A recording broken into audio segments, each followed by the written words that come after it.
The arrow came through the wall of the carriage a hand's width from my face and stopped there, humming, still deciding whether it wanted to keep going. I was 6 years old. I had been 6 years old for 4 months, in a body I had screamed my way into on a rainy night in a village nobody has ever heard of. I had spent every one of those years waiting for the part of the story where the universe hands me my cheat. This was apparently not it. In 6 days, a man who could fly was going to put his hand on my forehead and tell me, in front of an entire city, that I had no spiritual root at all, which in that world is a polite way of saying that you are going to die of being ordinary. And 12 years after that, I was going to sit on my own wedding bed and buy a spiritual root for a child who did not exist yet, and pay for it with 20 years of my own life. All of that was still in front of me. Right now, there was an arrow in the wall of my carriage. "Down," my father said. Not loud. That was the thing about my father. Other men shouted when they were scared. He got quieter. The way a knife gets quieter, the sharper you make it. I went down. So did the girl next to me, except she went down onto my arm because Li Mei at 6 years old solved every problem in life by grabbing the nearest available person. She had 2 braids and a pink dress, and she had been talking without stopping since the sun came up. "Brother Jian," she whispered, "are those bandits?" "Probably." "Are they going to kill us?" "Probably not." "Why not?" "Because my father was already outside." I heard the carriage rock as he went over the side, and then I heard a sound I did not have a name for yet, a wet crack like someone stepping on a bundle of kindling, and then a man screaming who had not been screaming a second earlier. I lifted my head to the arrow hole. I know.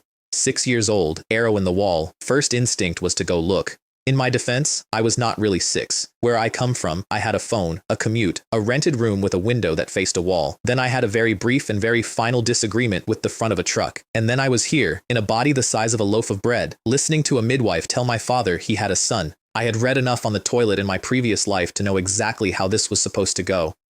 Reborn in a cultivation world. Find the ancient ring. Meet the old man living in it. Slap some faces. Ascend. So I looked through the arrow hole to see if the story had finally started. There were about 30 of them, and they had come out of the tree line on both sides, which meant they had been watching us for a while and had waited for the road to narrow. Guards from the Mu caravan were still fumbling their sabers out. 2 of them were already sitting down in the dirt, in a way people do not sit down on purpose. And there was my father, walking into the middle of it with a spear, Manhwa, village head, the man who fixed our fence in the spring and argued with my mother about salt. He walked into 30 armed men like a man walking into his own kitchen. The spear came alive in his hands. That is the only way I can put it. It stopped being a stick with a point and became a long silver animal that went wherever there was a gap and came back before anyone could close on him. A bandit swung at his head and my father was not standing there anymore. Another one lunged and the spear went out and came back, and the man kept running for 3 more steps before his legs figured it out. He went straight for the biggest one, the one with the fur cloak who was shouting orders from the back. 10 exchanges. I counted because I was 6, and counting was the only thing I could contribute. On the 10th, the spear went in a way I could not follow, and the chief's shouting stopped in the middle of a word. My father reached down, and then he stood up holding something, and he lifted it over his head so the whole road could see. "Your chief is dead." They ran. 30 men, and they ran so fast that one of them left a boot. Li Mei had her face in my sleeve and was making a small noise. I patted her head with the total confidence of a man who has watched this exact scene in about 400 movies and has never once been in it. But I was looking at my father. Understand, I had spent 6 years quietly disappointed by this world. No spirit beasts in the yard, no mysterious old beggar with a sword, just mud and rice and a woman who chased me around the house with a wet cloth. I had started to worry that I had transmigrated into the world's most boring novel. And then my father, a man who had never once mentioned any of this, cleaned a spear on a dead man's cloak and got back into the carriage and asked if I had wet myself. I had not. I want that on the record. That was the first thing this world ever taught me. The dangerous people do not look dangerous. They look like your dad complaining about the price of salt. The reason we were on that road at all was a conversation 3 weeks earlier when I finally cornered my father about immortals. I had been careful about it for years. A 6-year-old asking whether the immortals in the storyteller's tales are real is cute. A 6-year-old who keeps asking and follows up and cross-references is a problem that gets solved with an exorcist. So I did it the honest way. I sat on the step and asked him if Blind Joe made it all up. Blind Joe was the storyteller at the Listening Rain Tea House on East Street. He was the most important man in my life at that point, because he was the only source of information I had. I used to run away from my nanny to go sit in that tea house and order Longjing tea from a stool I could barely climb onto. That is where Li Mei had attached herself to me, incidentally. She sat down next to me uninvited when we were 5 and had not really left since. Joe told stories about a dragon master who fought a sea serpent for 3 days and 3 nights. Li Mei's response to that was to ask, out loud, in the middle of the performance, whether they got tired, because she could only play hide and seek for about 3 hours. There is a rule in that tea house that you do not interrupt the story. Joe made an exception for her. Everybody made exceptions for her. It was a whole thing. Anyway, I sat on the step and asked my father whether any of it was true. He was quiet for long enough that I knew the answer before he said it. They are real, he said. But you cannot become one by wanting it. Then he explained spiritual roots, and my entire understanding of my situation rearranged itself. You are born with one, or you are not. If you are not, that is the end of the discussion, forever. No exceptions, no training montage. If you are, it gets graded from 9 to 1, 9 being the kind of root that gets you a polite letter, 1 being the kind that gets you carried off a mountain on a jade palanquin. The testing happens at 6 years old, and only in the big cities, because only the big cities are worth an immortal's time. The path of cultivation is full of cruelty, my father said. You would watch people you love die. I would rather you stayed here and were a farmer. My mother, listening from the doorway, agreed with him so loudly that a chicken left, and I said, yes, of course, absolutely, you are so right. And then I lay awake that night doing the math like a man planning a heist. I was a transmigrator. Transmigrators get roots. That is the deal.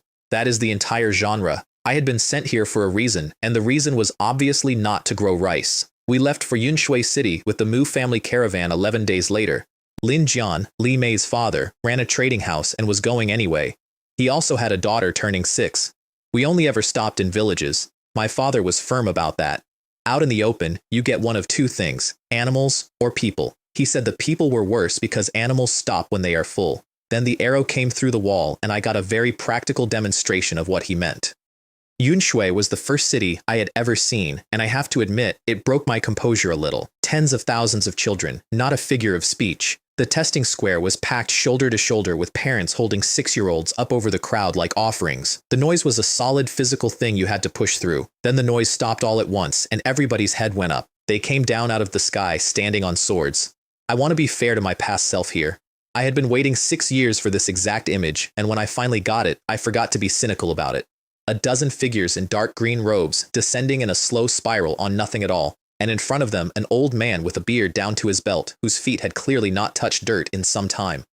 Elder Tang Quan of the Profound Spirit Sect, that is what the crowd whispered, in the tone people use for weather that might kill them. He did not make a speech. He looked out over the square, and he raised one hand, and 4 men were suddenly lifted out of the crowd by nothing. They kicked, they screamed. The crowd around them scrambled backward and left a clean circle of empty stone. He closed his hand. I did not see the details, and I have decided over the last 200 years that I am glad about that. What I saw was 4 shapes go up, and then a small, unimportant sound, and then nothing coming down that anyone would want to look at. Nobody moved. Nobody breathed. Wanted men, Elder Tang Quan said, in a mild conversational voice that carried to the back of the square. 3 counties. They thought a crowd was a place to hide. And then he asked, pleasantly, whether we would like to begin the testing. That was the second thing this world taught me. The immortals are real, and they are not on your side. They are weather. You do not befriend weather. You find out which way it is going, and you stand somewhere else. The testing pearl sat on a stone table, milky white and about the size of a melon. You put your hand on it. That was the whole ceremony. I watched maybe 200 children go before us. Almost all of them got nothing. The pearl stayed dead, and the family took the kid and walked off the platform, and nobody said anything, because what do you say? A handful lit it faintly. 9th rank, 8th rank. Their parents cried. The sect wrote their names down. Then a boy about a head shorter than me put his hand on it, and the pearl went off like somebody had lit a lamp inside a fog bank. 6th rank, an elder announced, and the square made a sound I had never heard a crowd make, this hungry, roaring envy, and the boy was on a flying sword and gone before his mother had finished crying. 6th rank, out of tens of thousands. And I stood there in line and thought, well, obviously, that is the bar. That is what the world thinks is impressive. I am going to embarrass this pearl. Li Mei went first because she would not let go of my hand and dragged me up with her. She put her palm on it. Nothing. She looked at the elder. The elder was already looking past her. No spiritual root. Next. She did not cry right away. She just stood there with her hand still on the pearl like maybe it needed a second to warm up. Then it was me. I want to be honest about this part because it is the only part of my life I have never once been able to make funny. I put my hand on the pearl and I was not nervous. I was excited. I had a whole plan for what I was going to say when it lit up. I had rehearsed being humble. The pearl stayed dark. No spiritual root. Next. I did not move, so a disciple moved me with 2 fingers on my shoulder, the way you slide a bowl to the edge of a table. 6 years. 6 years of secretly being the main character. And the universe looked at me for exactly as long as it takes to say 4 words and then asked for the next one in line. Li Mei was crying by then. She grabbed my sleeve at the bottom of the steps and told me, through the whole snotty mess of it, that she did not have one either, so it was fine. We could not have one together. And I stood there with my ears ringing and said out loud in my calmest voice that it did not matter, that plenty of people live good lives, that we would be fine. Inside, I was doing something else. Inside, I was a man who had studied for one exam his entire life, walked into the hall, and been told at the door that he was not eligible to sit it. Not that he failed, that he was never eligible, that he had been studying in a hallway. The final count from that conference was announced that evening like a harvest report. 1/6 rank, 5/7, 32 eighths, 38 children out of a city that had emptied itself into that square. That night, Li Mei climbed into our in-room, sat on the end of my bed, and told me not to give up. 6 years old, no root, nothing in front of her at all, and she came to tell me not to give up. I have had a lot of teachers since then, grandmasters, immortals, things that were not people anymore. She was the first one, and she was the best one, and it took me most of 2 centuries to understand what she actually taught me, which is that the size of the person and the size of the thing they say to you are not related in any way. I spent 3 months after that lying on my back staring at the ceiling. Then I got up and asked my father to teach me to fight. He looked at me for a long moment. He had been waiting, I think. He had been waiting the whole 3 months, and he had decided not to be the one to say it first. It will hurt, he said. Everything hurts. This one at least goes somewhere. Turns out my father had not always been a village head. He had been in the Yunjing army, which explained the spear, and it explained about 6 other things I had never questioned, like why our house had exactly 1 decoration, and it was a rack. My mother's contribution to the training program was meat. Every day, she would put it in front of me and stand there until it was gone. My father's contribution was medicinal baths that felt like being boiled by someone who disliked me personally. The spear came later. He would not let me touch a real one for the first year. Power comes from the ground, he said, about 9,000 times. Through the hip, out the point. If your arms are tired, you are doing it wrong, and I will know. Li Mei took my new schedule badly. She showed up at the fence one afternoon with her arms crossed and informed me that I had stood her up at the tea house 11 times. You counted? Of course I counted. I write them down. She actually did. She had a piece of paper. I am training, I said, so that I can protect you, which was true, and also happened to be the single most effective sentence available to a boy in my position. I would like to claim I did not know that at the time. She forgave me. Then she made me buy her tea. 11 cups, 1 for each. At 14, I was 5 years into the spear, and I made my one real attempt at doing this the way the book said. I had a theory. If the world would not give me a root, the world still had to have caves in it, and caves and stories have things in them, ancient swords, dying masters, ring-shaped objects with attitude. So for one summer, I went up into the hills around our village, and I searched every hole I could get my shoulders into. Here is a complete inventory of what I found. 1 snake, which was long enough that I did not measure it, and fast enough that I lost the top layer of skin on my forearm getting out of that particular hole.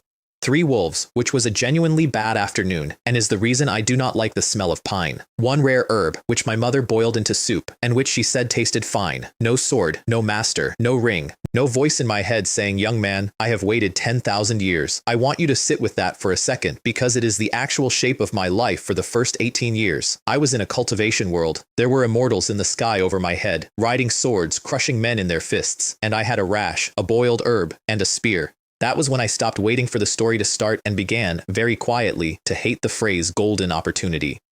I went to my father instead and asked him to teach me the Bai spear. He had a set of forms he never used. I had seen him run them exactly twice, both times late at night when he thought everyone was asleep. They did not look like the rest of what he taught. They looked like they had been designed by somebody with more money. He did not answer for 2 days. Then he sat me down and told me where they came from. Before the village, he had served under a general named Gao Ren, Riel Bai. The Bai clan out of Yunjing, the kind of family that has a wing of the palace named after it. My father had pulled him out of something bad, and the general had done a thing that families like that do not do, which was teach a commoner a handful of the family forms, on one condition: never pass them on. He called me brother, my father said. He meant it, which was worse. General Gao Ren was killed at 30 years old, in the middle of his own army, surrounded by thousands of his own soldiers, by a single grandmaster from an enemy country who walked in, did it, and walked out. My father survived only because he was away on a quiet errand that week.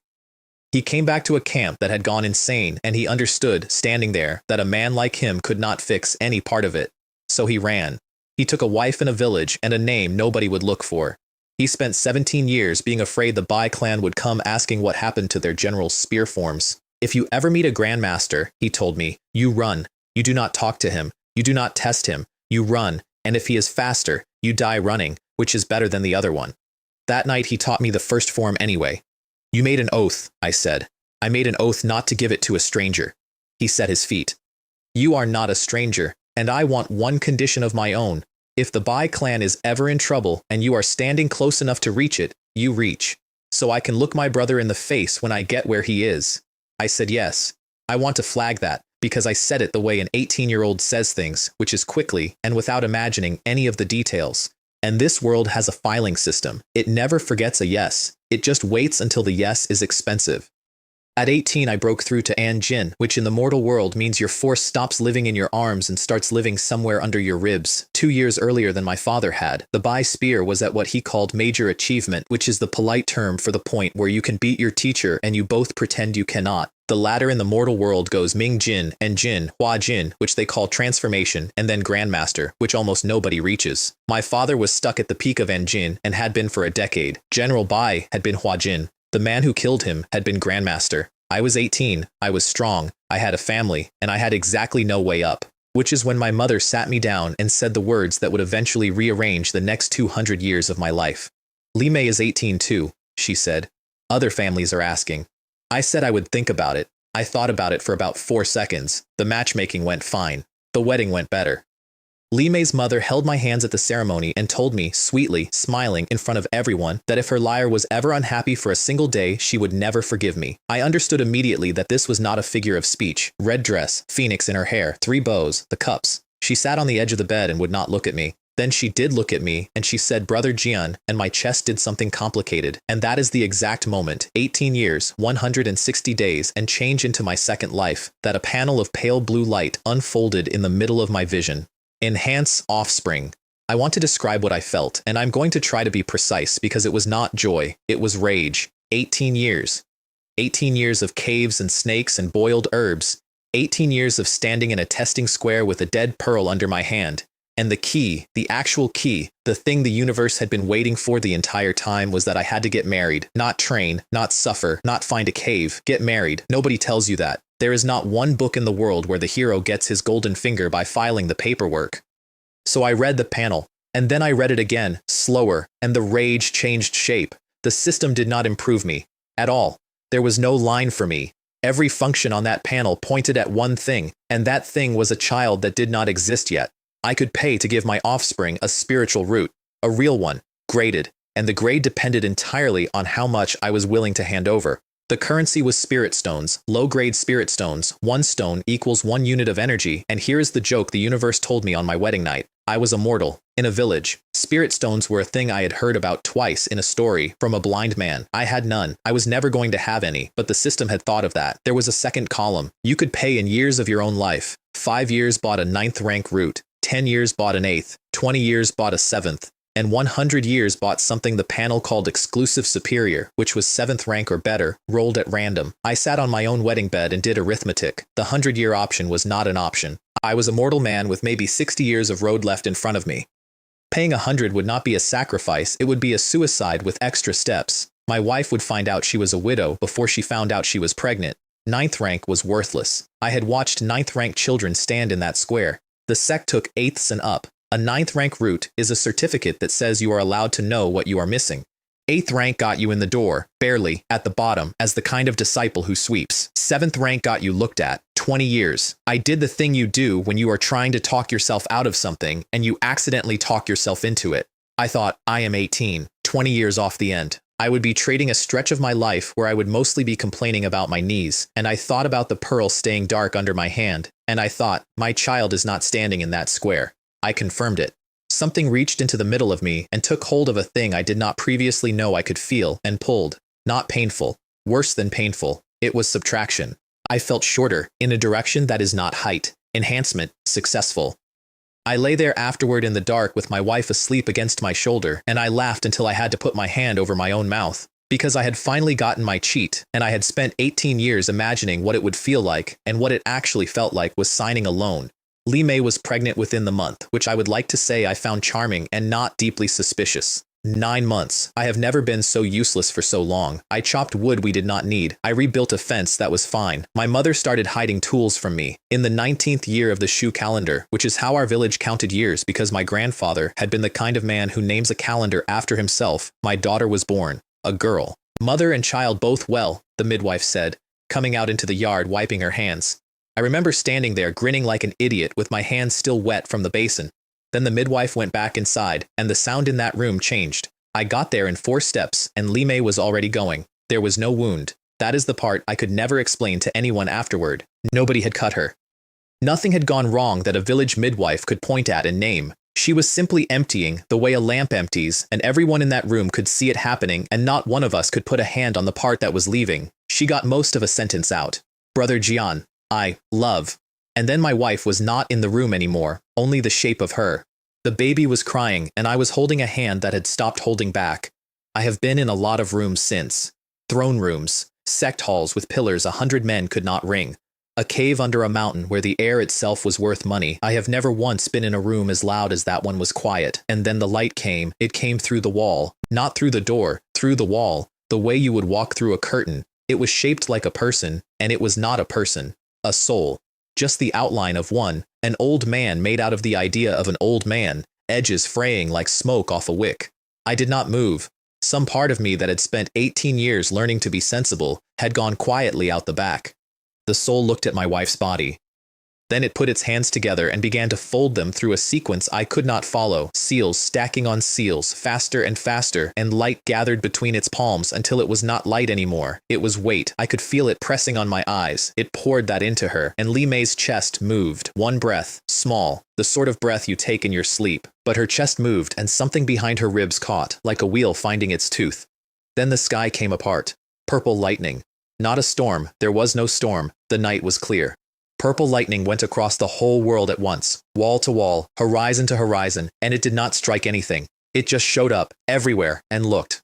I found out much later what that night looked like from other places. In 3 capital cities, people ran into the streets and knelt in them. In a mountain sect 1,000 miles away, an ancestor who had not opened his eyes in 400 years opened them. Old things woke up all over the world and said the same sentence in different rooms, which was that someone had gone over a line. Nobody who goes over that line survives it. The soul came apart. It did not scream. It stood there while the edges of it went, patiently, like a man watching his own hands dissolve and deciding not to make a fuss about it. And in the last moment before it was gone, it turned and looked directly at me. It wanted to say something. I know it wanted to say something. Its mouth moved and there was nothing left to move air with. Then there was nothing in the room at all except a faint mark on my wife's skin, over the heart, like a word written in water on stone. I have had 200 years to find out who that was and what he wanted. I want to be very clear that I have not found out. That is not the promise I am making you. I made a different promise, standing over her grave 3 days later with my mother holding the baby behind me, and it was not a poem, it was this. I was done wanting to be an immortal. Immortality was a hobby. What I wanted now was to be strong enough that the people in my house stopped dying on schedule. Everyone in that village thought the fever took her. My father knew better because my father watched me not cry, and he had been in an army, and he knew what a man looks like when he is not grieving yet because he is still doing arithmetic. I was doing arithmetic. 20 years of my life for a 7th rank root.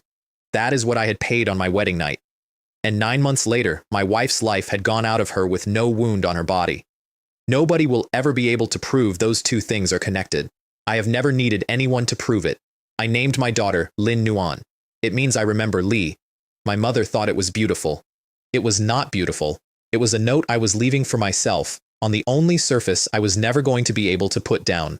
4 years went by. They went by the way they do when there is a small person in the house who has opinions about everything and no information about anything. Nuan asked me one night what immortals were. Other fathers would have made something up about clouds. I sat her down on the edge of the bed and taught her 2 words. The first was gu. It is a hard word to translate, and every translation makes it sound worse than it is. It means to scrape by, to survive, to keep your head at a height where nobody is tempted to remove it. Do not shine. Do not stand at the front. If you are strong, be quietly strong and let them find out on the day it is already too late for them to do anything about it. The second was ruthlessness. When you have decided that someone is your enemy, I told her, you do not leave them alive because they are sad about it. Sad people get up, then they come back with friends. She was 4. She thought about it seriously. The way children think about things when nobody has told them yet which subjects are supposed to be serious. Like the wolf, she said. Like the wolf. Other children got stories about clever rabbits. My daughter went to sleep on stories about men who survived because they were patient and men who died because they were generous at the wrong hour. I know how that sounds. I would teach her the same 2 words again tomorrow. Everything good that has ever happened to my family happened because one of us knew when to be invisible, and everything that nearly ended us happened in the gaps. In the 25th year she turned 6. My mother did not want her to go. My father did not say anything, which was his way of agreeing with my mother without having to argue with me.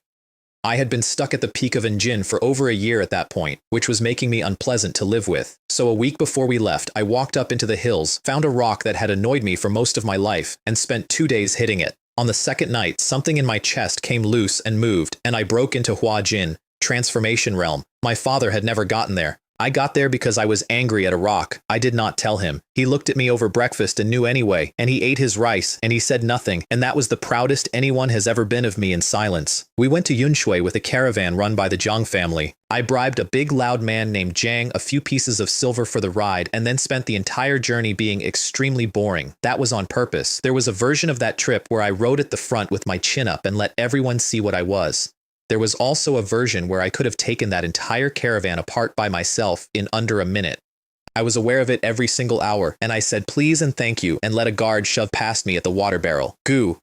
I was not teaching my daughter something I had not tested. On the 3rd night, I noticed we were being watched. A shadow went around the outside of the wagon circle, slow, patient, close enough to count us. It did not come in. It left. I sat with my back against a wheel and my hand on my spear and did not sleep. The smart move was to take Nuan and walk out into the dark right now. But a man who walks into the dark with a 6-year-old has already decided what kind of night it is going to be. They came the next night. Men in black, out of the tree line, in the good formation, the one where they take the horses first. I did the least heroic and most useful thing available. I found a scrap of black cloth on the ground where their scout had been, brought it to big, loud Jiang, and did an outstanding impression of a farmer having a panic attack. It worked, because it got the Jiang family to show me their card.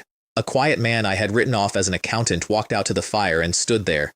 The air around him changed weight, and I revised my estimate of the Zhang caravan sharply upward. Zhang Jun, hidden master.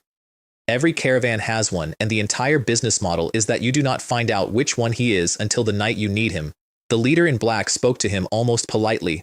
Your clan should not have taken this contract, that is the whole of it. And the second man, the one in the black robe standing behind him, turned and hit him across the face. You talk, he said. This was supposed to be quiet.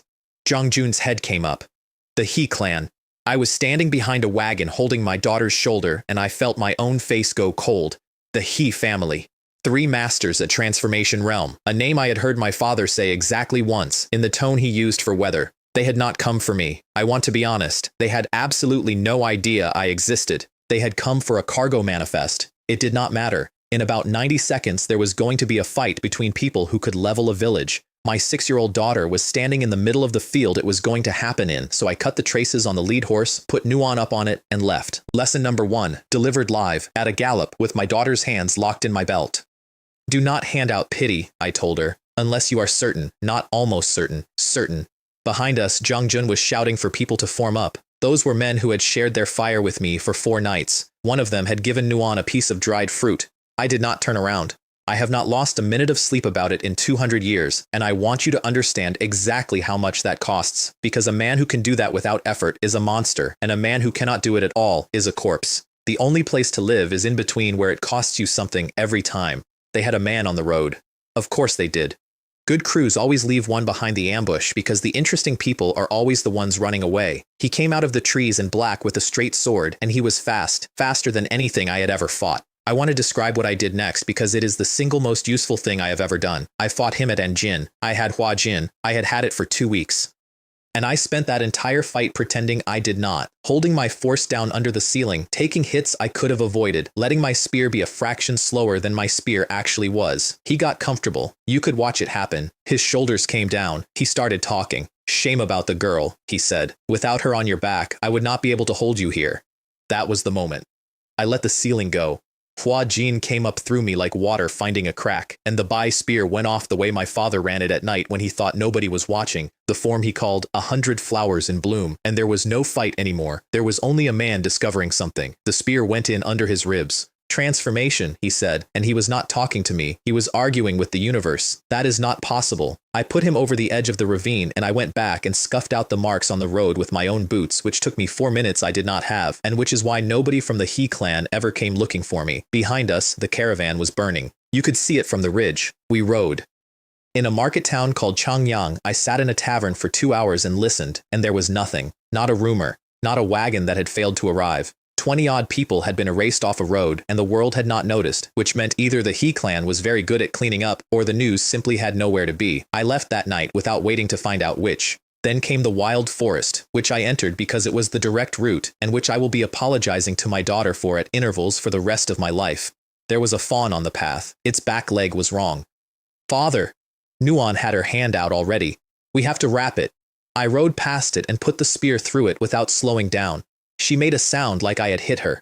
Look at me, I said. Look, its leg is broken and its mother is not coming, and there are wolves in this forest, and they will find it tonight, and they will not start with the throat. Can you carry it? No. Can you stay with it? No.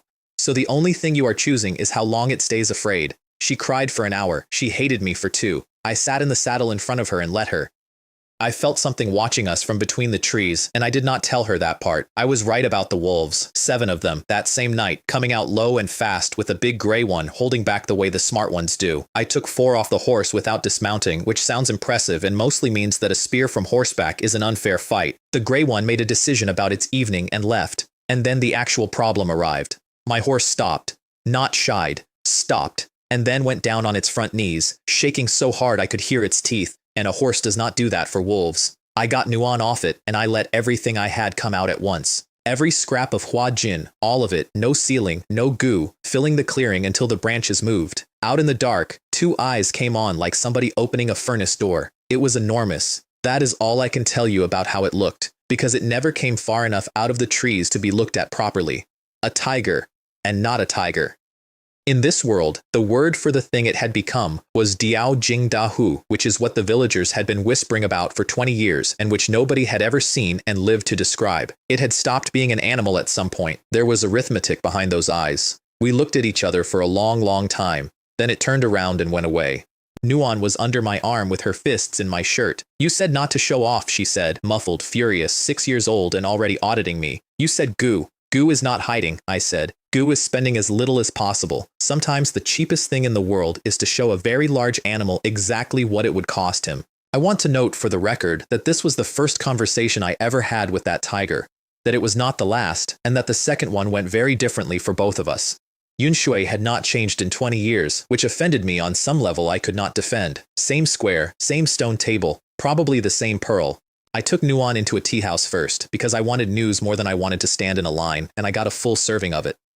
Marshal Bai Gentian had broken through to Grandmaster 3 years ago. The whole room said it the way men say the name of a mountain, and his elder brother, they said, General Gao Ren, had been killed at 30 by an assassin out of Tianfen. I sat there with a cup going cold in my hand. There was a recruiter for the Bai clan in that same tea house, taking names, promising land and rank to anyone with fists. I watched 3 young men sign up in the time it took me to not drink my tea. I did not go over. I had a 6-year-old with me and a debt I intended to pay on a day I chose, and walking into a war as a private is not paying a debt, it is donating a body. Go. The next morning I put my daughter in a line of tens of thousands of children and stood there and did not breathe.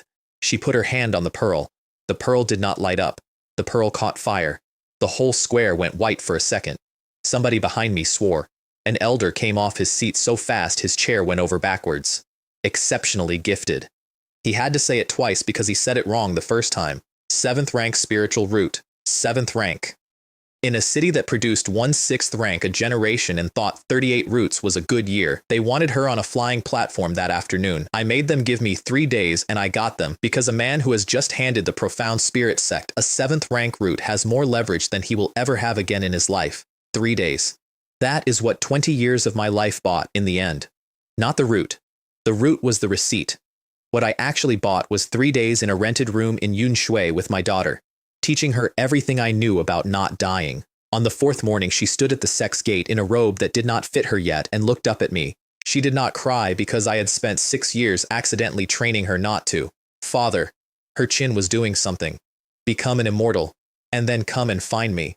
I swear, I said, I will never leave you alone again. That was a lie on the day I said it, and I knew it was a lie, and I said it anyway. Then the flying boat took my daughter into the sky, and I stood in the road until it was a dot, and then until it was not anything. I made the return trip in 1 month instead of 3. When you stop pretending to be a farmer, distances change. Then I sat in my village for a year and did nothing while my daughter learned to be an immortal 1,000 miles away. And then a panel opened in front of my eyes for the second time in my life. Your offspring has broken through to key refining first layer. Accept cultivation feedback. Accept, I said out loud, in a rice field, alone, like an idiot. Something came into me from a very long way away. I cannot describe it well, and I have tried for 2 centuries. The closest I can get is that all my life the air had been air. Then the air was not only air, it was also something else that had always been in it, and I could reach the something else, spiritual energy, in my body, in a body that a pearl the size of a melon had looked at and pronounced empty. I opened the panel with hands that were not steady, aptitude, falsifiable up to 7th rank, strength, chi refining first layer, transformation realm, children, 1. I sat down in the mud between the rows and laughed for a while. I had spent my entire second life inside one very specific and very stupid mistake. I had assumed the system was a weapon. It was not a weapon. It was a family business. It did not make me stronger. It made my children stronger, and then it billed the improvement back to me at no extra charge. The world had told me at 6 years old that I would never cultivate. The world had been correct technically in the sense that I was not going to cultivate. My daughter was going to cultivate, and I was going to receive it, and there was nothing in the rules of this universe that had ever anticipated a man doing it in that order. I want to be careful here about how good I thought this was, because the second thought I had, about 4 minutes after the first one, was the arithmetic. 1 child, 1 line, 1 breakthrough every few years, if she stayed alive, if she stayed lucky, if the sect kept feeding her. And every single unit of my power was now standing 1,000 miles away inside somebody else's mountain, where I could not see her, could not reach her, and could not do one thing about it. The strongest man in the village had just become a man whose entire strength was a hostage. I went to the hills that autumn to dig for a longevity herb my mother needed. I found one, after 11 days, in a gully with a python in it. The python was as thick as my waist and had opinions. I came out of that gully with the herb and with one of its eyes. I walked home fast because I was pleased with myself. There was a spirit tablet on the table with my father's name on it. He had gone in his sleep 4 days earlier. They had already buried him because you do not wait for a man who is up a mountain with no way to send word. I knelt in front of that table for 3 days. No food, no water, no sleep. My mother came in twice and gave up both times. At some point on the second night, I understood the whole shape of it. My father had spent 17 years being frightened of the Bai clan. Then he died in his own bed in a village so small it does not appear on maps. The thing that killed him was that he got old. That is the actual monster. Not grandmasters, not the He clan. The one that comes for everyone on a schedule and does not need to be good at anything. I offered my mother the herb. She would not take it. She sat there with her hands folded and told me that if it were not for me, she would already have gone after the old man, that she was not interested in being talked out of the trip twice. The herb went to Li Mei's parents instead. They were failing by then, and they took it because I did not give them a choice. In the 33rd year, my daughter reached the second layer, and then the third, and both times the world got a little wider behind my eyes. That is the only clock I kept for a long stretch of my life. Not seasons, not birthdays. Every couple of years, out of nowhere, my daughter would do something difficult 1,000 miles away, and I would get taller on the inside. In the 34th year, my mother died, quietly, sitting outside, with the moon up. In the 35th, I locked the house and went back to Yunshui to find out what I was actually living in. It took me a year to assemble, mostly in tea houses, from drunks and merchants, and one very talkative clerk. The entire mortal world, every kingdom, every empire, all the wars everyone was so proud of, sat underneath the profound spirit sect the way a chessboard sits underneath a table. Cultivators from outside were forbidden to enter it, not discouraged. Forbidden, on pain of being taken apart on the spot by patrols at the foundation establishment stage, which the clerk described in the way you describe a natural law. And a grandmaster of martial arts, the pinnacle of the mortal world, the thing my father told me to run from, the thing that had killed General Bai in the middle of his own army, was roughly equivalent to a cultivator in the early stages of chi refining. Roughly equivalent to early chi refining. I sat with that for a night. Then I made 2 rules for myself and I kept them for 11 years. 1. Never use spiritual power in the mortal world. Not once. Not to open a jar. 2. Get to Grandmaster the honest way, with fists, because the mortal ladder was the only ladder I was allowed to be seen climbing. Getting to Grandmaster nearly finished me. I failed 3 times. Twice I came off a mountain in the morning with red on my chin. The 3rd time I did not come off the mountain for 2 days, and I am not clear on all of it. In the 38th year, Li Mei's parents died, and they sent the herb back to me first. There was a note.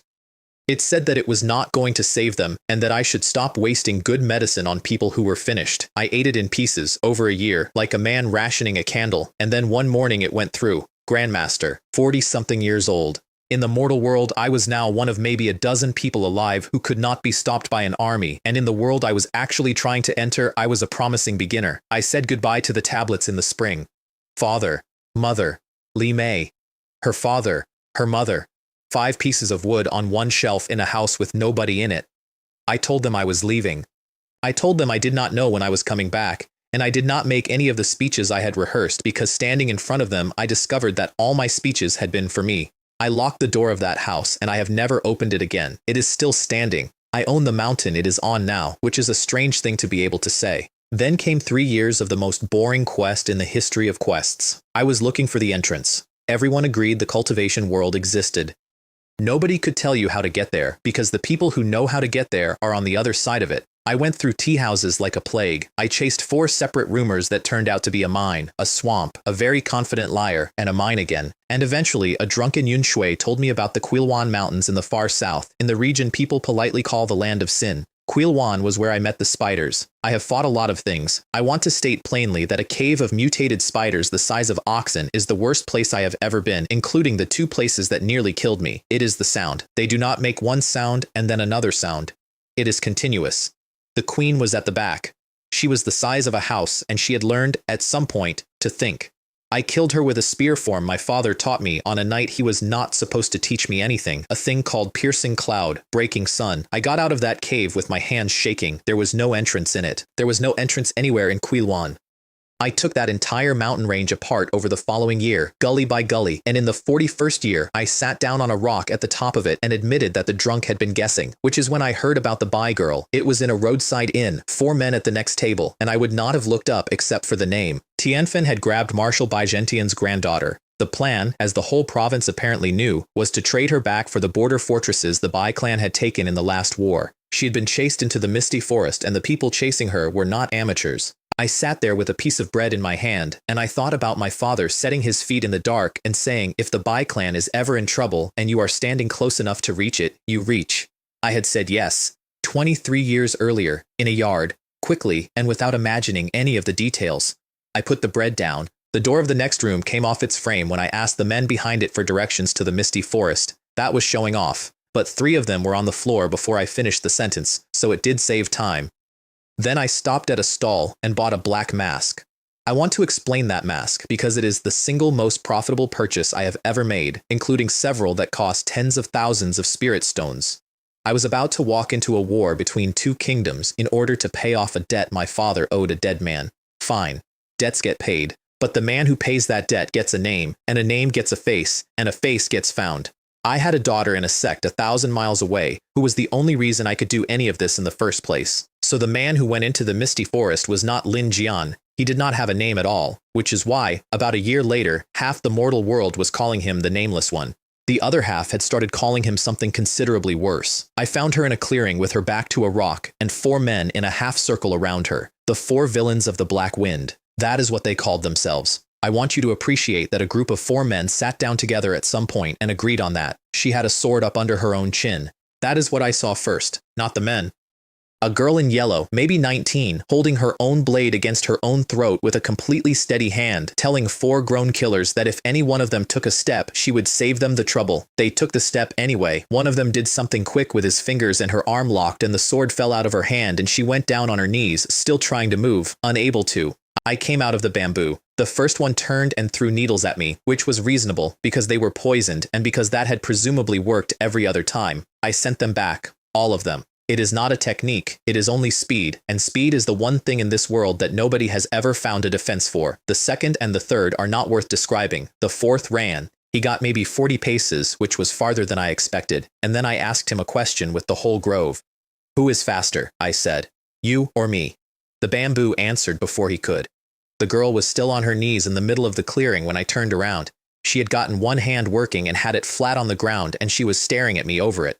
"Who are you?" she said. "Nobody," I told her, and I meant it as a joke, and she took it as a name, and that is how these things happen. Gao Yun spent the next 4 days trying to recruit me. I have been recruited by kingdoms, sects, 2 empires, and one thing that was no longer a person. She was better at it than all of them because she genuinely believed it. "You are the strongest man I have ever seen. My grandfather is fighting a war he did not start. There are 300,000 people behind that border, and every one of them is going to be somebody's property by winter. And this concerns me how?" That stopped her. Not because she had no answer, because she had never met anyone who needed one. I gave her my cloak that night. She was shivering and pretending not to, and I told her, in my flattest voice, that I did not want to carry her tomorrow. Around midnight, she crawled over to where I was sitting against a tree and reached for the mask. Her hand got about a finger's width away and stopped there for a long time. Then she took it back and went to sleep, and I sat there behind the mask smiling like a fool, because a girl who stops is worth 10 who never reach. After that, she called me Nameless Elder Brother, which she thought was respectful and which sounded to me exactly like a nickname you would give a stray dog. The 7 monsters of Mengshan found us on the 6th day. They wanted her, obviously, but first they wanted me on my knees because their leader had a whole procedure about it. 10 kowtows, he said. Then we only take the girl. I walked into the group instead of away from it, which none of them had planned for. I put my hand on the 3rd one's neck on the way past. 5th and 6th were standing too close together, and I did not have to change direction for either of them. The leader got a flick, 1 finger. There is a spot on the forehead where you do not need any force at all, you only need to arrive. Family businesses, I said, should close together. Yun had stopped screaming somewhere in the middle. She was staring at me the way you stare at a river you have just realized is much deeper than the surface suggested. Her clan caught up with us 2 days later. Uncle Wei, a solid gray man with the bearing of somebody who has held a doorway, and behind him a dozen young talents of the Bai family, all of them very impressive, and all of them, to me, extremely loud. I was gone before the introductions finished. She was angry about that. I heard about it later, at length. The correct thing, apparently, would have been to stay, accept the family's thanks, and take a position. The correct thing is how people get filed. I did stay close, though. I told myself it was the debt. I have had 200 years to come up with a better story, and that is still the one I use, which is how I was 3 ridges away when the Crimson Demon came out of the ground. You need his history for this to land. 20 years earlier, there had been a sect called the Crimson Demon Hall. It had been the worst thing in that half of the world, and Marshal Bai Gentian had personally taken its master to a cliff edge and put him over it. The world had considered that closed. The world had been careless. He had been at the bottom of that gorge for 20 years, and he came back up out of it wrong. Whatever he was doing to stay alive down there, it worked, and it also meant that the thing that walked into the Bai clan's camp that afternoon was not really the man Bai Gentian threw off the cliff. He went through those young talents like a man going through a hedge, 12 of the best young fighters of a clan that produces marshals. It took him under a minute, and he did something to each of them on the way past that I am not going to describe. He was collecting. Uncle Wei put himself in the doorway. It is the only place that man was ever going to die. I got there while the Crimson Demon had his hand out toward Yun's face. I caught it. "She is mine," I said. "Who told you that you could touch her?" I would like to report that this was a calculated line. It was not. It came out of me before I had cleared the tree line, and I have had to live with it ever since, because Gao Yun heard it, and Gao Yun remembered it. It changed the shape of everything that came afterward. He was fast. 20 years in a hole had made him something the mortal world had no category for. I broke him anyway. Slowly, and in an order I chose, and when it was finished there was nothing left in that clearing that anyone would have called a demon. Yun buried Uncle Wei herself, with her hands. Nobody could talk her out of it, and after a while nobody tried. We got her to Longsha 11 days later, and handed her to her second uncle, Gao Hong, and I turned to go. "Stay." She had followed me out to the gate. "Just say what you want. Anything. My family will find it." "Your family does not have what I want." "Then what do you want?" So I asked her the only question I had ever actually wanted an answer to. I asked her whether the Bai clan knew of another world, a world above this one, a place where the immortals live. She went quiet in a way that told me she had heard something once. "My grandfather talks in his sleep," she said slowly. "There is a story. When he was young, he was taken somewhere in the far north. He said there was a door. The far north. I had spent 3 years in the far south, in a mountain range full of spiders, because a drunk in a tea house had a feeling. I told her my name, my real one. Not as a gift, as a payment, because I had just gotten the only piece of information that mattered to me, and I do not like owing anyone. Lin Jian. She put her arms around me from behind and told me to take her with me. I took the mask off instead and let her look at my face. Then I left, and I went north, and I did not turn around, and I made it 11 days. On the 11th day, a rider going the other way was shouting the news at every village he passed. Gao Yun had been taken out of Langsha, 5 masters at Transformation Realm, over a wall, in the dark, and her second uncle was not expected to survive the week. Tianfen was asking for the Tianlao fortress in exchange. I sat on my horse in the middle of the road, and I said, out loud, to nobody, that my business with that family was concluded. A minute later, there was a man on that road riding south so fast the dust did not have time to settle behind him. The Tianlao wall, when I got to it, was making a noise I will hear until I die. 300,000 men on the wall and behind it, and out in front of it, a Tianfen army you could not see the end of, and up on the rampart Marshal Bai Gentian with his granddaughter's ransom note in his hand. He chose the fortress. I want to say something about that because it is the kind of decision people write approving essays about, and I have never gotten comfortable with it. He stood up on that wall in front of his own army, and he said her name. He said, "New honor, forgive me, I am not coming for you." He said that to die in the field is an honor for a child of the Bai clan, and 300,000 men roared that they would die with Tianlao.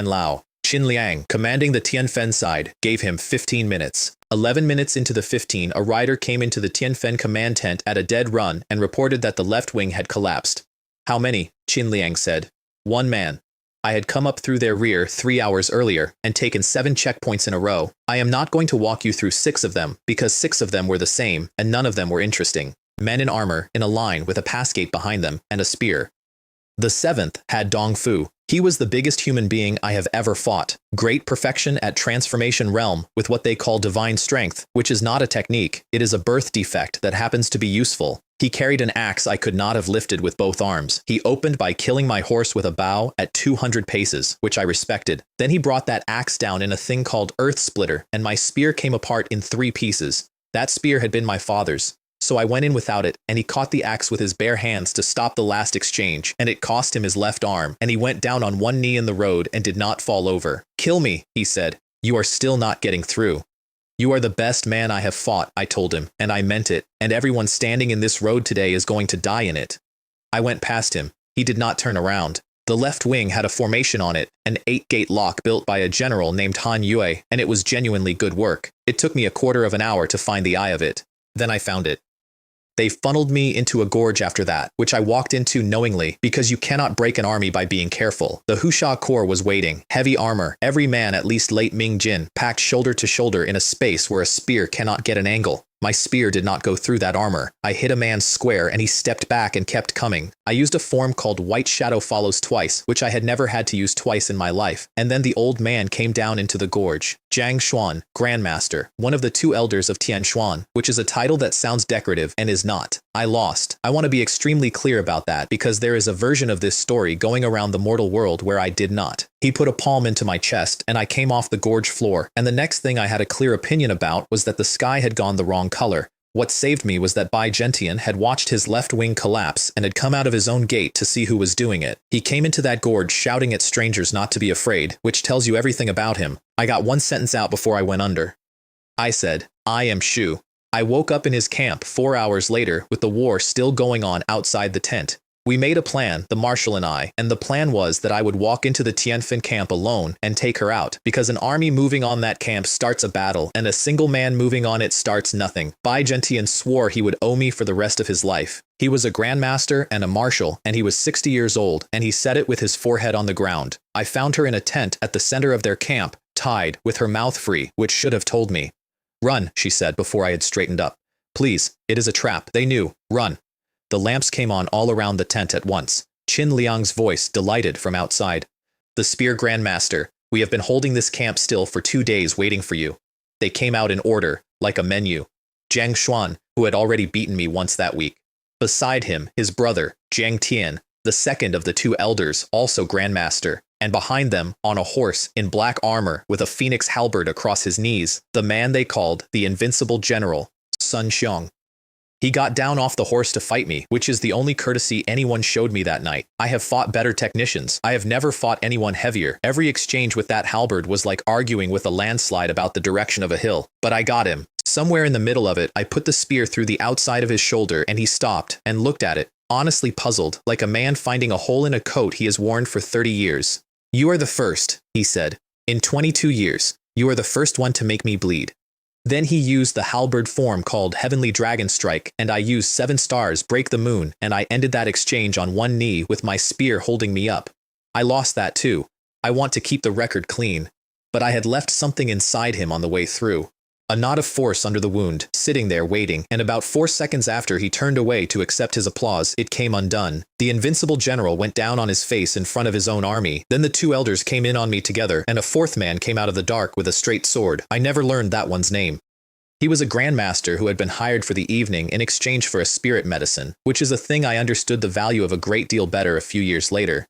He put his sword through my back and out the front of my chest. I was still standing, because at a certain level standing is a habit rather than a decision. I was looking at the ground trying to work out why it was tilting, and Gao Yun started shouting at me to go. Then she stopped shouting. She had a hairpin. Her hands had been tied in front of her the whole time, and she had been working on it for hours, and nobody had thought it was worth watching a girl fiddle with her hair. She had one hand free. That was all she needed.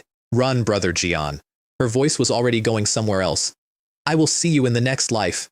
Qin Liang screamed, genuinely screamed in fury, because she had been the entire point of the operation and she had just made herself worthless in front of him.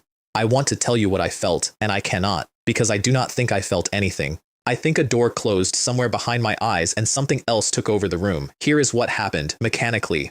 4 grandmasters had me boxed. I had a sword hole through my chest. I had spent 11 years obeying one absolute rule, which was never to use spiritual power in the mortal world, because a patrol at Foundation establishment kills you on the spot for it, and my daughter needed me alive, and I let it go, not the spiritual power on its own, both, at the same time. I took the internal force that a grandmaster spends his life refining, and I ran it together with the spiritual energy my daughter had been feeding back into me for 20 years.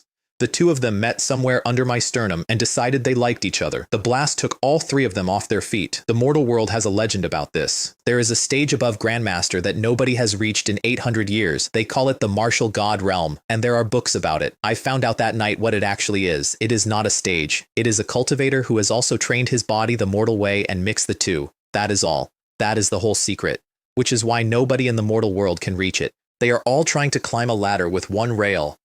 I got out of that camp using a form called breaking air, splitting earth, and part of my route was across the tops of other people's heads. I collapsed a cave entrance on 2 of them in the hills. Zhang Xuan caught me anyway, on the 3rd ridge, and he had his hand back for the one that finishes it. And an arrow came out of the dark and took him in the shoulder, and Bai Gentian arrived at a full run with a bowman named Huang Shang behind him, shouting that their opponents were here now. I left. I want to be honest about that as well. There is no version of that night where I stayed and fought beside them. I went over the ridge and kept going, and I did not look back at the fire. In the Tianfen camp afterward, Qin Liang took his command apart with his voice. 4 grandmasters, 1,000,000 men, 1 target, wounded, on foot, in the middle of the camp. He gave 2 orders, find him and finish him, and send the girl's body back to the Bai clan with full honors because he was a professional and because he understood, better than anyone else on that field, what he had just done to himself. A letter reached Marshal Bai Gentian 8 days later. It was 3 lines long.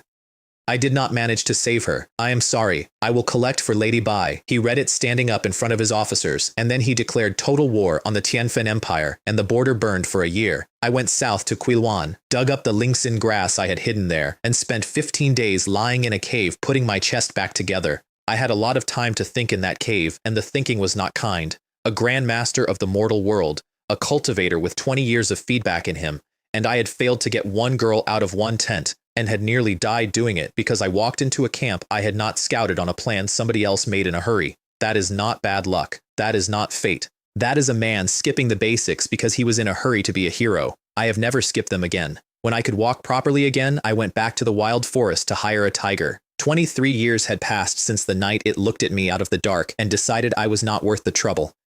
In that time, it had stopped being a spirit tiger and become something the cultivation world would have graded as a first-tier demonic beast, which meant it was now smarter than most of the officers in the Tianfen army. It came out for me on the 2nd day. That fight was the most fun I have had in 200 years, and I want that in the record too. No stakes, no debt, just 2 large creatures in a clearing establishing terms. It broke 3 of my ribs. I got behind its head somewhere in the 4th exchange and stayed there. After a while, its front legs stopped agreeing with the rest of it. We ended up with me sitting on its neck and my forearm across its throat, and neither of us able to improve the situation.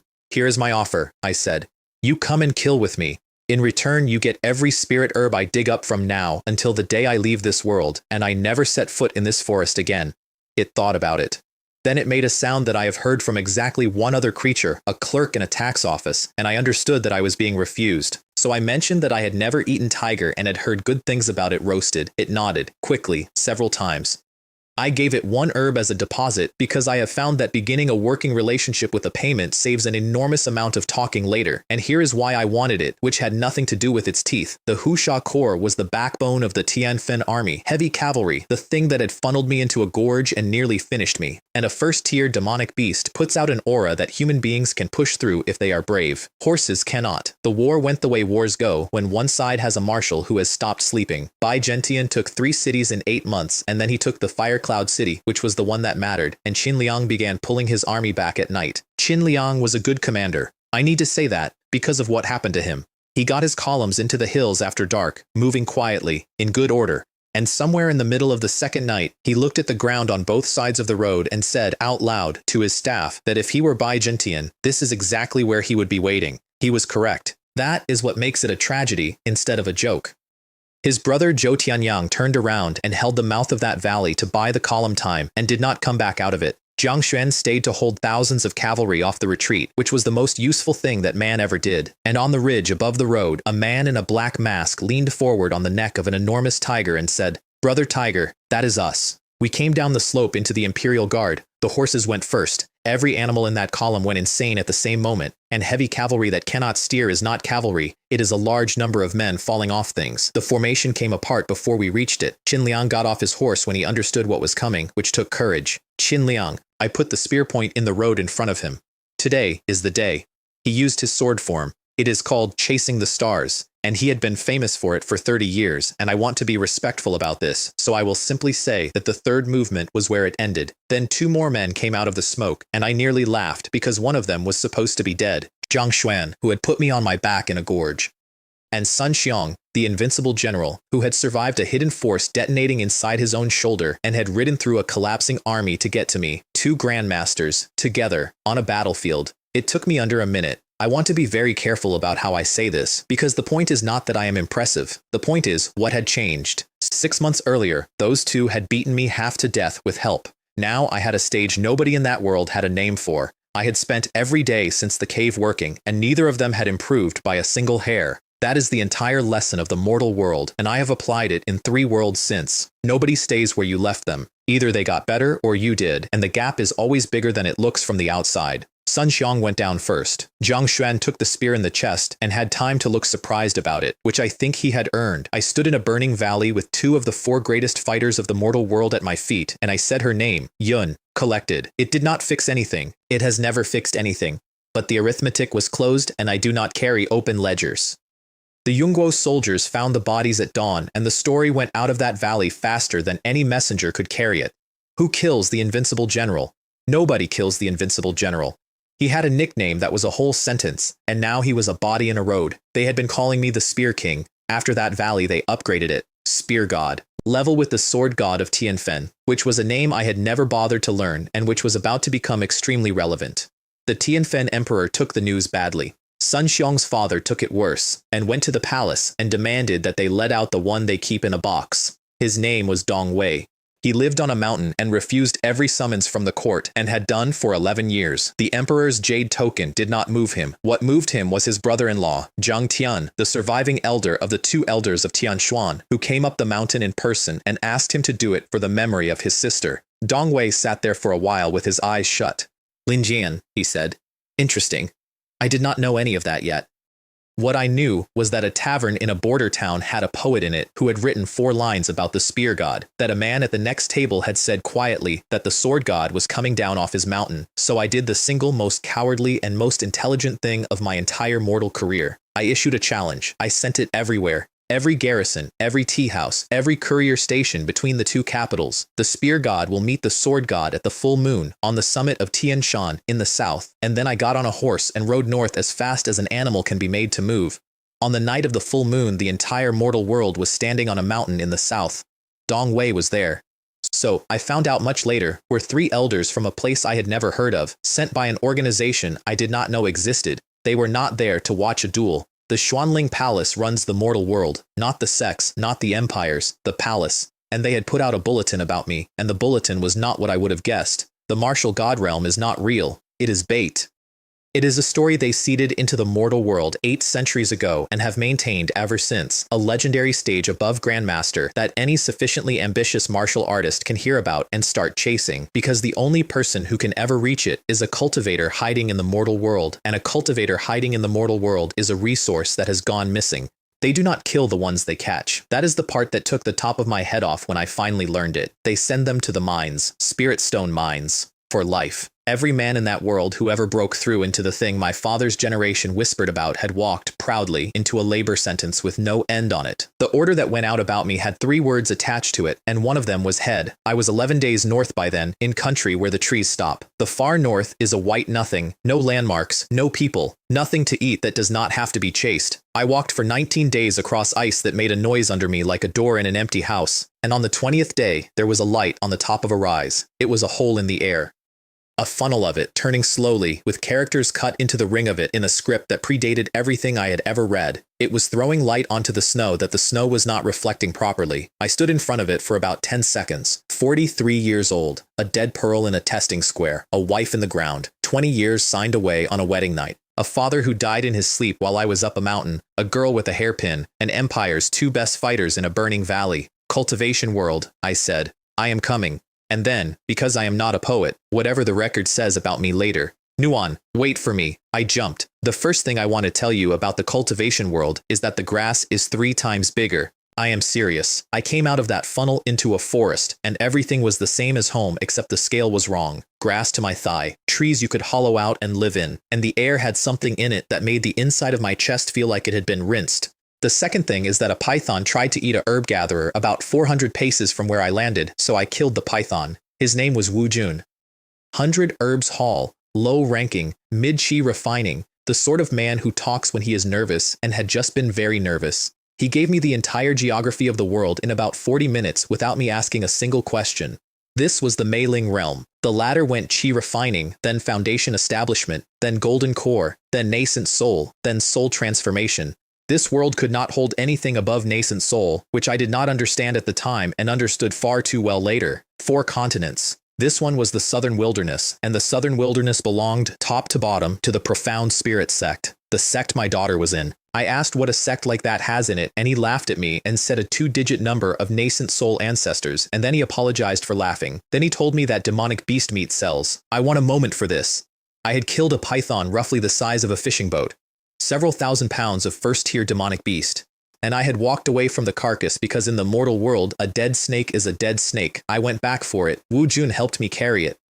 We got 2 spirit stones for the whole animal. 2. That is how I learned exchange rates. 100 spirit shards make 1 low-grade spirit stone. 100 low-grade stones make 1 mid-grade, and the pill that lets a man cross from chi refining into foundation establishment costs, on the open market if you can find one at all, somewhere north of 40,000. 40,000. I had 2, and half a python. So the spear god of the mortal world, killer of the invincible general, terror of the Tianfen border, went and got a job growing rice. I am not being dramatic.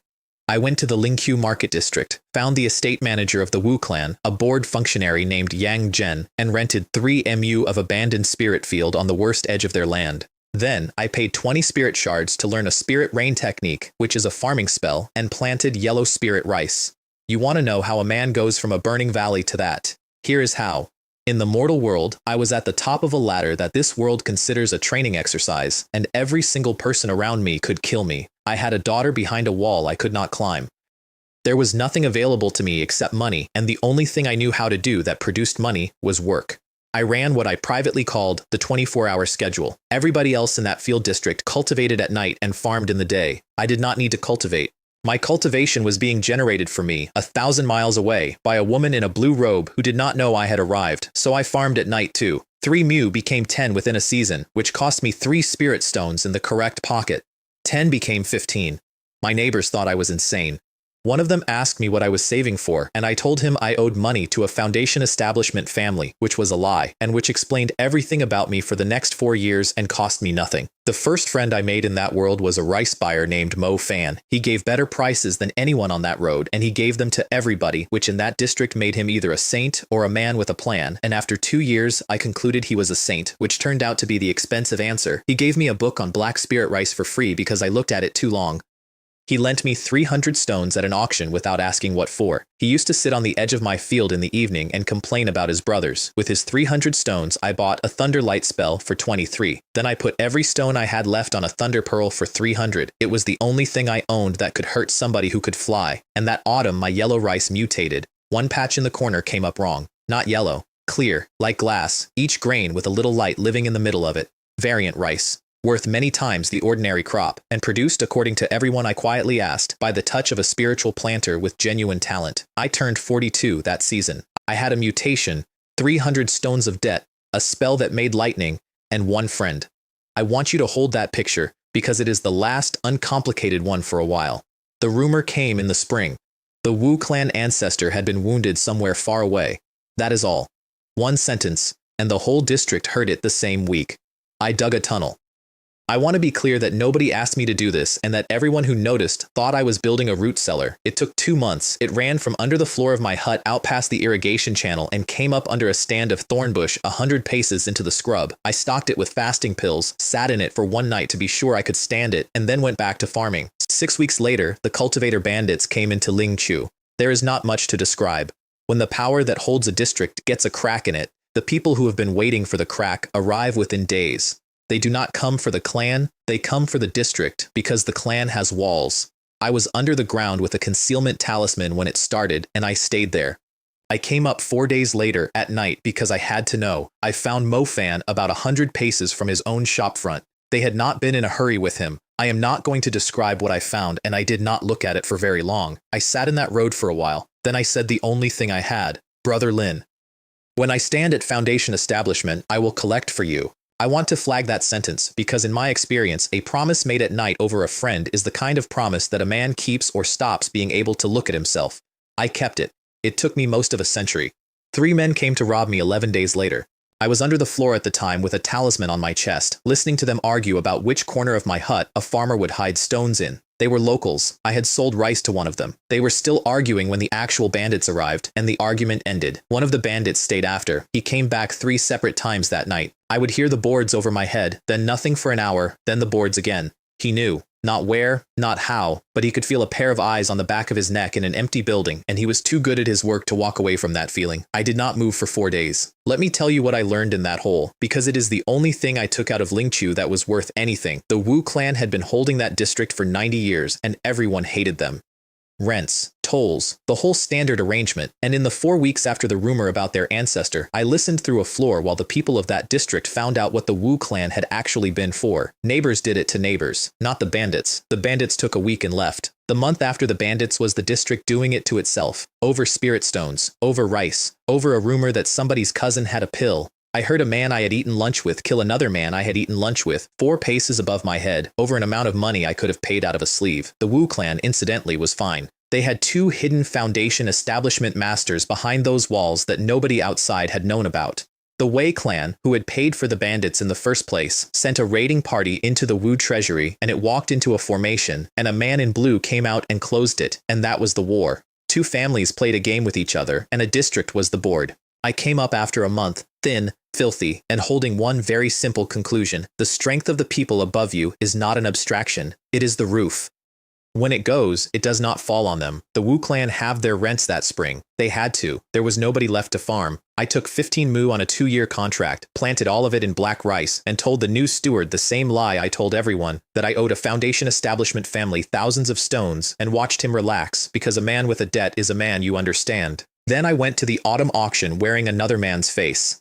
I had a mask, a black robe, and about 2 hours of work on my own skin with a stick of pigment. I had learned in the mortal world that a disguise is not about looking like someone else. It is about giving people 3 details to remember, so that the 400 other details walk out of the room with you. I bought a spear, dragon bile, first tier, mid-grade, 600 spirit stones, and every stone I had left after the thunder pearl. I had been fighting with a farming implement for 4 years. The first time I ran a form with that spear in an empty field at midnight, I laughed like a lunatic. Then I sat through the closing lots and got the education of my life, a body refining technique called Mingyu Gong, 3000. An earth lotus, 4,000, a sword grown out of the core of a flame wolf, 10,000, and the room genuinely reacted to that one. And then the last lot. One foundation establishment pill, 45,000 spirit stones. The room did not gasp. That is what I remember. Nobody in that hall gasped because everyone in that hall already knew. I was the only person present who was learning it in real time, 45,000. For one pill that one man swallows once to cross from the first stage of cultivation to the second. And there is a stage after that, and a stage after that. I had 600 stones of spear and a rented field. I walked out of that auction with the arithmetic of the next 100 years assembling itself in my head. I noticed on the 3rd street that I was being followed by professionals. Of course I was. A masked man with no affiliation had just bid 600 stones in public. In that market, that is not wealth, that is bait. So I went into a place called the Manhwa house. I would like to state for the record that this was tactical. It is the one building on any street where a man can go in through the front and nobody outside can see what happens next, and where the staff are paid specifically not to remember faces. I put the girl who came to my room to sleep, which cost me a talisman and which I paid for 4 times over. Then I spent an hour doing the most humiliating work of my career: wig, powder, a mole, drawn on, a dress that did not fit anywhere. I went out through the back of that building as a somewhat unfortunate-looking woman, walked past 2 of the men who were hunting me, got to my field, went down into my tunnel, and came up in the thorn bush. The ambush team waited outside the Baihua house until sunrise. That was the good week. The bad one came about 2 months later, when I found out what Yang Zhen had decided about me. He had noticed 15 mu, variant rice, 3 consecutive good harvests, an unaffiliated mortal with no clan and no visitors. And he had done what estate managers do, which is arithmetic. And the arithmetic said that I was livestock that had not finished fattening. He was not going to rob me. He was going to keep raising my quota until the year I could not meet it. Then take everything as forfeit, and then there would be an unfortunate accident with a field. I learned this because he put a man on me who specialized in a shadow technique, and shadows are only invisible if you have not spent 11 years in the mortal world being hunted by an organization that runs the mortal world. So I dug a second tunnel, 2 months, every night. I carried the dirt up in a basket and spread it across my own fields during the day, a handful at a time, in front of the man watching me. He wrote in his report that I was an obsessive farmer. The night I left, I went out under the perimeter, walked 11 miles, and checked into a house in the next town under the name Jiang Ren. Then I did nothing at all for 7 days. The first 3 days after you disappear are when they look. The next 4 are when they get bored. On the 8th day, I left with the Ping'an escort caravan for Xiang. I sat on the back of that wagon and watched the Lingqiu district go under the horizon. I thought about the manager who had planned to have me killed, and about the 3 years of profit he had already taken off me, and about how there was nothing at all I could do about it that day. 30 years east of the river, 30 years west of the river. It is an old saying where I come from, and it means the same river moves. Do not underestimate a man who cannot fight back yet. That is all it means. He is not a man who cannot fight back. He is a man who cannot fight back yet, and he is keeping a list, and unlike you, he has nothing else to do with his evenings. Xiang had 7 foundation establishment families in it, and a dock. The flying ship cost 666 spirit stones for a 3-month passage, which was every stone I had made in 5 years of rice. I paid it without blinking because the alternative was walking for 11 years. There was a market on board, an entire market on a ship in the air. And on the second deck, there was an alchemist of the 2nd rank named Wu Chenzi, who bought a Tianxian herb off a passenger in front of me for 30,000 spirit stones. 30,000 for a plant. I had spent 5 years growing rice and had made roughly 2% of that. I stood at the rail of that ship for a long time after, doing the kind of thinking that changes what a man does with the rest of his life. Rice is work. Herbs are also work. The difference between 2 spirit stones and 30,000 was not effort. It was knowing which seed goes in the hole. Xuanling Immortal City came up out of the cloud on the 90th day, and I did not have a reaction available. There is an inner city. Only Sect disciples enter it. There is an outer city, which costs 10 spirit stones at the gate, and around both of them, in a ring, there are 99 markets, each one the size of a mortal capital. My daughter was inside the inner city. I had crossed a world, a border, a war, and an ice field. I got to within about 4 miles of my daughter and stopped because there was a gate, and I was nobody. I went to the 88th market, which is where the herb growers are. On the road there, a man in a good robe fell into step beside me and started a conversation. I want to note that he did it well. He did not open with an offer. He opened by complaining about the road. Mo Jin, third master of the Li clan of the 88th market. Qi refining completion, which in that district made him a person of consequence and in the sect would have made him a servant. He offered 15 mu of good land at 30 stones a year and a 10% discount at every Li family shop. He did it before he had asked me a single question about myself. I asked him why. Because you have farmer's hands and a soldier's shoulders, he said, and I would rather have you in my fields than in somebody else's. I have been recruited, as I said, by kingdoms.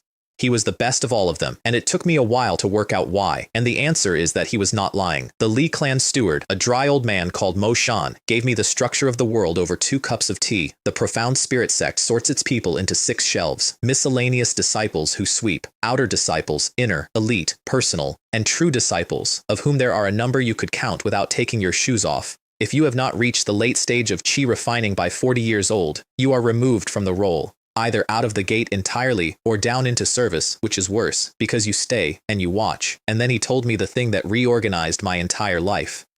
A disciple of the profound spirit sect can buy a foundation establishment pill from the sect for 10,000 spirit stones. 10,000.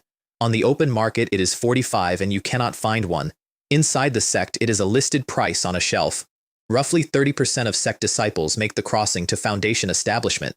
Outside the sect, among free cultivators, the number is about 1 in 100. That is not talent. That is not fate. That is a discount. I sat there with my tea going cold, the same way I had sat in a tea house in Yunshui 100 years earlier. I understood that every story I had been told about immortals and destiny and heavenly fortune was a decoration on top of a purchasing department. Mo Jin showed me his villa the next week, an alchemy chamber, a spirit pond with perch in it worth 100 stones each, swimming around like they did not know. He was a first-rank alchemist at the peak of the grade, which meant he could make pills that a foundation establishment cultivator would take. He promised to ask around about a disciple named Lin Nuan through his outer disciple contacts. He did not ask why. That is the single kindest thing anybody did for me in my first 50 years in that world. I heard him afterward, through a wall, talking to his old retainer. That man will not stop at foundation establishment, Mo Jin said. I do not think he will stop at the Golden Core either. I have a feeling about him. Uncle Zhang said something non-committal. Uncle Zhang is worth a paragraph. 2 months later, I went to buy a greenwood technique from a shop on the main street. The listed price was 300 stones. The seller looked at my clothes and said 500. I said the price on the shelf says 300. He said the shelf is old. And then a young man came in from the street with 4 friends and told me, cheerfully, without any preamble at all, that I had 2 options. I could pay double for wasting the shopkeeper's time, or I could leave an arm. Yang Lei, of the Wu clan, 7th family of the 88th market. There is a specific feeling that comes over you when you are 100 and some years old, and you have killed 2 grandmasters in a burning valley, and a 20-year-old with a good haircut offers to take your arm in a shop. I was 3 heartbeats from ending 5 lives and a business, and then Uncle Zhang walked in through the door and said mildly that this gentleman farms for the 3rd master of the Li clan. The room emptied. Yang Lei apologized, in the way people apologize when they are only apologizing to a name. Here's the part I want you to notice. Uncle Zhang had been in that shop the entire time, standing at the back, looking at talismans. He came out at the exact moment that made his intervention most valuable, and not 1 moment before it. I bought my technique for 300. I thanked him properly. And I walked out into the street with 2 new items on the list I keep, the Wu clan of the 88th market, and a note in smaller writing that the Li family were good people and that good people watch you get robbed until the price is right. I stopped growing rice that year and switched to gathering spirit grass. Rice paid 3 or 4 stones a mu. Gathering spirit grass paid 70 on a bad harvest and 100 on a good one. The only reason every farmer in that market was not growing it is that it dies if you look at it wrong. It did not die for me. Somewhere in my 4th year of standing in a field at 2 in the morning with a watering spell, the spirit rain technique went past proficiency into what the craft calls mastery, and a small line appeared in the corner of my vision that I had to read 3 times. Spiritual planter, 1st rank, peak. There is a whole profession in that world for what I had been doing to stay alive. It has ranks, and it has a guild, and people spend 200 years trying to get to the top of the 1st tier of it. I got there by being too poor to sleep. That same season, my daughter broke into the 6th layer of Qi refining. The world behind my eyes got wider again, and I stood in a field of grass at midnight and said thank you out loud to a woman 4 miles away who did not know I was in the same province. I want to tell you what she was doing that night because I found it out later and because you should have it before the rest of this happens. Lin Nuan was 27 years old and she was sitting in a stone cave in the outer disciple quarter with a girl named Jiang Qing. Qing wore purple and had an 8th rank root, which in that sect is a sentence with a date on it. Nuan wore blue and had a 7th, which is not a sentence but is not a promise either. They had been each other's only real company for 21 years. They had a routine that night that they had run 100 times, which was that Qing would say something skeptical about the outside world and Nuan would say the same sentence back. My father is coming for me. 21 years. That is how long a person can hold one sentence if nobody gives her anything better. I could not get through the gate. Let me be exact about this, because I spent about 9 years being unreasonable about it. The inner city admits sect disciples, not relatives, not merchants. There is no bribe, because the men at that gate are not paid in anything I had. I stood at the end of that road 4 separate times over the years and looked at it the way you look at weather. So when the Snow Moon Tower announced a poetry competition, I did not think about poetry. I thought about volume. The prize list was why the whole market cared. 3 items, every one of them a foundation establishment resource. A snow dragon ginseng worth 8,000 stones. A spirit bamboo worth 5. A lingji worth 3. The judges were why the whole market showed up. 3 old men who had spent their lives on verse and were locally famous, and sitting slightly apart from them, a young woman in the pale robes of the inner sect. Fairy Mei Ling, 5th rank spiritual root. Both parents at Golden Core. In that market, she was not a person, she was an event. And a poetry competition in a tower on the main street of the 88th market gets talked about. It gets repeated. It travels up the road and through the gate and into the inner city, because sect disciples are bored and gossip is the only free thing in that world. There is a poem I used to say to my daughter on the road north, when she was 6 and cold and angry at me about a deer. 4 lines. I did not write it. I stole it out of a life I no longer had. I had said it to her enough times that she used to finish the 3rd line before I got there, so I did not enter the competition. I went to Mo Jin's villa the night before, put 4 lines in his hand and told him to read them as his own. He refused for about 40 minutes. I have never seen a man work that hard to give away 8,000 spirit stones. It is your work. It is 4 lines. Read them. Why? And I told him the truth, because he had earned it. I told him I had a daughter behind that gate and no way to knock. Mo Jin read the poem again. Then he folded it and put it in his sleeve and did not say anything else about it. The next morning, he walked up onto that stage and lied to 3,000 people for me. The theme was hardship. Zhou Bo went first. He had been the 2nd best poet in that market for 30 years, always to Mo Jin, and you could see in his face that he had spent a decade preparing for a year when Mo Jin did not show up. Then Xiong Li, inner sect disciple, very tall, very handsome, and he had used his turn on the stage to publicly propose marriage to Fairy Mei Ling, which the crowd loved and which she received with a face like a closed door. Then Mo Jin read my 4 lines. When I was young, I drew the bow until the wood complained. I feared neither the long years nor the wind. The east wind came, and it broke the arrow, and not the boy. The boy it broke later, slowly, and he never told anybody. The tower went quiet in a way that a market street does not go quiet. 5 judges. 5 votes. All 3 prizes. The old man they called the poetry madman came down off the platform to ask who had written it, and Mo Jin, being who he was, told the truth in front of everybody. Not mine. A man gave it to me. I promised not to say his name. I want to describe the next 20 seconds because that is where my life changed and I was not in the building. 3,000 people wanted to know who the mysterious poet was. Fairy Mei Ling wanted to know because she was curious, and curiosity in a woman whose parents are Golden Core is a resource that moves. And Xiong Li wanted to know because he had just been beaten in public, on the day he proposed, by a man who did not attend. Zhou Bo wanted to know for the same reason, with less of an audience. 2 of those 4 people wanted a name so they could meet me. 2 of them wanted a name so they could remove me. I was at home. I had left before the results, walked back to my house, and gotten 4 neighbors extremely drunk on my own rice wine so that 6 separate people would remember exactly where I was that afternoon. Gao. It is not a joke. It is not a bit. It is a professional standard, and I have kept it in 3 worlds. Mo Jin came that night with all 3 prizes in a box and tried to give me the whole lot. We argued for an hour. In the end, he kept the snow dragon ginseng because he was 4 years off his own foundation establishment attempt, and it was exactly what he needed. And I took the bamboo and the lingzi. He also gave me his personal black token, which meant that anyone in that market who stopped me had a problem with the Li clan. You did not have to tell them it was not yours, I said. I did though. He looked genuinely surprised at the question. It was not mine. That is why he broke through and Zhou Bo did not. Now here is the part of my life I would like to go back and change, and cannot, and have not stopped thinking about in 150 years.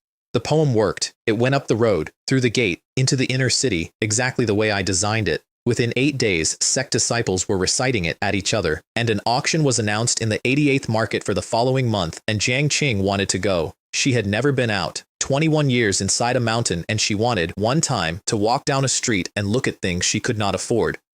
And my daughter talked her out of it. I know exactly what she said because Ching repeated it to me later, word for word, with her hands in her lap. We are not alchemists. We are not at the peak of chi refining. There is no reason for us to stand in a crowd. My father always said, do not go where the crowd is. Do not be seen. Keep your head at a height nobody wants. My daughter turned down the one trip that would have brought her within 400 paces of me because she was following, precisely and faithfully, the doctrine I had beaten into her when she was 6 years old. They locked their little fingers and promised to go in 100 years.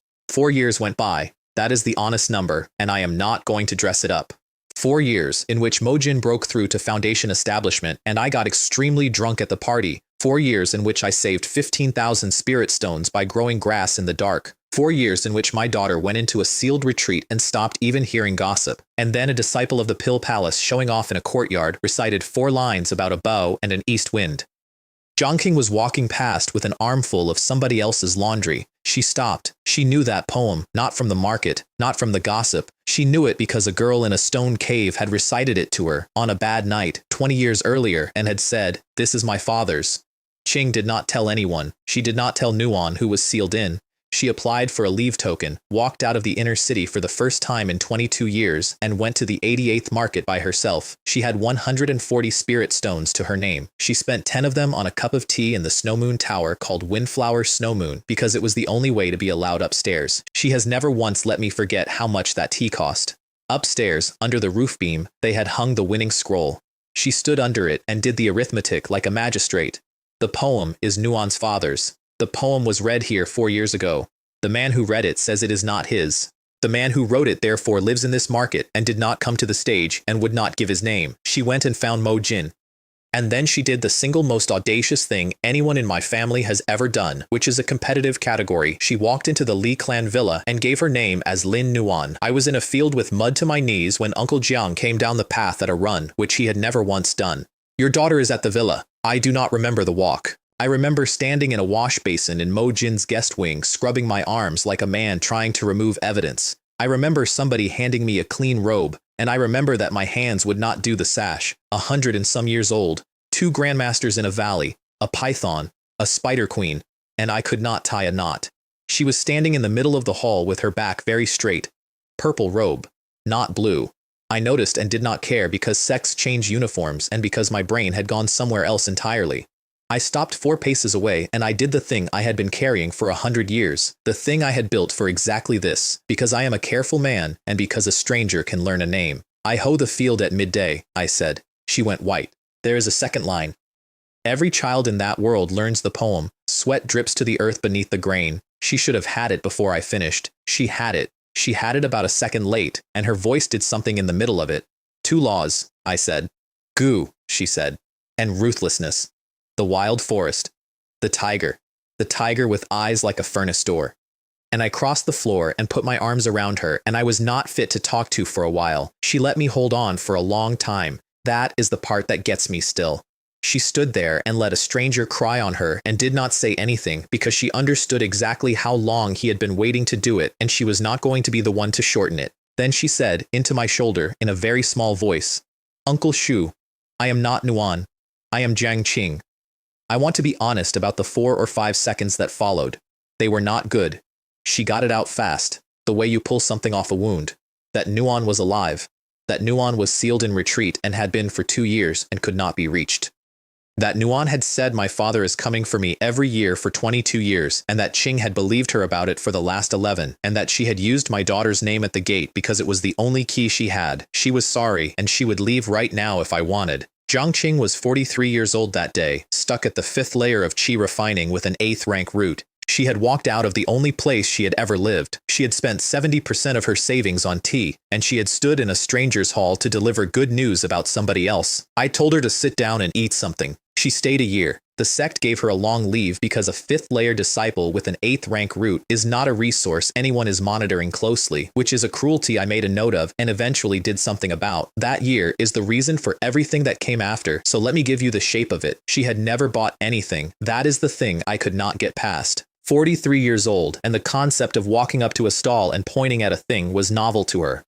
I took her to a bookstall on the second day and watched her look at a novel for 6 minutes without touching it, and when I asked, she said it was 10 stones and that 10 stones is 10 stones. I got it for 3. The stallkeeper opened at 10. I walked away at 4. He caught me at 3, and Ching watched this entire transaction with the expression of a woman witnessing sorcery. He threw in a second book for free, out of guilt or spite. It was a cheap thing about a swordsman and a fox spirit who spend 400 pages nearly saying something to each other. She stayed up the whole night with it. She would not admit this in the morning, and she had the face of a woman who had been awake since the previous day. I fed her properly. That was the other thing. In the sect, they had eaten fasting pills and cheap grain for 2 decades to save stones for pills. The first time I put a proper spirit dish in front of her, she ate it in silence and then sat there with her hands in her lap and would not look up. I gave her a bottle of spirit gathering pills. She tried to give it back 3 times. And every evening, for half an hour, I told her a story about a monk and a monkey going west, which I had also stolen out of a life I no longer had, and which took most of a year to finish. She went back to the sect at the end of it, and I did not understand anything at all about what had happened to her. Nuon came out of retreat at the 7th layer. Ching told her the same day. The 2 of them were supposed to come down together, and then the sect changed the leave rules and Ching's token was frozen for 3 more months, and my daughter refused to leave without her. 3 months. She had been waiting 101 years to see me, and she sat in a stone room for another 90 days because she was not going to walk out of that gate alone. I have thought about that more than almost anything else in my life. I taught that girl to keep her head down and to never be generous at the wrong hour.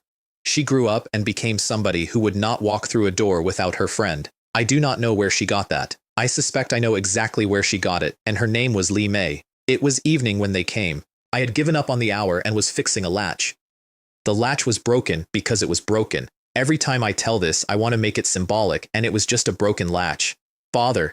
She was 107 years old, and she looked about 25, which is what cultivation does, and she had my mother's chin. We ate at a place called Ling Shan Lu, and I ordered everything on the board and could not eat any of it. I gave her 6,000 spirit stones and she tried to refuse, and I told her that if she refused, I would follow her back to the gate and hand them to a guard. Everything after that should have been simple. It was not, because 3 months later Jiang Qing failed her breakthrough to the late stage of qi refining, an 8th rank root at 44, the sex line is 40. She had been carried past it on a technicality, and the technicality had just run out. She came to my courtyard that night with wine she had bought herself and got through most of it before I noticed what she was doing.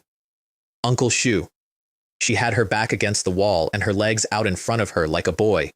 Am I really that useless? I said no, and I said the true things, and none of them landed because none of them ever do. And then she said the other thing, and it did not sound drunk at all, and she leaned over and made her position unmistakable. I turned her down. I want that stated clearly. I put my hands on her shoulders and moved her back and told her she was drunk and unhappy, and that this was not what it looked like from inside her own head. That in the morning, she would be grateful. She listened to all of it. Then she reached into her robe and put a book in my lap. It was a diary, cheap paper. The entries were numbered rather than dated. Day 400 since I met Uncle Shu. Day 800, I miss. That is where that entry stops. 2 words and then nothing for the rest of the line. I sat in my own courtyard with that book open, and I was out of arguments. A panel opened in the corner of my vision, the way it had on a wedding night 130 years earlier. 8th rank, spiritual root detected. Enhance offspring. And the price list had changed, because the currency had. 10 stones for a 9th rank root, 100 for an 8th, 1,000 for a 7th, 10,000 for a 6th, 100,000 spirit stones for a 5th rank spiritual root. I looked at that number for a long moment. A 5th rank root is Fairy Mei Ling. A 5th rank root is a child the sect fights over before it can walk. 100,000. I had 18,000 and a good year behind me. I chose no, not out of nobility. Because it was the wrong hour, and because a decision that size does not get made on a night when somebody has been crying, and because I have never in my life bought the first thing I was shown. I want to be honest about what it cost me to close that panel. I sat there afterward and did the arithmetic on what 100,000 stones actually is, and how many years of grass that is. I understood that I was looking at the shape of my entire next century. Nuon found out about her father and her best friend the way people always find out, which is all at once and from the wrong direction. She shut her door for 4 days. I want to be fair to my daughter. She was 107 years old, and she had spent 101 of them holding one sentence. The sentence had been about a man, and the man had turned out to have a life in him. On the 5th day, she opened the door and said the only thing that could have gotten her there. For 20 years, she said, I told her what you were like. Every night. I described you. I am the reason she is like this. Then she said she needed a year and did not want to discuss it again, and we never have. Jiang Qing left the profound spirit sect that autumn. She had to do it before her next assessment. A disciple who has failed the age line is released. A disciple who breaks through afterward becomes property and never leaves. Nuan stayed. I fought her about it and lost. Her argument was arithmetic, which is the one kind of argument I cannot walk away from. If I leave too, she said, then everything we need for 2 foundation establishment pills has to come from outside. Inside, I can buy mine for 10,000. Outside, it is 45 and there is a waiting list of dead people. If we both walk out of that gate, we are not free, we are just slower. She was right. She had been right since she was 6 years old, and it has never once been convenient. I bought 2 mid-grade transmission stones so we could talk. 12,000 spirit stones for the pair, which was every stone I had and 4 months of my life, and I have never spent money better. 10 years passed after that with nothing in them worth telling you about, which is the best thing I can say about any decade. At the end of the 10th, Xiongli came to the Li clan gate with 4 inner sect disciples behind him and asked for a name. He was foundation establishment by then. Fairy Mei Ling had made it too, and wore the blue of the inner sect, and had spent 10 years politely declining him. He had spent those same 10 years telling himself a story. Not that she did not want him, that she was holding out for the poet. 10 years. He had built a whole man out of 4 lines and a bad afternoon, and every year the man got taller. Mo Jin met him at the gate and said no. He said it plainly, once, without heat, in front of 4 foundation establishment cultivators who could have taken his clan apart before lunch. They were about to do exactly that when the old ancestor of the Li clan came out of a building that nobody had ever seen anyone come out of, late-stage foundation establishment, in a market of families whose best was early stage. Xiongli left. Afterward, the old man asked Mo Jin privately whether he actually knew who the poet was. I do, Mo Jin said, and you will not give him up. He is my friend. The ancestor of the Li clan considered that for a while, and then he said the sentence that I have carried around ever since and which I did not hear until decades later. Then I hope for all our sakes that your friend is worth what you just spent on him. Xiongli tried to have Mo Jin killed the same week. He put it to the 4 inner disciples plainly. A market family head, no ancestor watching, an accident on a road, who would ever prove it? The first one laughed at him and walked out. His exact words, which reached me later through 3 separate people because that market gossiped like a village, were that he was not starting a bone-deep feud with a foundation establishment clan over the authorship of a poem. The other 3 thought about it for a day and then found somewhere else to be. Xiongli was left standing in a courtyard by himself with a plan and no hands.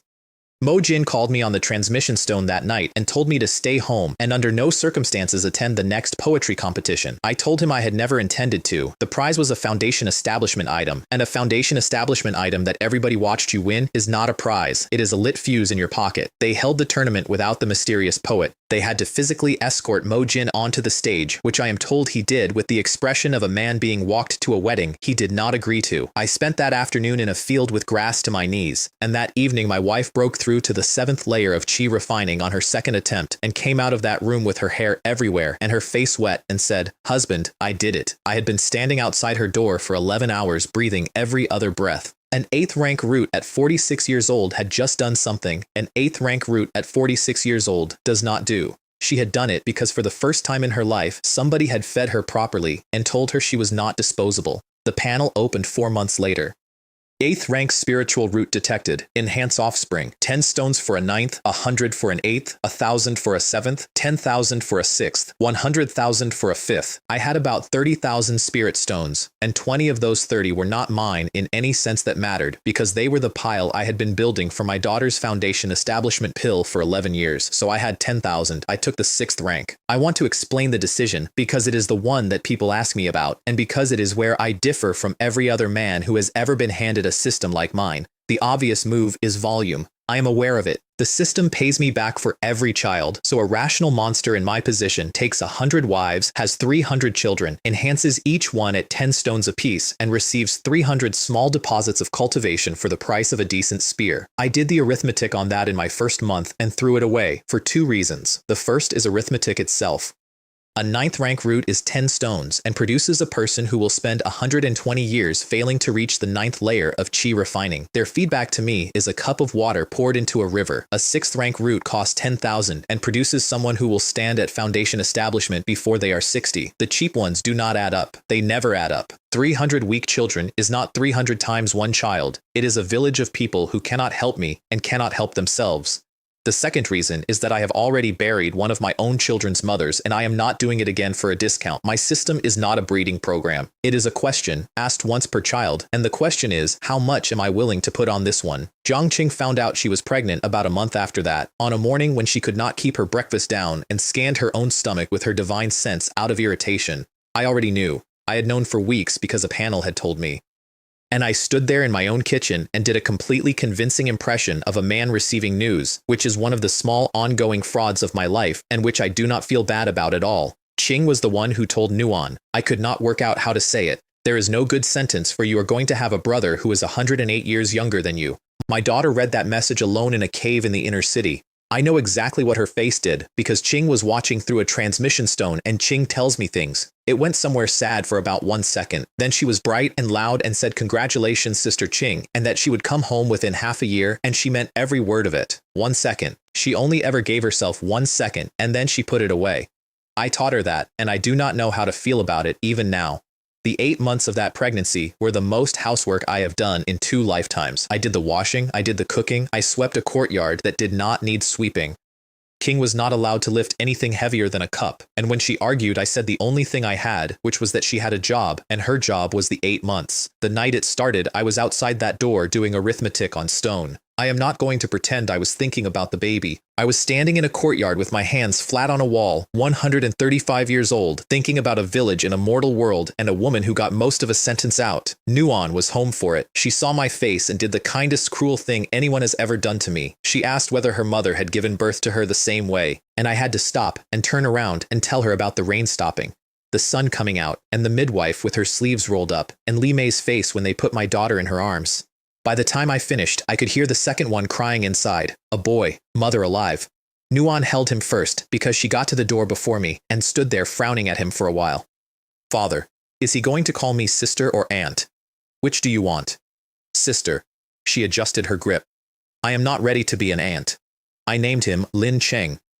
And then, standing in that room at 3 in the morning with a newborn making a noise like a small, angry kettle, I did something that I think surprised even me. I sat down and wrote out generational characters for 3 generations forward. Heaven for his, earth for the next, mystery for the one after. Qing asked what I was doing. I told her I was naming people who would not exist for 200 years, which sounded insane out loud, and which was the first time I said the actual plan in front of another human being.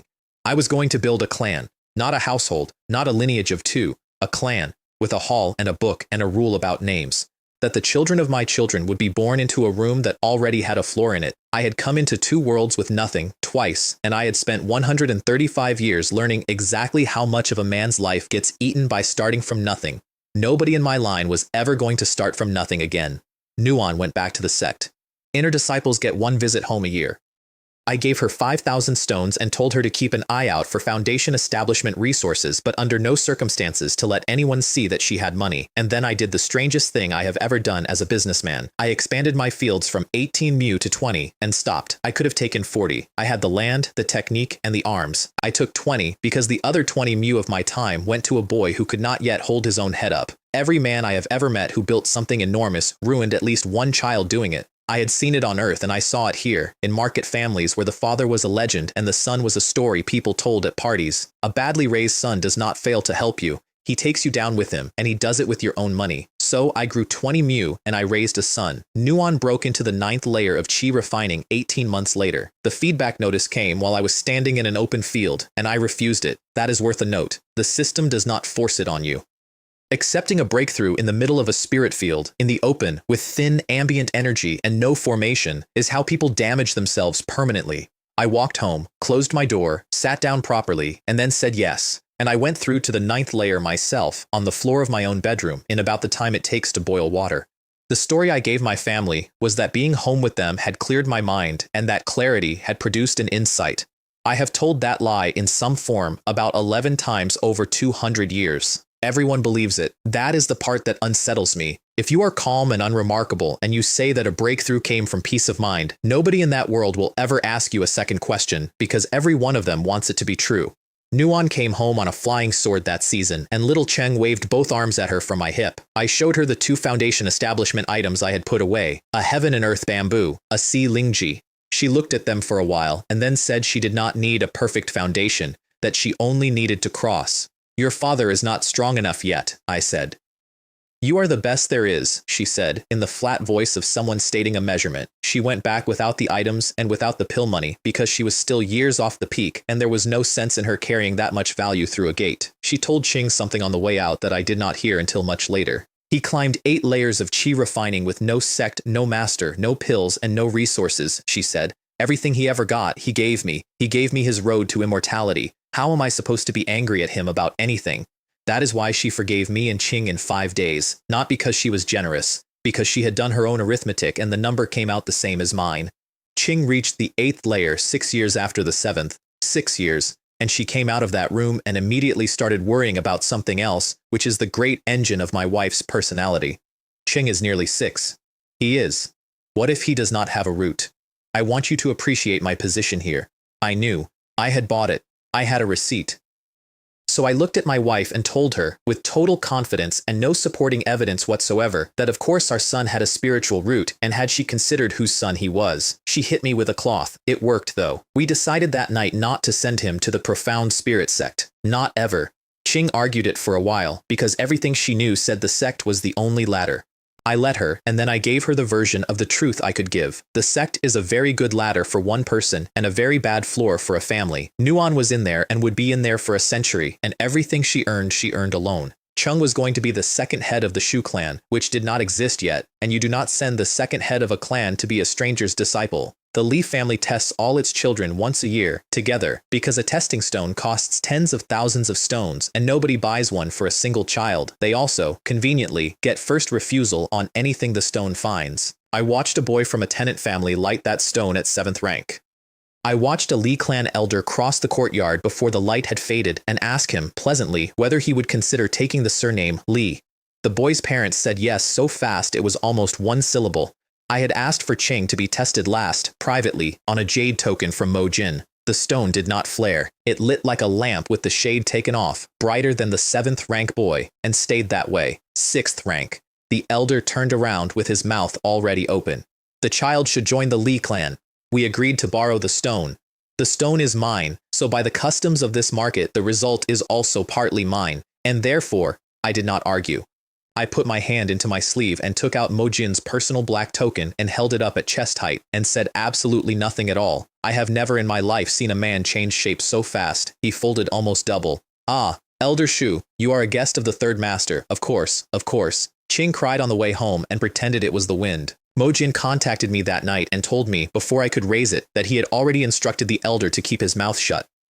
A 6th rank root in a market family is not good news. It is an announcement that a household with no ancestor has something worth taking. Chung's first technique cost me over 8,000 spirit stones, which was double the going rate, and I paid it happily. It was called the mixed origin art, and the reason it cost double is that it has no elemental attribute. Most cultivation techniques are tuned to fire or water or wood, which means they are excellent for the child who matches and useless for the one who does not.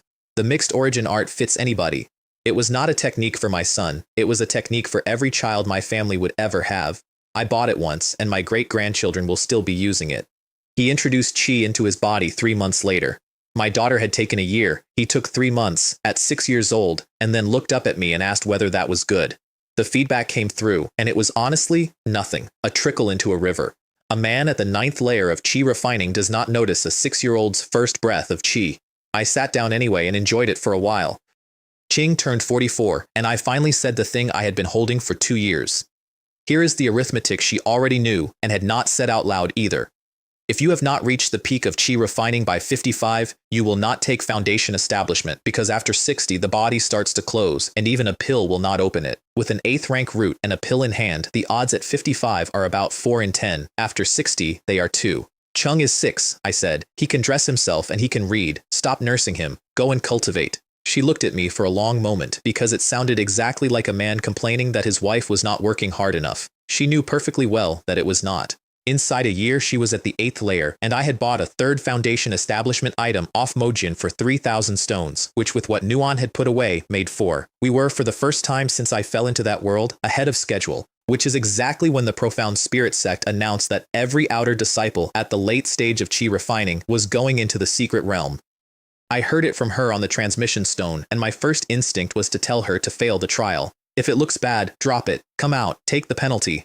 Father, she was very patient with me. It is not optional. Then she came home to explain it in person, which is how I knew it was serious, because she used a year's home leave on a conversation. The sect had found something in that secret realm, heavenly grade foundation establishment objects, not the ordinary earth grade things I had been collecting 3,000 stones at a time. The kind of resource that turns an ordinary foundation establishment cultivator into someone with a genuine chance at a golden core, and a golden core into a candidate for nascent soul. And there was a catch, which is why they were sending children. Inside that realm, everything above chi refining gets pressed down. A foundation establishment cultivator walks in and becomes functionally a beginner. A golden core elder walks in and is worth less than a beginner because he has spent 200 years learning to fight with tools he can no longer lift. Only chi refining keeps its strength.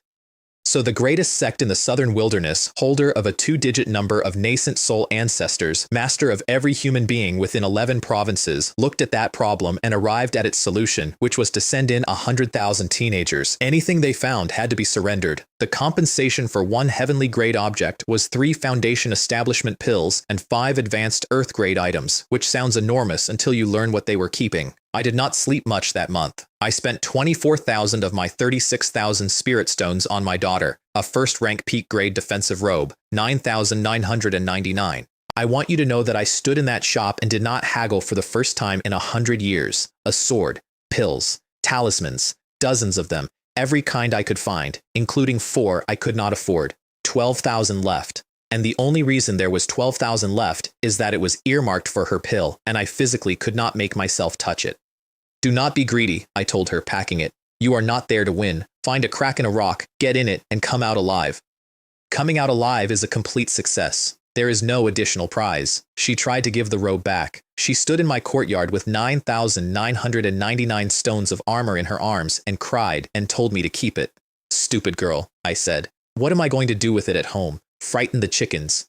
The gate they sent them through stood on the sect's main square and was tens of zhang high, covered end to end in characters that hurt to look at. Elders sat at tables taking names. Nuon told me what she overheard while she was in that line. I have thought about it more than almost anything else I know about that world. 2 elders were talking, not whispering. Talking, the way men talk in front of livestock. Even if every late-stage outer disciple dies in there, one of them said, the sect replaces them in 10 years, and 2 heavenly objects might give us another nascent soul. 10 years. That was the exchange rate. 100,000 young people, priced against a 10-year restocking delay. One elder further down that table was screaming at somebody because his own great-granddaughter had a 5th-rank root and had been put on the list anyway. He lost that argument. I want to be careful here, because I am about to describe a month of my daughter's life that I was not present for. I have made her tell it to me 4 separate times over the years, and every time I hear it, I have to go outside afterward. She came out of the gate into a forest where the canopy ate the sky. The first thing that found her was a late first-tier beast built like a lion, and she did not fight it. She went into a stream and swam, because I had told her when she was 5 that most large animals will not follow you into water they cannot see the bottom of, and she remembered. The second thing was a heavenly venomous python, coiled around a patch of glowing plants she wanted. Her sword skidded off its scales, its venom went into a tree trunk, and the trunk started coming apart. And my daughter, who had spent 130 years being the most careful person I have ever produced, stopped running away. She used the second character, the one I taught her, on the edge of a bed when she was 4 years old and thought it was about a wolf. She stuck a Vajra talisman on her own chest, which makes the body briefly behave like steel. Then she deliberately let that thing hit her with its tail. It threw her into a tree, and she came off it with red on her chin, but she had gone in on the hit. While she was still in the air, she put the sword into the spot 7 inches below the head. I told her about that spot on a road when she was 6. My father told me about it on a road when I was 9. The python died. She said afterward that if it had not been for the talismans and the robe, she would have died in the first week. She said it lightly, like a person reporting weather. She took the demon core and a strip of meat, because those are the 2 things everybody knows are worth money. She left the hide, the gall, and the scales. I want a moment for that. Those 3 things were worth more than the core. My daughter had lived her entire life inside a mountain and had never once been taught what a beast is worth on a market street. She stood over the most valuable things she would touch that year and walked away from most of it. An hour later, a group of other disciples found the carcass. They stood around it, according to a boy who told the story afterward at a wine table where somebody I knew was drinking.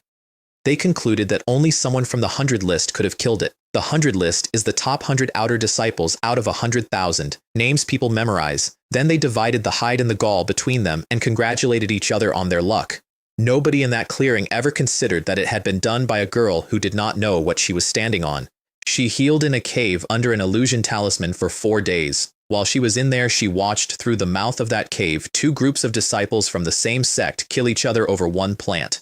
She told me that she asked herself a question in that cave that I had never had to ask myself at her age. Which is more dangerous here, the animals or the people? She wrote the answer down. She still has the slip. People. Then she came over a ridge and saw a valley with mist standing in it, and everything under her skin told her not to go in. That is not a technique. There is no name for it. It is the thing that keeps farmers alive. She sat down in the scrub and did not go in. 3 cultivators at the peak of Chi refining came along the ridge behind her with a treasure compass and went in, loudly, excited, one of them saying that the reading was enormous. She crawled away, not walked, crawled for several miles, and she was right to, because about a quarter of an hour later the valley made a sound. Here is what was in that valley, which she learned in pieces over the following weeks like everyone else. There was a field of dragon vein grass, which is a top-class Earth-grade Foundation establishment resource. There was a tree with red fruit on it, which was heavenly grade. There was a pool of essence. And there was the thing that had been sleeping under all of it for a very long time. They called it the Crimson Dragon Crocodile. A full-grown one is 4th tier, which in human terms is nascent soul, which means that outside that realm, it could have eaten the elders who sent those children in. Inside the realm, it was pressed down to the peak of 1st tier. That was enough. 2 of the 3 did not get up. The 3rd ran, throwing talismans over his shoulder, 2nd and 3rd rank talismans that behaved like 1st rank peak inside that place, screaming that his father and grandfather were inner sect elders and that somebody should help him. Nobody helped him. Nuon was 2 miles away by then, lying flat in the scrub, shaking. If those 3 had been 10 minutes later, she told me, I would have gone into that valley. The news went around that realm in 3 days, and it went around with one detail attached that ruined everything. Its strength is suppressed to 1st tier peak. That is all it took. 100,000 young people who had been told their whole lives that opportunity is what separates the immortals from the dead, hearing that a 4th tier beast was standing on top of a heavenly grade tree with its power turned down. Greed beat fear by about a day and a half. They came out of the woodwork. Ju Chi, 2nd on the 100 list, extremely handsome, extremely reasonable, proposing an alliance with shares apportioned by contribution. Fairy Manhwa, 3rd, who fought with ice. Everyone who was anyone, except the man at the top of the list, who did not appear. Ju Chi's actual plan, which he did not share, was that everyone else was going to be the front rank, that if the beast could not be killed, he would leave. Thousands of them went into that valley in formation. The crocodile came out of the brush, and the first line stopped existing. Ju Chi's sword and Manhwa's ice flowers and 400 other techniques went into that hide at once and made a pattern on it like wind on a pond. Every time the tail moved, dozens of them went with it, including names off the 100 list, including people whose families had been buying them pills since they could walk. Somebody shouted that its eye was wounded, and everything turned on the eye, and it got worse. And then it spoke. 4 words, in a voice that came out of the ground. You have angered me. Manhwa went cold, and she was the only person in that valley who understood why. A demonic beast that talks has a mind. A beast with a mind is at minimum 3rd tier. Everyone in that valley had been fighting an animal, and there was no animal there. It exhaled a black mist over half the field. Ju Chi was screaming at the formation to hold, telling them he would personally kill anyone who ran. He was buying time. His own people were emptying the lair while he shouted. The moment a runner reached him and told him they had it, he left. Mid-sentence, he was simply not there anymore. The formation came apart in under a minute, and thousands of young people ran in every direction with a 4th tier beast walking through them. Manhwa went out last, which I respect, and said the only intelligent thing anybody said that day, which is that while the mountains stand, there will be firewood. In the forest afterward, she caught up with Ju Chi, who was sitting in front of 10 pieces of red fruit, 10 heavenly grade Foundation establishment objects. He had already worked out that if he surrendered all 10, his grandfather could probably lever 3 of them back, and with 3 of those, a nascent soul was not a fantasy anymore. He looked at Manhwa, and he did the arithmetic, and the arithmetic was that killing her had less than a 1 in 10 chance of working, so he laughed and said, of course, fairy, we share. Half, she said. 5. not one less. He gave her 5, and while he was smiling, he was thinking that he would repay this 10 times over, which is a sentence that a certain kind of man says to himself instead of admitting he lost. Neither of them dared eat one on the spot, incidentally.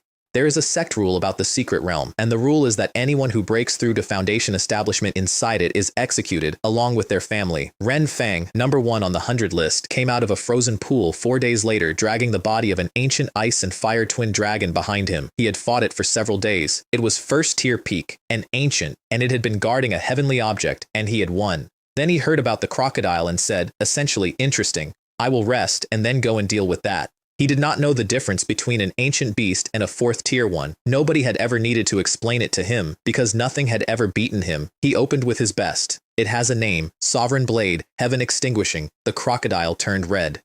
Not the surface, the whole animal, a deep light coming up through the hide, and its speed and strength stepped up an entire level, and Ren Fang went into a cliff face. He got up with red on his mouth and said that he would pay any price. The second exchange lasted about 2 seconds, and then the greatest young talent of the profound spirit sect turned around and ran. The crowd that had gathered to watch him do it, and to pick over whatever was left afterward, was standing directly in the crocodile's path. That valley and 50 li around it became forbidden ground after that. Ren Fang died in a dark cave about a week later. The venom was in him, and no third-rank antidote in his ring would touch it. He had 100,000 spirit stones of medicine on his person, and none of it was the right medicine. The last thing he said, according to nobody, because there was nobody there, is a line that got invented afterward by people who wanted the story to have an ending. I have always assumed he said something much less impressive. I have been close enough to that moment twice. His soul tablet cracked in the hall of a great elder named Ni, who had raised him personally. That old man went through 3 doors to get to the sect master. Send people in, now. Everything above chi refining is suppressed in there, the sect master said. If I send people in, I am sending more children. A dozen great elders sat down together and decided to pull everyone out. They closed the trial after 1 month instead of 6. Nuan's reaction to being told that a half-year trial was ending after 4 weeks was, and I quote, "But they promised us 6 months. They searched every storage ring on the way out and confiscated the heavenly objects. She had none, so she walked straight through. Half of the people who went in did not come out. They were made to stand on that square while a dozen great elders in gold robes, whom most disciples had never seen in their lives, came down and asked questions. The answer they got was Crimson Dragon Crocodile, and at least 1,000 dead, and probably many more. The concession the sect made to the survivors was a Foundation establishment pill at half price. Behind closed doors, they concluded 3 things. They could not lure the crocodile out, because outside the realm, it would be 4th tier and would eat great elders. They could send in their own gifted children with spiritual bodies, and were not willing to, and they did not possess a martial saint body, which is what the problem actually required, so they decided to study its habits, on the grounds that it was not going anywhere. Nuan came home half a year later. I looked at her from her boots to her hairline, twice, and did not say anything for about a minute. Then she sat at my table and told me about the crocodile. I listened to my daughter describe the 4 days she spent lying in a cave, and I kept my hand still on the wood, and afterward she reached into her ring and put 7 or 8 ordinary-looking plants on the table. I knew what they were before they landed. Decades of herbs will do that to a man. Blood-activating grass, hundreds of stones apiece. They were everywhere, she said. Nobody was picking them. Everyone was looking for the big things. I gave her every Foundation establishment item I had collected and 15,000 spirit stones for her pill, and I told her not to buy on the open market. The sect just lost half its late-stage disciples, I said. Which means the sect's own store is now sitting on a surplus of Earth-grade items and no customers. Go to the quartermaster, not the auction. She got everything for 4,000. She went into a 3-year seclusion, came out at the peak of chi refining, bought a Foundation establishment pill at half price on the survivor's concession, and crossed. The message came through the stone in the middle of the night. Father, Sister Ching, I did not let you down. There is something I had been hiding from my wife for 11 years, and this is where it comes out, so let me do it properly. I was 60-something years old, and half my hair had gone white. A cultivator at Chi Refining lives about 120 years and does not begin to age until 80. Everybody in that market knew it. It was not esoteric knowledge. It was the same order of fact as knowing that winter is cold. And I had gone gray at 60, and my skin had started to loosen at the jaw, and Ching had been quietly begging me to see a physician for 4 years. I always had a reason. I was busy. It was seasonal. It ran in my family, which was a particularly cheap lie since she had never met anyone in my family. Here is the truth, and I could not say it to her, then or for a long time afterward. On a wedding night in Immortal Village, 140-odd years earlier, a boy who had just been told that his cheat only worked on other people had paid 20 years of his own life for a 7th-rank spiritual root. 20 years, off the end. 120 became 100, and the body does not take that off the far end where you cannot feel it. It takes it off proportionally.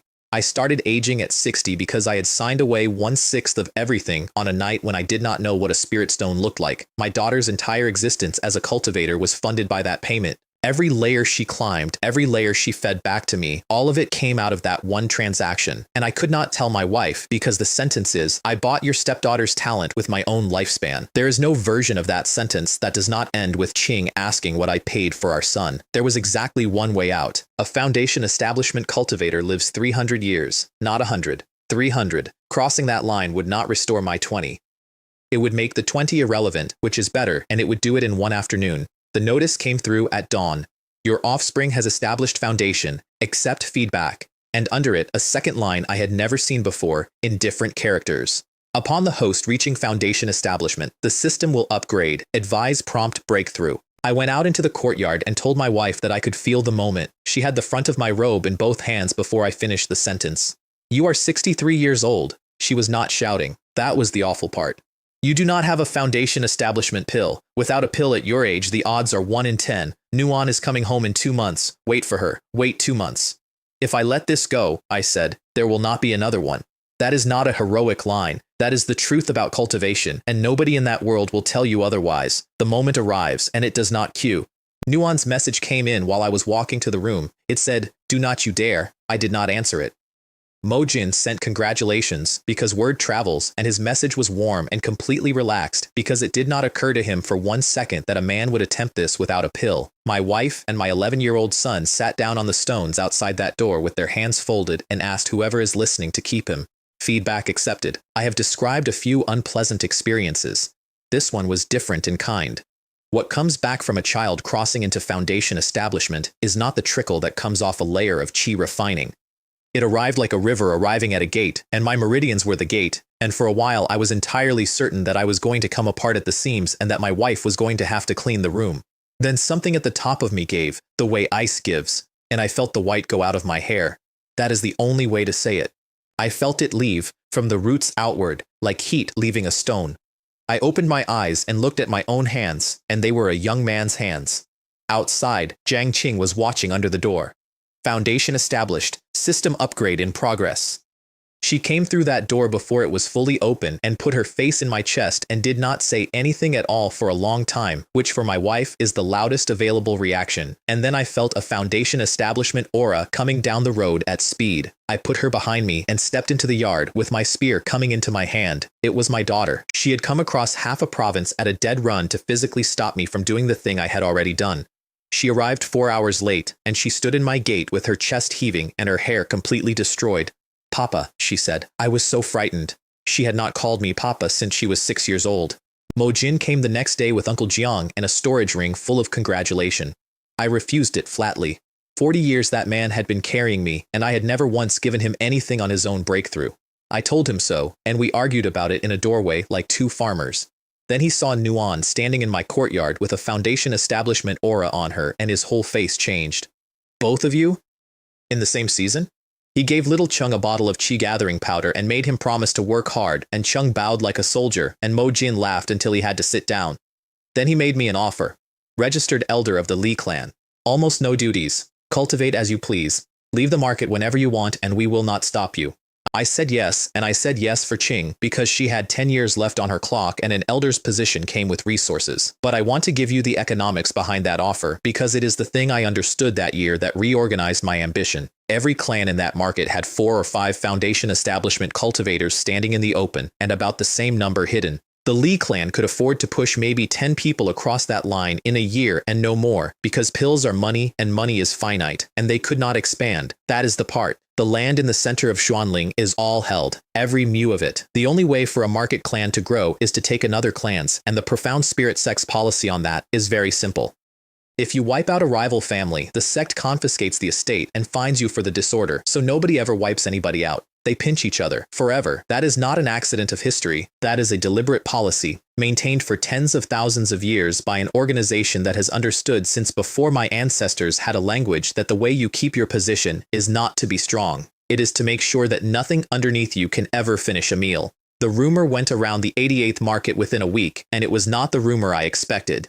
The new registered elder of the Lee clan used to be their gardener. I braced for contempt. What I got was something else entirely. Half that market took it as the best news they had heard in a decade, because if a man who grows herbs can reach foundation establishment, then the herb growers of that market were not, as they had all privately assumed, finished. One old man in a wine shop told anybody who would listen that he had drunk with me 40 years ago when I had only just crawled into the late stage of chi refining. He had. I remember him. He tried to sell me a fish. The elder's privileges were not subtle. The clan library, second floor, free use of the alchemy chamber, 5,000 spirit stones a year as a stipend and my choice of house, and 1,000 mu of spirit land placed under my management. Let me do that arithmetic out loud the way I did it standing in that office, because it is the moment my life stopped being about survival. Rent runs 3 spirit stones per mu per month. That is 36 a year. My share is 20%, which is 7.2. 200 mu were already let, which was more than 1,000 stones a year for doing nothing at all. If I let the whole 1,000, it was 7,000 a year. For doing nothing at all, I had spent 40 years at the peak of chi refining, working through the nights, farming 20 mu with my own hands. I had never in my best year made what this piece of paper was going to pay me for signing things. It is outrageous. I want to be clear that I thought so at the time, and I still think so. There is no version of the world where that is fair. I simply intended to be on the correct side of it from then on. They took me to meet the ancestor of the Lee clan, late-stage foundation establishment.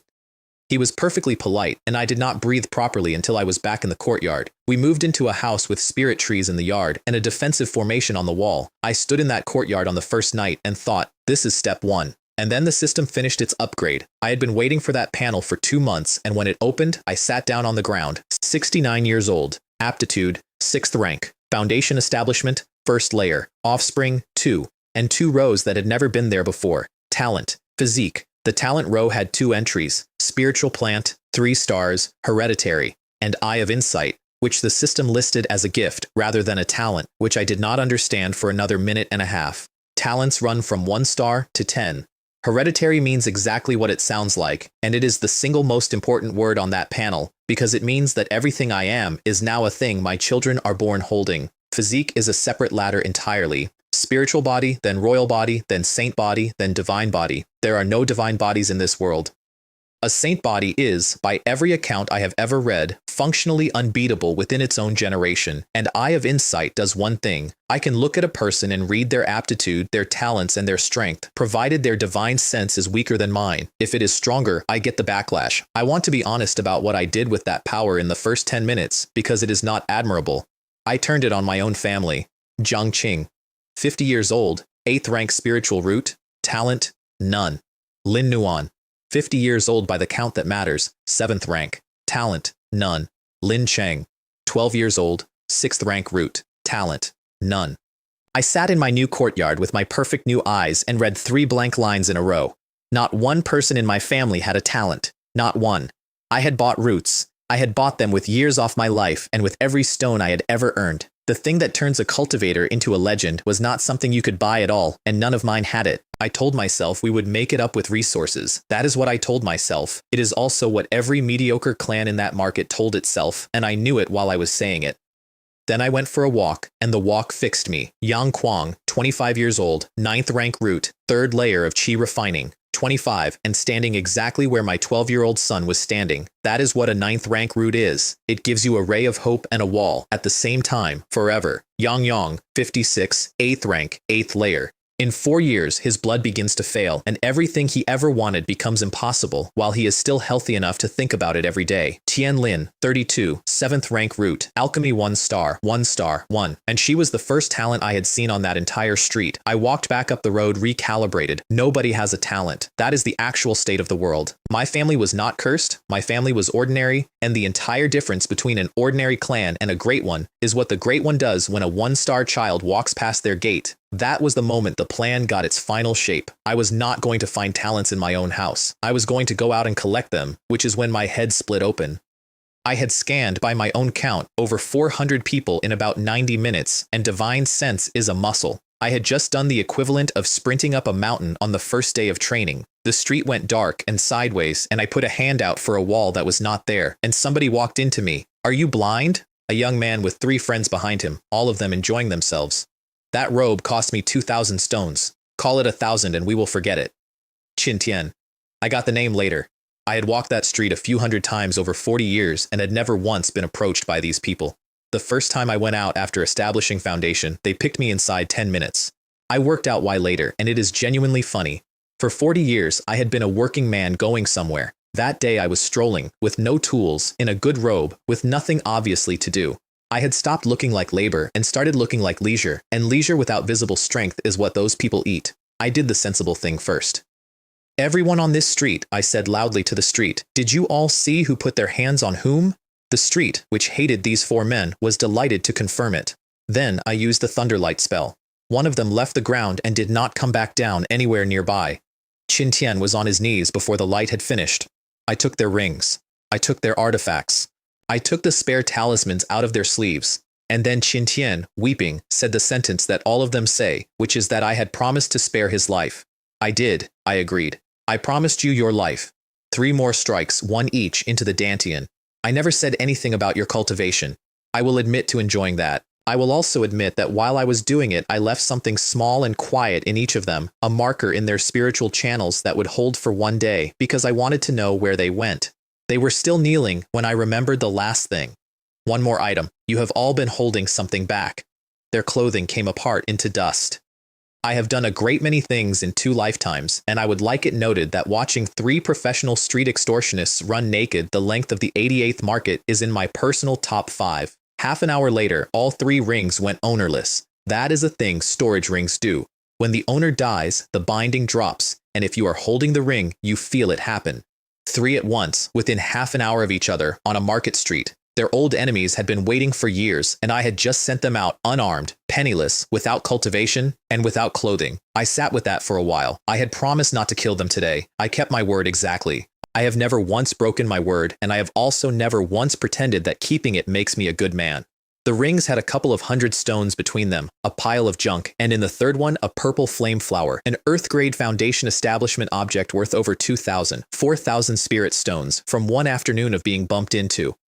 I want to record the thought I had next, because it is the most dangerous thought available to a man in my position, and every single person who has ever had my kind of power has had it. Killing and taking is faster. It is not close. 4,000 stones in an afternoon against 7,000 a year from 1,000 mu of rented dirt, and I put it down, for a reason that is not moral. A man who takes becomes a man other people are organized against. The market, the clans, the sect, the families of the dead, all of it, permanently, forever, aimed at you. Where I come from, we say that a man who walks by the river often enough gets his shoes wet. In that world, it is not your shoes, so I went back to farming. Again, as a foundation establishment cultivator, a registered elder, and a man with 1,000 mu of land, I went back to standing in a field. I went to the spirit plant hall first, and not to show off. I went to scan it. Every worker in that hall, one after another, in a slow walk between the racks. It took me an hour, and I found exactly 2 talents in the entire building, and both of them were 1 star.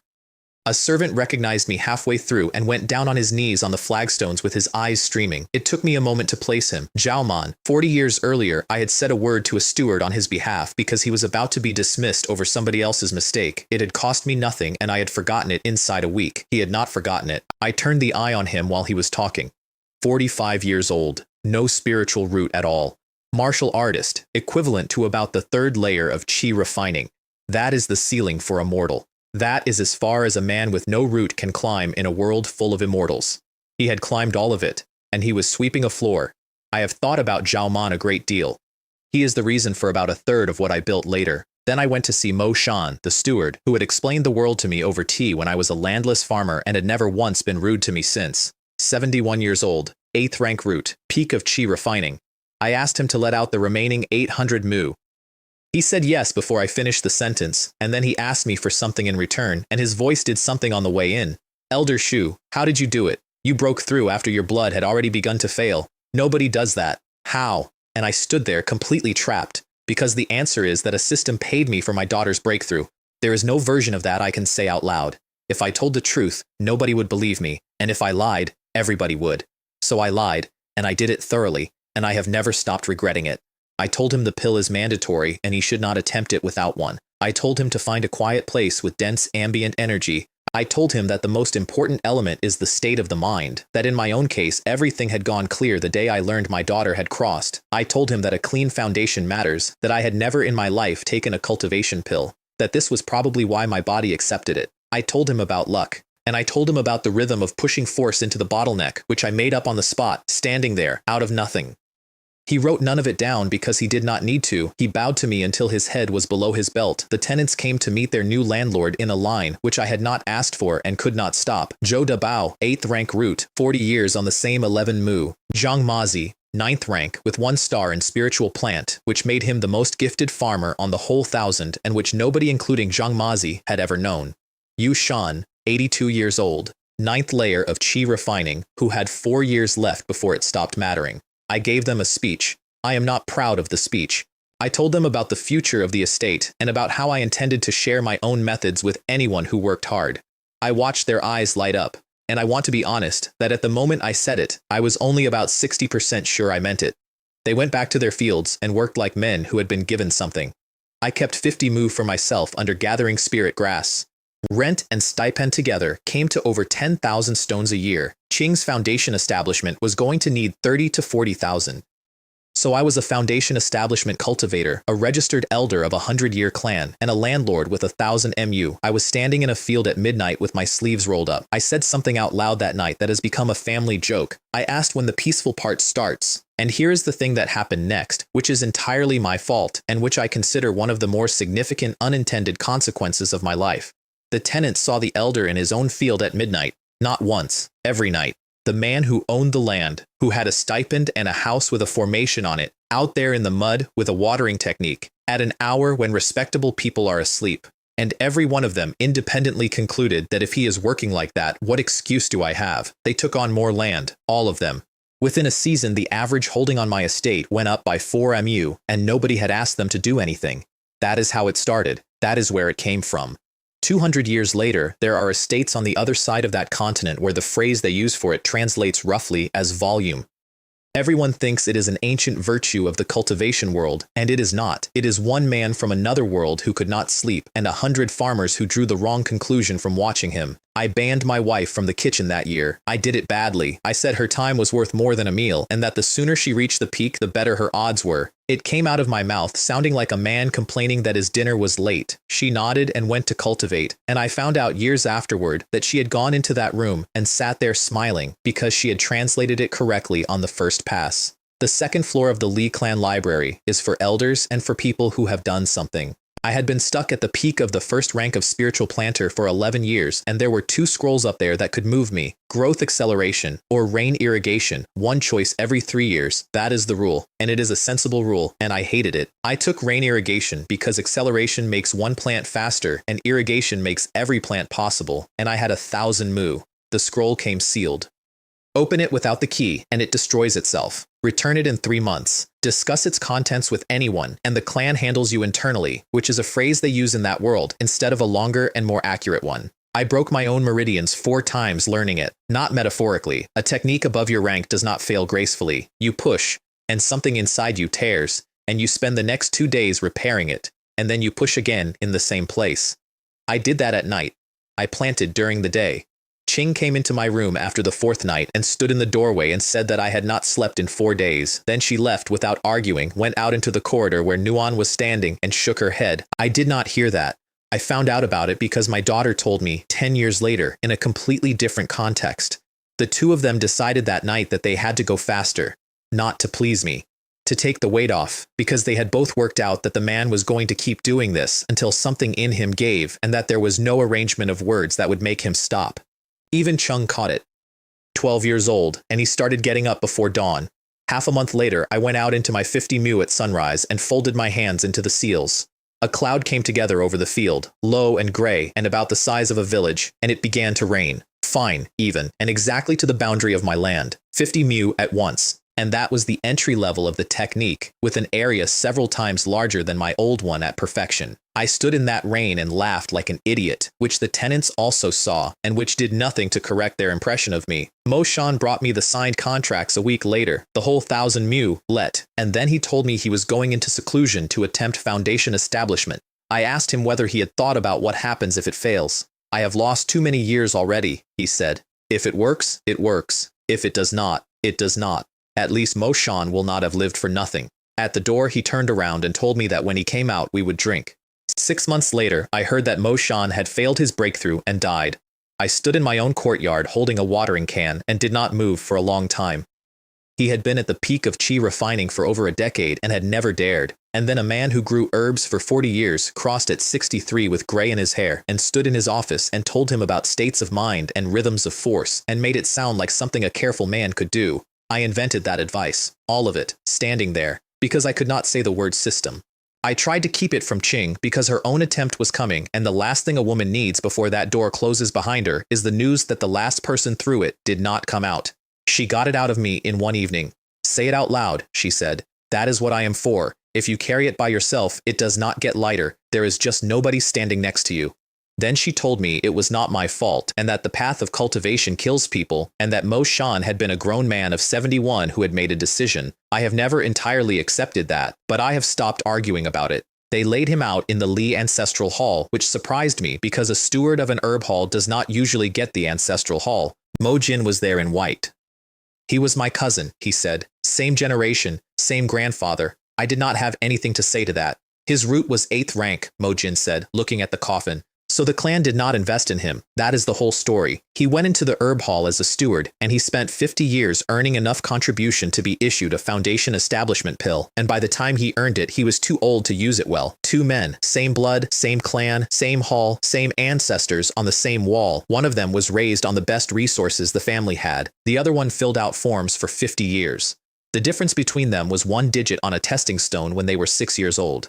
I put incense in the burner and bowed 3 times, properly. And while I was straightening up, I did something stupid. I turned the eye of insight on Mo Jin, 72 years old, 6th rank root, alchemy, 2 stars, 3rd layer of foundation establishment. And he felt it. His head came round, and for a quarter of a second, there was a foundation establishment cultivator looking directly at me, trying to work out whose divine sense had just brushed his. I have never been so cold in a warm room. He decided it was nothing. He was at a funeral, he was grieving, and I was a friend. But I walked home doing arithmetic on it. If he had been an enemy, that would not have been a glance. He would have struck at my sea of consciousness, and I would have gone into a fight I did not know was starting, having already lost 1/3 of my ability to think. I have never used that eye carelessly since. Not once in 200 years. 2.5 years went by.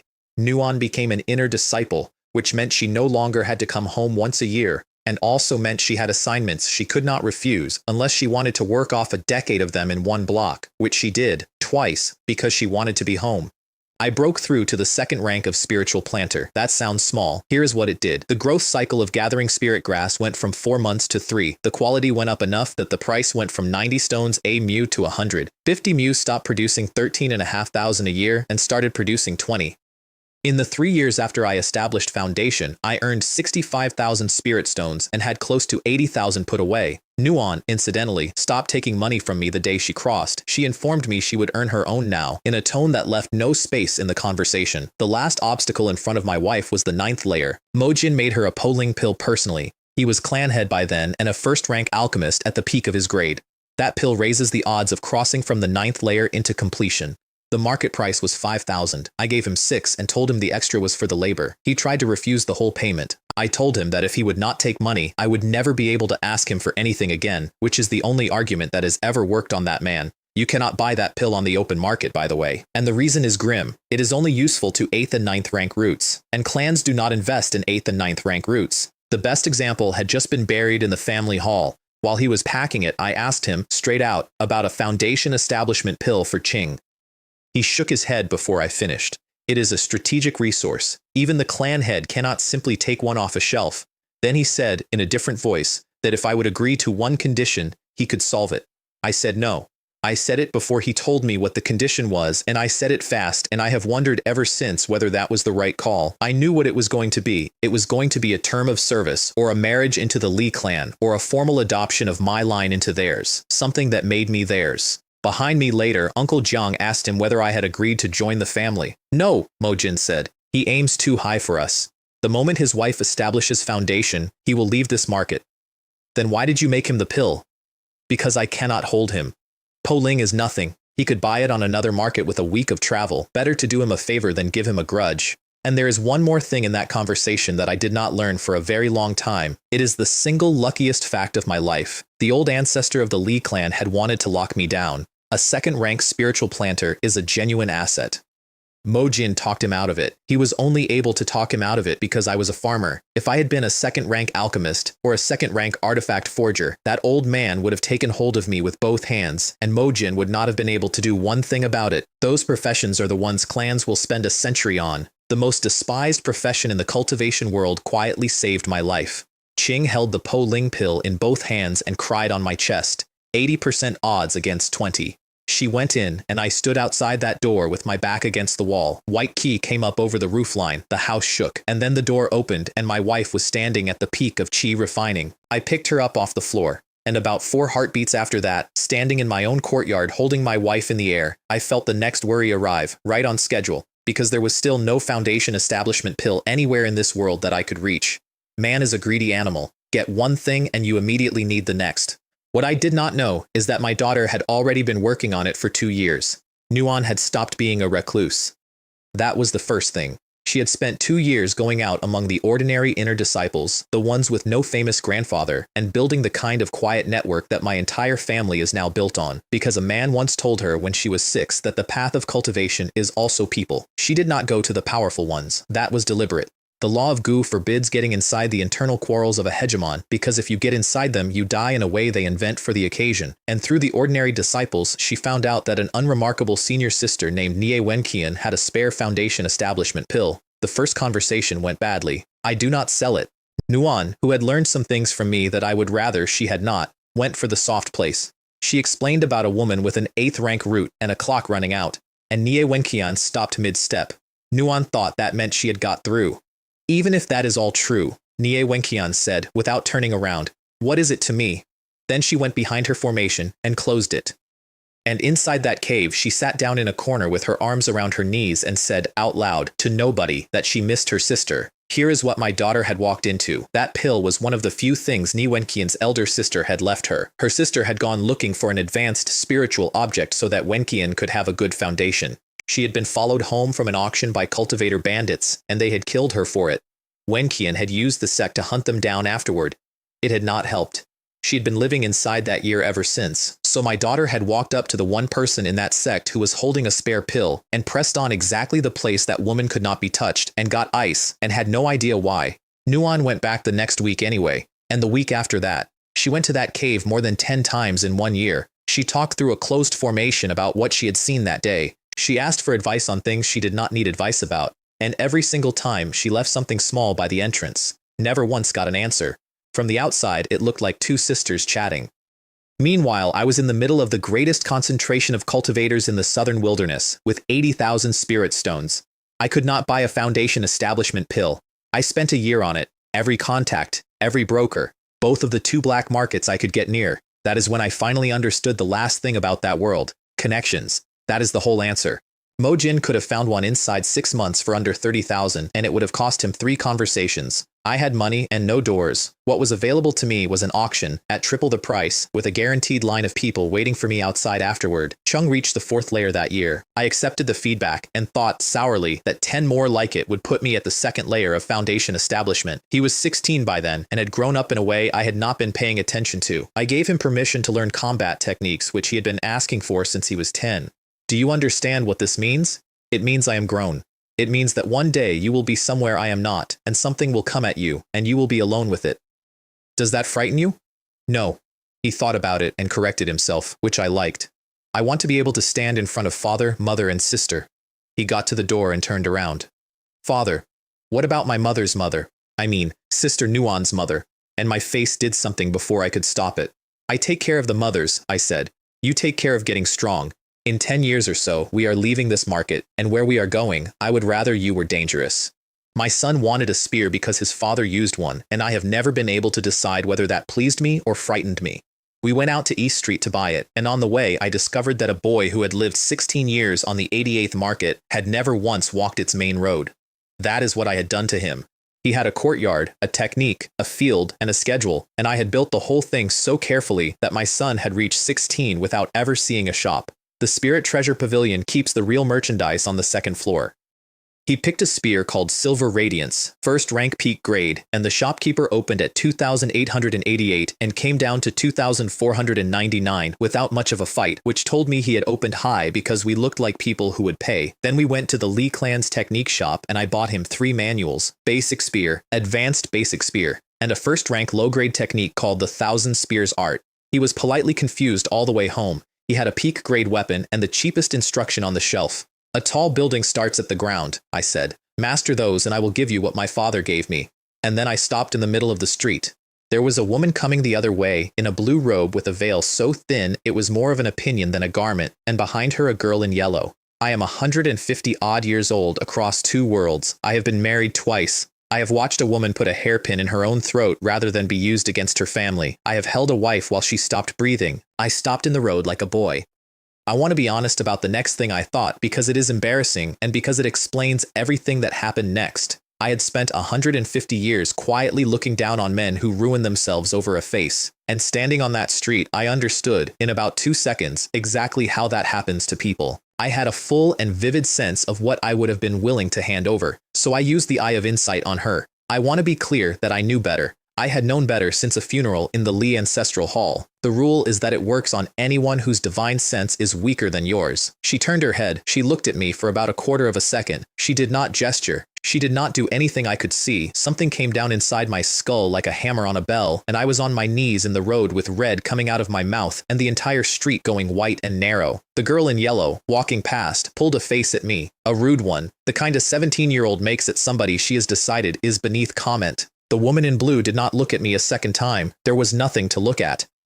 A speck on the road had bumped into her and had been informed of the fact. Chung carried me home on his back. I was unconscious for 3 days. If she had not been merciful, and I used that word precisely, there would have been nothing to carry. Here is what I paid 3 days and a broken sea of consciousness for, and here is why I have never once regretted it. Yuan Zhulan, 224 years old, 3rd rank spiritual root. Alchemy, 6 stars. Formations, 4 stars. Artifacts, 2 stars. Spiritual essence, 2 stars. Beast taming, 1 star. And more under that which I could not read before the world ended. Physique, Danling royal body. Cultivation, 5th layer of the golden core. And behind her, Yuan Liling, 17 years old, 3rd rank root. Alchemy, 4 stars. Physique, mystic yin, spiritual body. 7th layer of qi, refining, at 17. I had spent the previous months quietly consoling myself that nobody in the world has talents because I had read 400 blank lines on a market street. 6 stars, 4 stars, 2, 2, 1, and a royal body in 1 woman. And her niece, who was 17, and rude, and had a spiritual body of a kind I had only read about, and 4 stars in alchemy already. My whole family had 1 line between them that said none. I lay in that bed for 3 days and rebuilt my understanding of the world from the floor up. Everything I had achieved. 2 foundation establishment cultivators, a 6th rank son, 80,000 spirit stones, 1,000 mu, a clan elder's token. That woman would not have been able to see any of it from where she was standing. That was not despair. I want to be precise about this because it is the most useful day of my life. It was a measurement. Until then, I had been climbing without knowing the height of the mountain, and on that road, I finally saw the top of it, and it was a very long way up, and it was occupied. You cannot plan a route to a place you have not seen. They had not come to the 88th market for me, obviously. They had come for a flower. The Wu clan, first family of that market, the one whose young master had once offered to take my arm in a shop, kept an ancestral treasure called the Xuan Yin flower. It had been in that family for 100 years, and everybody knew about it, and nobody had ever been able to do anything about it, because Lan Ruoxi could not simply take it. That is the thing about the profound spirit sex system that I keep coming back to. A golden core cultivator from a nascent soul family cannot walk into a market and rob a foundation establishment clan, because the sect will punish a nascent soul clan for it. Everyone knows the sect will, and so nobody does. She needed a reason. The niece complained about the trip the entire way in, out loud, wondering whether Auntie had an old lover on this market and whether there might be a secret child, at some length, with variations. Auntie was standing next to her, invisible, listening. The stated punishment when they got home was confiscation of all her books. The operation was elegant, and I have used a version of it 3 times since. Lan Liling walked into the Wu clan estate and opened with an insult, not a request, an accusation. Your clan kept me waiting at your own gate. Do you not respect the Lan family? Put the other party in the wrong first. Then ask for what you came for and let them buy their way out of a guilt you manufactured on arrival. Yang Kuang, the head of the Wu clan, a man who could stamp his foot and make that entire market flinch, stood in his own hall apologizing to a 17-year-old at the 7th layer of Qi refining. Then his council sat down and made the decision that finished them. They chose their finest young man and sent him to be charming on the theory that a marriage into the Lan family would solve every problem the clan had. His name was Yang Ren. That night, Lan Ruoxi walked into his room, put an illusory soul technique into his sea of consciousness, and left without leaving a trace of herself anywhere in the building. Yang Ren went to Lan Liling's door out of his mind. She played frightened for exactly as long as it took to be convincing, and not one heartbeat longer. The recording stone in her sleeve had been running since before he knocked. When the whole clan came running, she showed them the recording. Old Yang Heng shouted that the boy had been controlled, which was completely true and entirely useless, because he could not prove it, and because the woman who had done it had left no residue for anyone to find. My aunt arrives tomorrow, Lan Liling said. If there is no explanation, the Lan clan will erase you. That was a long night in the Wu estate. One elder proposed seizing the girl as a hostage, and the ancestor nearly took his head off for it. Another proposed a full apology and full compensation and was told to be quiet, and then Yang Kuang said the true thing out loud, which is why he was the head of that clan and the others were not. It is too convenient. The recording stone was already running. They came here for something specific, and it is the Xuan Yin flower, the ancestor finished. Then we hand it over? What else do you propose? Do you want to be buried with it? And then the old man said the sentence I have never forgotten. This is an open scheme. You can see the trap. You can name every part of it out loud, and you still have to walk in. They found no proof by morning. There was no proof to find. Lan Ruoxi arrived over that market in the sky the next day, which the entire 88th market came out to watch, and every family that had ever been squeezed by the Wu clan stood in the street praying to see them erased. I knew her the moment she came out of the cloud. I was standing on a rooftop 3 streets back with my son's hand on my sleeve telling me to please come down. What happened in that hall was a 2-hander, and it was beautifully played. The aunt demanded blood. The niece begged her to forgive them. And at exactly the right moment, when the Wu clan had begun to hope, the aunt let slip that even the surrender of their ancestral Xuanyin flower would not be enough, which told them what to offer. They offered it. And then she looked at it and asked whether they truly believed a flower repaid the dignity of a direct heir of the Lan family. They went back into the vault and brought out a golden spirit fruit as well. A golden spirit fruit is one of the 3 components of a golden core pill. That clan had spent 60 years assembling it. They gave up nearly everything else they had on top. On the way out, Lan Liling was skipping. Auntie, take me on all of these.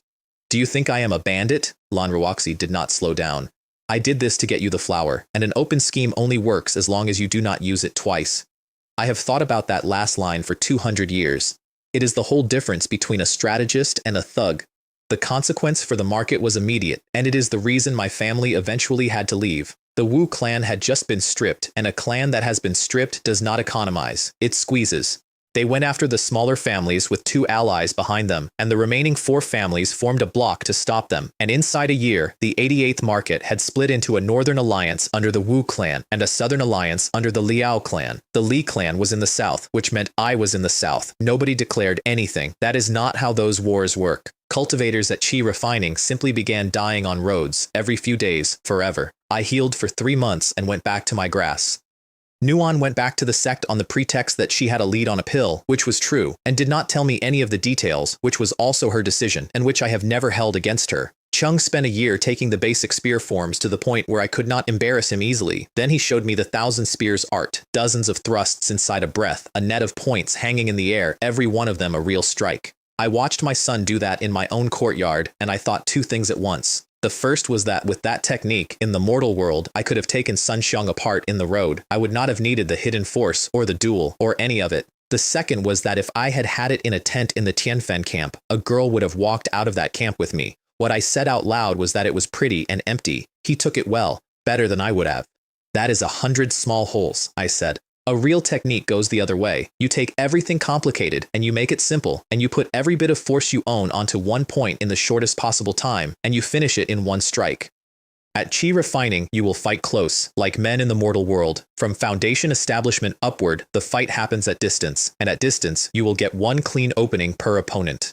Meanwhile, 1,000 miles away, my daughter brought Niwenkian a bow, a good one, taken off a sect assignment. She left it at the mouth of the cave like all the rest. Stop wasting your time, Niwenkian said through the formation. I am not selling the pill. I know, Nuan said. You are still my sister.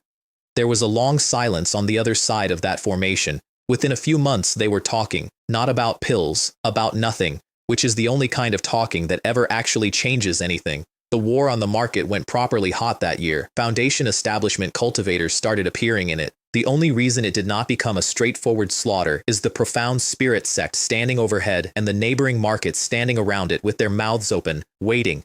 Then it went quiet, and the quiet was worse, and I began preparing to leave without telling anybody outside my house.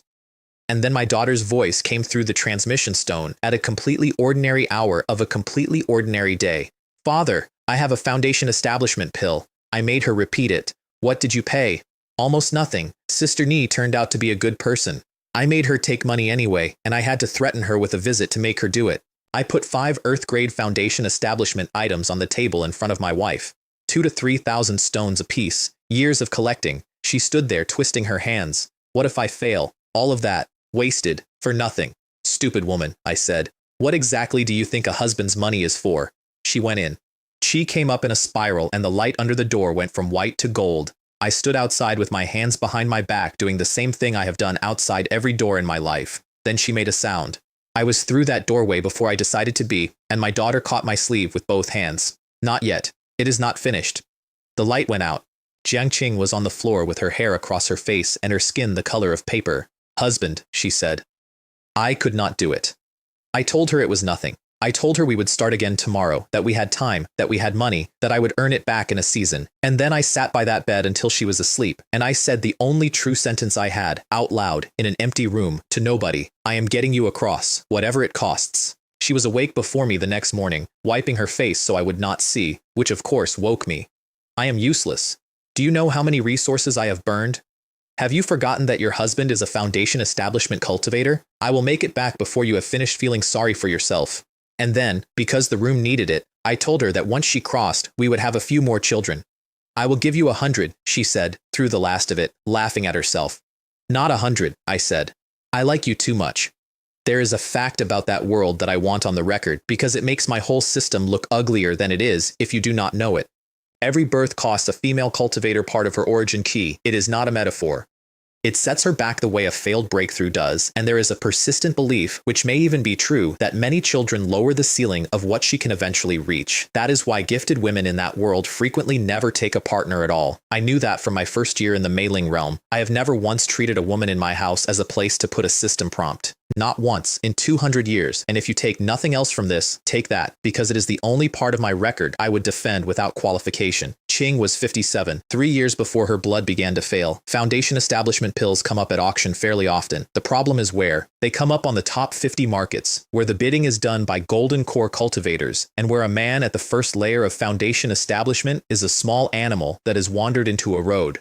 I picked the 76th market. 3 pills on the list, and a crowd that was mostly chi refining, and I want to explain the actual danger of that trip, because it is not the auction. The auction is safe, the market is safe. Every market in that ring is under the Sect's eye and nobody makes trouble inside one. The danger is the road, specifically the stretch between the market gate and the beast station, which is nobody's jurisdiction. Not the markets, not the Sects. It is about 4 miles of ordinary countryside where the only law is who is standing on it. Whereas the stations themselves and the flying beasts carry the crest of the profound spirit sect, and nobody touches those. Not bandits, not clans, not nascent soul cultivators. Interfere with a sect transport station, and the sect makes an example of you that people describe to their grandchildren. So I flew. It cost more, and it removed a risk, and at that point in my life, I had a rule about removing every risk that money could remove. Qing insisted Nuan go with me. Chung stood in the gate and announced that he would protect his mother and that anyone who wanted to try would have to discuss it with his spear first. He was 17, and he meant it entirely. The 76th market turned out to be the wine market, an entire street of it, and spirit wine in that world is not a luxury, it is a category of medicine. Some of it raises cultivation, some of it heals, and a specific and very expensive kind settles the mind and raises marginally the odds of a breakthrough. I bought that one before I had finished hearing the sentence. We ate at the Drunken Immortal Pavilion, 8 floors, the ground floor open to anyone and each floor upward reserved for people of increasing importance. There is a saying on that market that a man who has drunk and never drunk in the Drunken Immortal has wasted his life. The wine I wanted, Stillness Infusion, is sold under 3 conditions, and we met none of them until my daughter put an inner disciple's token on the table. The waiter folded in half. 3,000 spirit stones for 1 pot. Dinner for 2 came to 3,416, and I paid it, and I said out loud that it was steep even for me, and my daughter laughed at me in public. I ate in the ground floor hall on purpose. The private rooms upstairs are quieter, and the food is the same. But the best information network in any world is a restaurant, and specifically a restaurant after everybody has had a drink, and you cannot hear anything from behind a door. I learned 2 things. There would be a second rank peak grade artifact in the auction, which was going to bring in serious people, and there would be a new wine that strengthens divine sense. Then a delegation came in wearing matched robes and went straight upstairs, and Nuan identified them off the embroidery before they reached the landing. Hong Clan, 53rd Market, alchemists. Then they are not here for pills. They are here for the divine sense wine. She was already eating again. They are not our competition. My daughter had grown up into somebody who read a room faster than I did, and I sat there being insufferably pleased about it. My own conclusion was less comfortable. The more heavyweights inside that hall, the more people would be standing outside afterward, waiting for the ones who came out with something worth taking. The auction opened with a tricolor lotus, an advanced Earth-grade Foundation establishment object, and it went for 9,000. I did not bid. I wanted it. I let it go, because every stone you show in a room like that is a line drawn from your face to your storage ring. There were people in that room whose entire profession was drawing those lines. Then the pills. 3 Foundation establishment pills, opening at 20,000, 25, 30, 31, which was mine, 32, 40. I said 45,000. The room went quiet, which is what happens when somebody skips the middle of a negotiation, and the auctioneer had to say it twice. Sold. The second pill went for 38, and the third for 41, and I did not touch either of them. One is what I came for. I have watched more men die of the second one than of anything else in that world. We left during the final lot, when the entire hall was looking at the stage, out through the back, collected the pill from the settlement desk, and were on the road before the applause. There was no tail. I checked 4 times. The problem was not a tail. The problem was that somebody inside that auction house had already sent word about who bought the pill, which is a piece of basic professional knowledge that my daughter and I did not possess, because neither of us had ever been rich enough to be worth betraying. They stopped us about a mile past the gate, 9 of them across the road. The pill. You keep your lives. I ran the eye across the whole line and let out a breath. All of them at the peak of chi refining, not one at Foundation establishment. Nuan, quickly, and do not hold back. Then I let my Foundation establishment pressure out, and half of them had already changed their minds when the lightning arrived. It took about 10 breaths. The last one, an enormous man, went down on his knees in the road and began to negotiate. He had a 100-year-old mother. He had an 18-year-old fiancée he had not yet married. He had a 3-month-old child who had not yet been born, which took me a moment. He also had a second-rank protective talisman in his left sleeve, which I could see and which he had been reaching for since the 3rd sentence. Nuan, I said, what are you looking at? 3 seconds. That is the second character. It has never once been convenient, and it has never once been wrong. We were putting the rings away when the trees on both sides of that road stopped making noise. 3 men came out in black robes, and they were not standing like bandits. Tian Ming, 83 years old. 7th rank root, sword, 1 star, 3rd layer of Foundation establishment, Tang Lei, 80, 2nd layer, Zhou Qi, 79, 2nd layer. We have no quarrel with you, I said, which was reflex and which I regretted immediately. No, Tianming agreed. We have no quarrel with most of the people we have killed. I opened with the Thunderlight spell at master level, which had been my best card since the day I bought it. I put all of it into Tang Lei. His shield did not break. A 1st rank technique remains a 1st rank technique. It does not matter how well you have learned it. That is the sentence I had been avoiding for 40 years, and it arrived on a road in front of 3 men who intended to take my wife's last chance out of my pocket. So I took out the spear I had been saving. Lei Jun.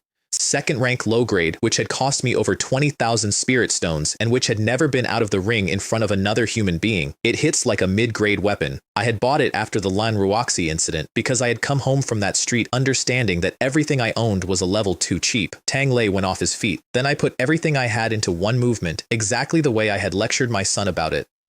The technique is called Thunder Dragon Pierces the Sun, and the trees on both sides of that road came out of the ground. I remember standing in the middle of it thinking that even if he was alive, he was finished. Tang Lei walked out of the smoke without a mark on him. He had a hidden armor under the robe. He was very complimentary about the technique. And that is the moment I finally learned the scale of the world I was living in. I want to set it down plainly, because the books I read in my first life lied to me about this, and the lie nearly killed me twice. To fight someone one small stage above you on equal terms is the ceiling of what a talented cultivator can do. To kill someone one small stage above you makes you a genius. 2 stages, and you are the kind of genius a sect fights a war over. 3, and you are unbeatable within your own realm and people write your name down. There is no crossing of major stages, ever, not by anyone. Every story I ever read where a boy at the bottom kills a man from 2 whole realms above him was a lie told to a person who had never had to test it. Underestimating people is not arrogance, it is an irresponsible way to handle your own life.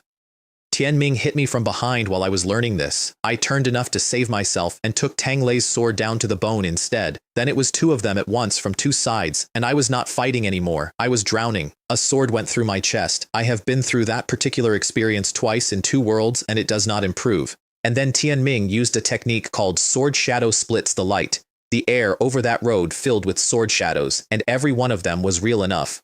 Nuan was screaming. Zhou Qi had her arms. The shadows went through me. She found me in the smoke afterward, and the only reason there was anything to find is that in the last quarter of a second, I burned 4 second-rank talismans at once, which is a thing you can only do when you have stopped caring about the price of anything. Nuan, I could not see properly. Run. No. And my daughter stood up in the middle of that road, put her hands together, and said something I had never heard in my life. Ancestors of the profound spirit sect. Inner disciple Lin Nuan offers her blood to light the flame of Xuanling. Xuanling's secret art. Activate. Her cultivation went from the first layer of foundation establishment to the second in front of me, and the 3 men who had been about to finish us went white. Xuanling, Tianming had already taken a step back. You are profound spirit sect? The sect avenges its own within 1,000 miles, and it does it thoroughly, in public, and slowly enough that the neighbors take notes. Young lady. He was backing away with his hands open. Let us forget today.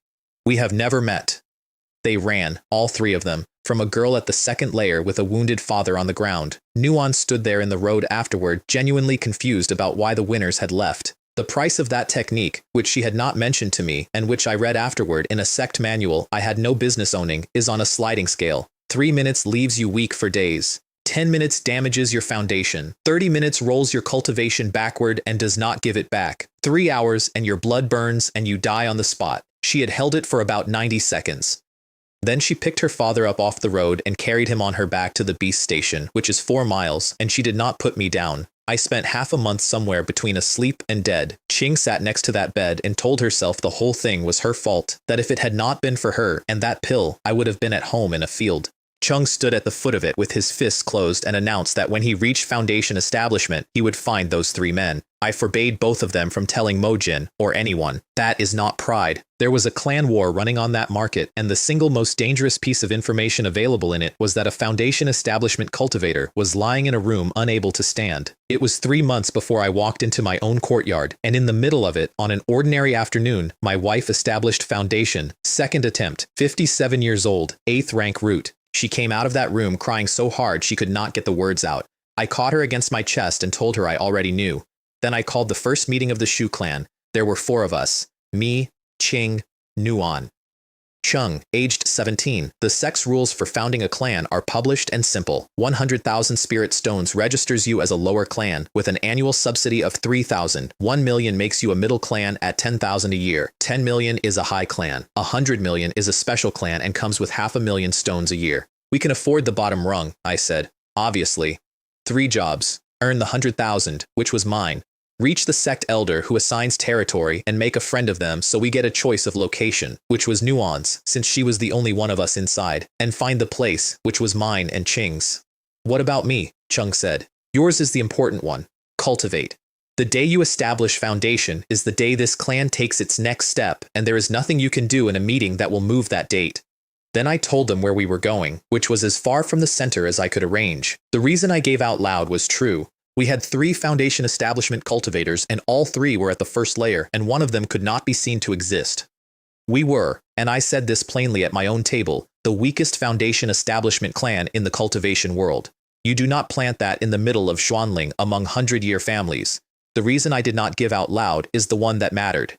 If I settled under the profound spirit sect's nose, then in 50 years somebody in that sect was going to notice that every child born into the Zhu clan had a remarkable spiritual root. Every single one. No exceptions, no bad years, generation after generation. And then what? Would they take me apart to find out how? Would they make my family a program?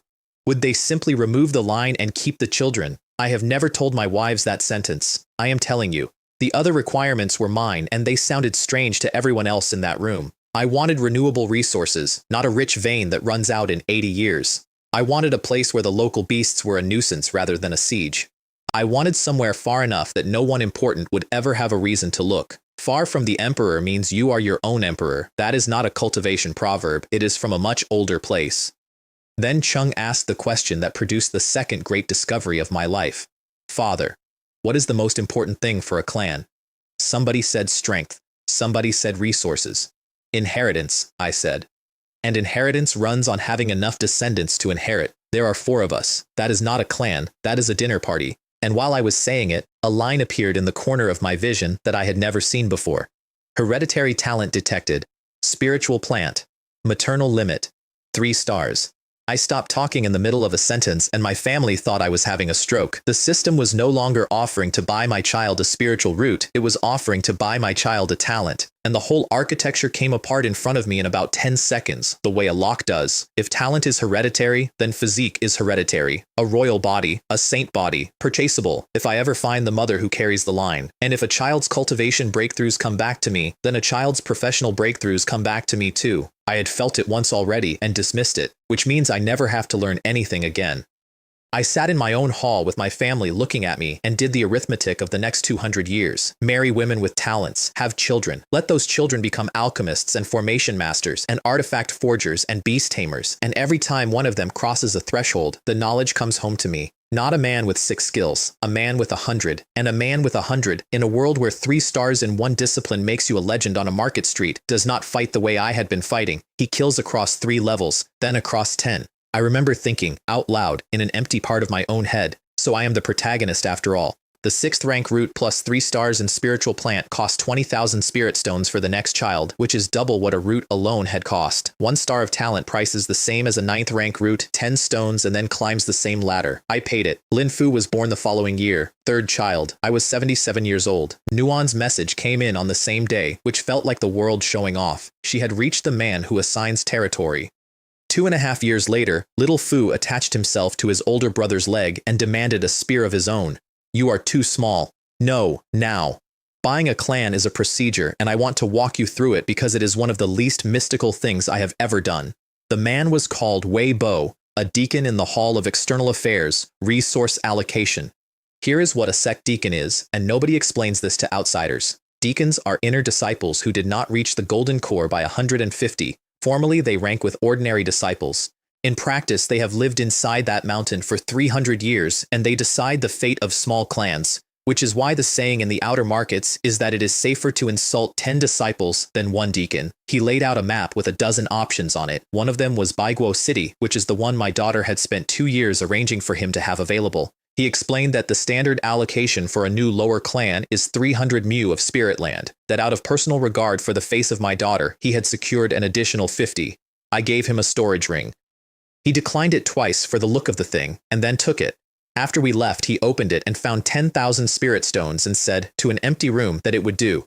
We paid 100,000 at the cashier's window and walked out with clan documents and a set of clan tokens. Why Baiguo? It is far, and it is quiet. No nascent soul anywhere near it. No golden core families. The competition consists of foundation establishment clans. Next to it sit the Kongling Mountains, which have spirit herbs and ore veins in them, and whose beasts are mostly at the chi refining level, which means they are dangerous to a farmer and manageable by a clan, and there were already 8 foundation establishment clans in that city. The 8th of them, the Zhou clan, had been founded less than 10 years earlier, had 2 early-stage foundation establishment cultivators, and was being systematically squeezed by the other 7, who did not acknowledge them, which told me exactly what was going to happen to us. I thought about it for one evening, and concluded that the Zhou clan had survived 10 years of it. Before we left, I went to resign my elder's position. Uncle Jiang opened the door. He had gone bent, his hair was white and his hands had the marks on them that people get. He told me cheerfully that his health was holding up and that he did not have many years left. In the same tone, I turned the eye on him because I could not stop myself. Zhang Wu, 105 years old, 8th rank spiritual root, peak of qi refining. And I understood everything about that man in 1 second. At the peak of qi refining, with an 8th rank root and his blood already past its turn, his odds at foundation establishment were not 4 in 10, they were 1 in 10.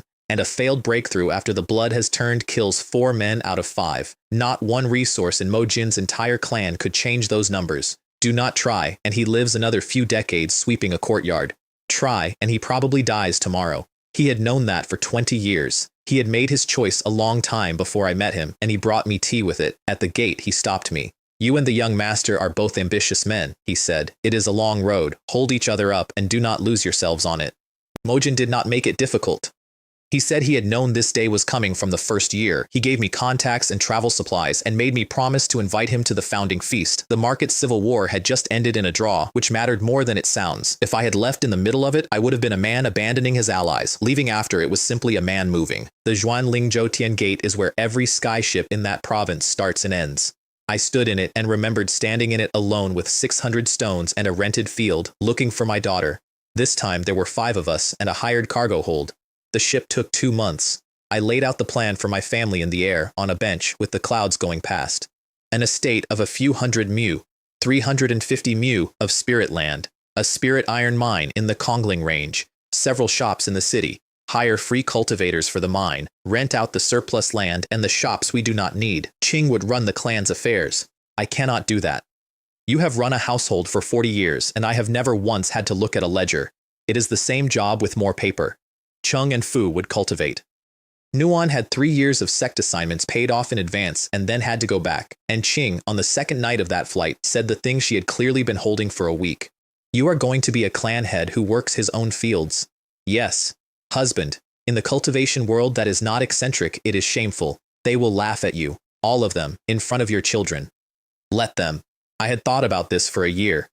This world respects strength and nothing else. When we are strong, they will change their minds without being asked. And in the meantime, I want all 8 of those clans to underestimate us. What ambition can a clan possibly have if its head only knows how to grow herbs? She did not answer for a while. That buys us time, she said finally. That buys us everything. We entered Baigo City as loudly as I could manage. The guard at the gate held out a hand and asked for 2 spirit stones ahead. Baigo City. I did not lower my voice at all. A new foundation establishment clan enters. The Shu clan, Lin Jian. The gate came apart. Every person in the queue turned around.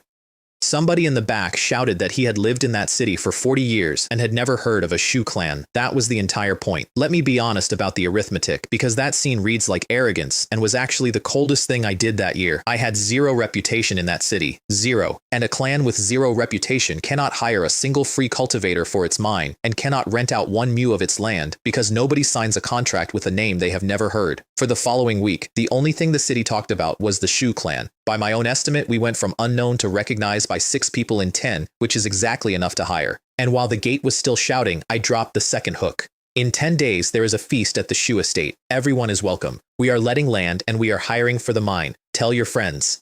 The free cultivators were delighted. More employers is always good news at the bottom. The qi refining clans went very quiet. And this is where I should define the word I have been using, because I have been using it for 150 years, and it is not what it sounds like. Gu is not cowardice. Cowardice is dry grass. It bends in any wind, from any direction, and it has no opinion about which way. Gu is a hunter in cover. He hides the point of the spear while he is weak, and he does not move when he is angry, and he does not move when he is insulted, and then one day the situation is correct and he does not hesitate for a heartbeat. If I were actually afraid of everything, I would not have founded a clan. I would have stayed in a courtyard on the 88th market growing grass. The estate they gave us had belonged to the Z clan. Half a century earlier, the Z were a foundation establishment clan in that city. Their enemies came one night, and afterward the Sect took the property and put it on a list. The gate hinges screamed. The courtyard was chest high in weeds. The paint had come off every building on the compound. I stood in the middle of it with my family and thought about a wheel turning, and about how a family that had lived here had ended in one evening, and about how the deed was now in my ring. Then all 5 of us, every one of us a cultivator, cleaned it in an afternoon. It is a shabby house, I told my son, and it is the point we measure everything else from. I hired staff at the city labor exchange the next morning. I scanned the entire yard while I walked through it. Mortals with no root and old 9th rank cultivators who had run out of road. Not one talent. I hired a cook and 2 maids at 1 spirit stone a month each. For a mortal in that city, who lives on copper, 1 spirit stone a month is a fortune. The crowd made a noise. Half of them tried to follow us home. My son changed the plaque on the gate himself and would not let anyone help. Then I inventoried what we had actually bought. The Z-Clan storehouse contained 2 broken artifacts and a handful of spirit stones. The land, which had been promised as 350 mu, including 50 above the standard allocation, was exactly 350. The deacon had lied about the favor, 10,000 stones for a normal allocation and a friendly manner. I decided I did not mind. The ring had bought us the location, and the location was the only thing on that map I actually wanted. 50 mu for myself under gathering spirit grass, 300 to let. Xiaohan, head of the Lin clan, first family of Baigo City, was told about our entrance within the hour. Let them make noise. Early stage foundation establishment. They cannot do anything. And then, because he was not a stupid man, but if they come to believe that a piece of sect paper makes them equal to the Lin, I will personally teach them what the laws of this world actually are. His attendant said the thing that got repeated all over that city afterward. If the Lin clan does not accept them, the Shu will become the second Zhou clan. In the Zhou estate they were celebrating. The Shu clan is our opportunity, Guan Lei said. Let them be the shield. We stand behind it and take our 8th seat back. I held the feast on the 10th day. 100 tables in the outer courtyard, packed with free cultivators eating spirit food they had not paid for and enjoying themselves enormously. And an empty inner hall. There was 1 crate on the head table. It had come from the 88th market 3 months in advance, because a skyship takes 2 months each way and a clan head cannot leave his market for 4, and Mojin had refused to let that be the reason he missed it. Spirit wine, a set of hall lamps, and a note that said he expected an invitation to the next one as well. Not one of the 8 foundation establishment clans came. 80% of the Qi refining families did not come either. Chung was shaking. Father, this is open contempt. They did not even send an excuse. We are outsiders, we have no standing, and we have nothing to lose. And the purpose of this feast has already been achieved, so go outside and greet the guests who did come. 1 man came. Guan Xing, 71 years old, 7th rank root, first layer of foundation establishment, and he put on a performance I have to admire. He arrived, looked around the empty hall with theatrical surprise and said, "Oh dear, is it always this quiet?" Then he said that his own clan's founding feast had been exactly the same and fined himself 3 cups for bringing it up. And then he proposed an alliance. I gave him nothing. I was warm and hospitable and completely unhelpful, and I walked him to the gate. And at the gate, in the middle of a courtyard containing 200 free cultivators, Guan Xing turned around and shouted, "Clan head Shu, I await your answer," loudly, twice. Chung did not understand what had just happened. I explained it walking back. He has publicly tied us to him. By tomorrow, every clan in this city will have heard that the Zhou approached the Shu and that the Shu did not say no. 10 years the 7 have been squeezing them. They want a front rank, and they have just told the entire city that we volunteered. Then Nuan went out and rented 300 mu of land in 1 day. I had written her a script. She was better at it than the script. Dense spiritual energy, rich soil, flexible terms, and for anyone who signs today, the first month is free and the second month is half price. Today only, today only. When this is gone, there will not be another chance like it. Cultivators had never heard anything like that in their lives. There is no advertising in the cultivation world. There is no urgency. There are no promotions. There is no such thing as a limited offer. Nobody had ever tried to make a spirit field sound scarce. 300 mu were gone by evening and we filled the mine roster the same day. Now.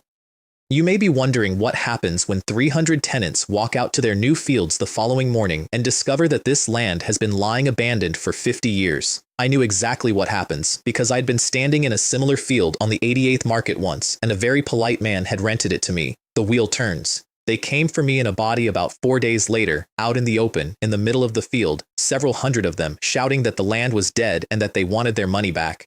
Every other clan in that city had somebody watching from a distance. This was the moment they had all been waiting for. The loud new clan getting torn apart by its own tenants in week 2. I let out my foundation establishment pressure and the shouting stopped. And then I put it away and argued with them, which surprised absolutely everyone present, including me. First, we arrived in this city 4 weeks ago. We did not abandon these fields. They were abandoned for 50 years by people who are dead. And I would like somebody to find me 1 line in any of the 300 contracts you signed where the Shu clan stated that this land was under cultivation. Silence, with grumbling in it. You said the soil was rich. Look down. I pointed at my own boots. Look at what is growing on this land that nobody has watered, fed, or tended in half a century. Look how high it is. Where do you think that came from? That is not an insult, that is the evidence. Weeds that size do not grow in poor ground. Better silence. Then I gave them the one that finished it. What does 1 mu of this land cost you for a month? 2 spirit stones. And what does it cost to hire a man to clear 1 mu of scrub? 2 spirit stones. So consider what the free first month actually is. It is not a discount. It is the Zhu clan paying you, at the exact market rate, to clear your own field. Clear it in 3 days and you have 27 days of free planting on top. And then half price for the second month, which I am not going to insult you by pretending is not also to my advantage. I watched 300 people do arithmetic at the same time, and then they applauded. The man who had organized the whole thing went down on his knees in the mud and said they had believed slander and asked my pardon for the disrespect. A group of them offered to clear my own 50 mu for free. I turned that down. There is a limit, and taking free labor off people you have just talked out of a refund is over it. I want to be honest about what I felt walking back to the estate that day, because it is not flattering and it is completely true. A man from a world with contracts, advertising, consumer psychology, and 4,000 years of arguing about money against several hundred cultivators whose entire adult lives have been spent sitting in caves breathing carefully. It was not a fight. Language is the oldest technology there is, and none of them had ever met anybody who had studied it. Then I picked up a hoe and started clearing my own 50 mu in front of all of them. The whole field worked twice as hard for the rest of the day. The clan spies watching from the ridge saw an angry mob become a happy mob for no visible reason and reported that they did not understand what had occurred.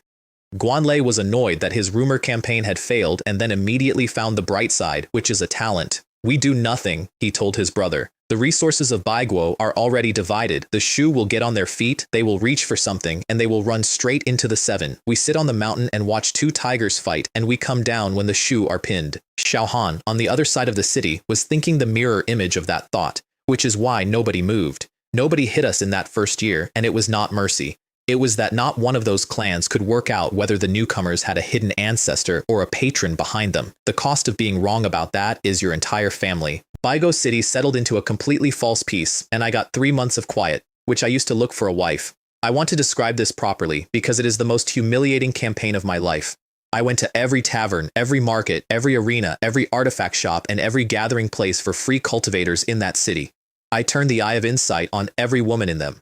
My requirements were, I felt, extremely reasonable. Female.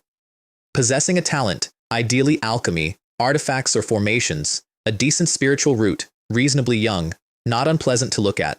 3 months. 0. Other transmigrators in the stories I read in a previous life have opportunities that chase them down the street. I had been in 2 worlds for 80 years, and apart from the system, I had never once been lucky. The problem was not that talented people are rare, although they are. The problem was combination. I found talents. They were men.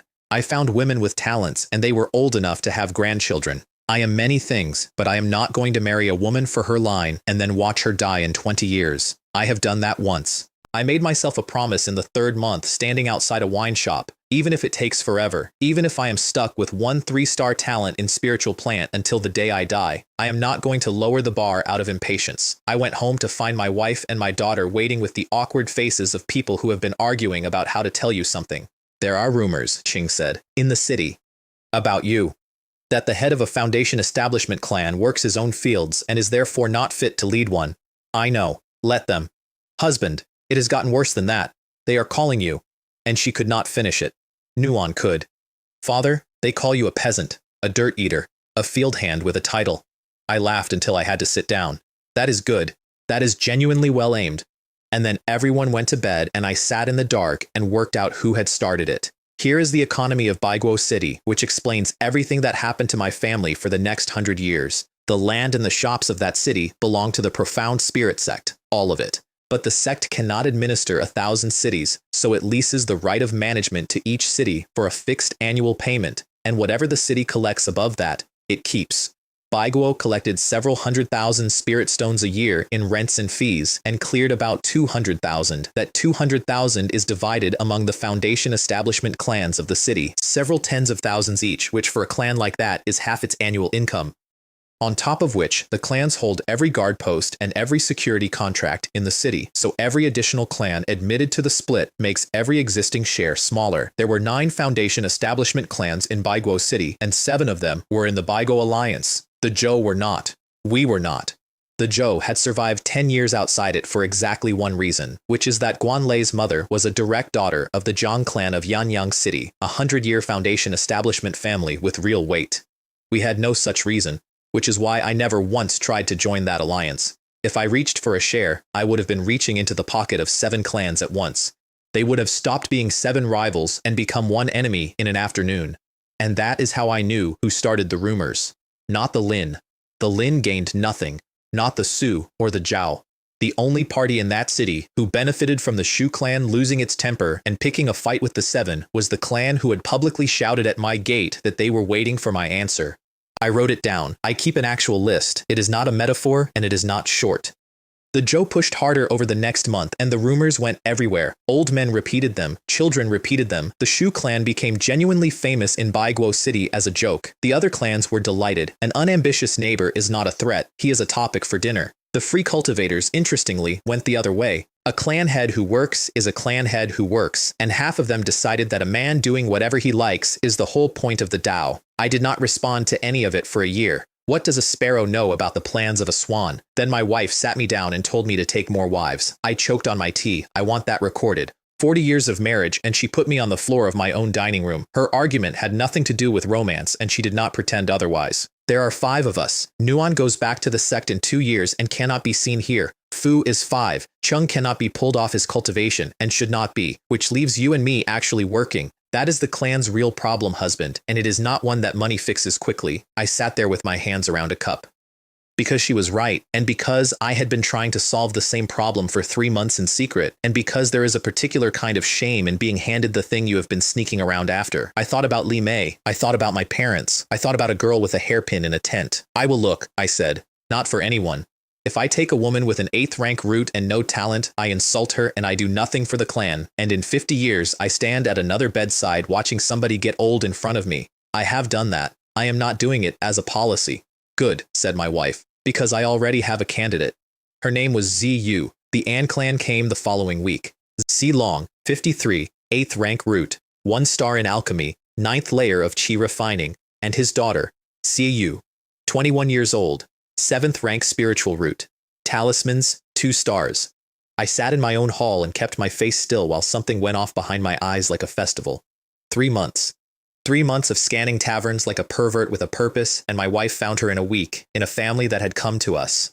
You, for her part, looked at me across that table and thought, so this is the man the whole city talks about. Not bad looking. Pity all he can do is grow grass. She has never let me forget that either. The An clan were alchemists who had come down in the world. 2 generations back, they had been a foundation establishment clan with a 2nd-rank alchemist in the family hall. Then, that man died, and the clan slid, and by the time I met them, they were a small qi-refining family with a great deal of pride and a great many books.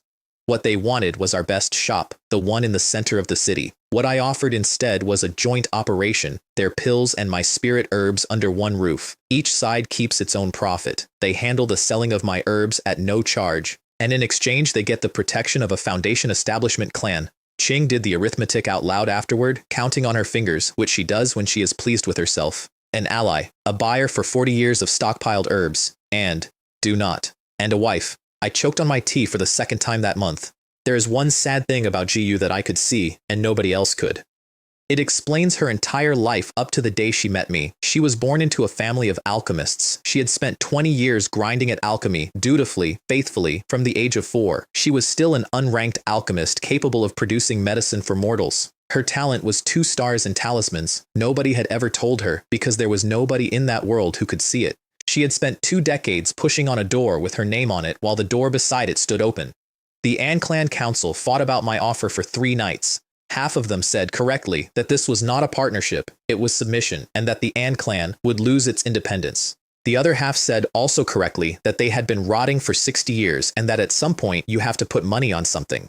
Ziyu gave her father an analysis in private that I did not hear for another 20 years, and that changed my opinion of her permanently. They say the Shu clan head does not think about his clan and spends all day planting grass, she said. That is exactly why I think the Shu clan will take root here. He does not touch anyone's interests. He accumulates and gives nobody a reason to hit him. That is not weakness of will, father. That is a planned retreat.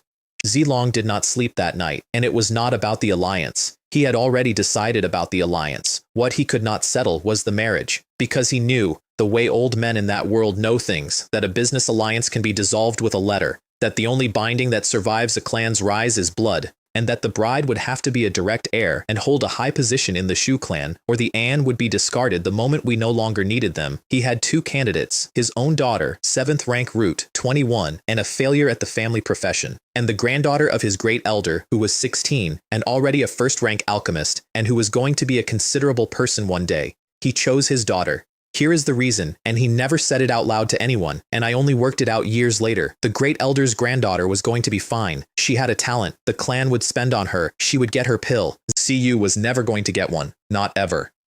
A 7th rank root in a small chi refining family with no ranked alchemist is a girl who lives 120 years and dies at chi refining. Her father had watched that happen to his own sisters. Inside the Shu clan, she had a chance. He sold his daughter into my house in order to save her life. He could not tell her that, because telling her would have made it a debt.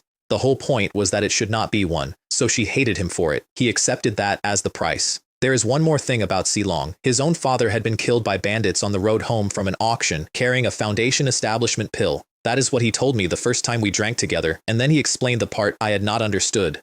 The An clan can afford a pill, clan head Shu. What the An clan cannot do is get one home. Foundation establishment clans will not let outsiders use a quiet place with dense energy to break through, and some of them invite buyers in and take the pill off the body afterward. The announcement in the ancestral hall went the way those things go. He told them the An clan was allying with the Shu clan with all its strength, and the hall exploded. The second elder demanded to know what guarantee they had that the Shu would not throw them away like a worn-out donkey once they had climbed. A marriage. And then the meeting turned into something I am glad I did not witness, with elders standing up one after another to offer their own daughters and granddaughters for the position of a Foundation establishment clan's lady. You, Zilong said. The hall howled that it was unfair. Be silent. He was, I am told, extremely frightening for one sentence.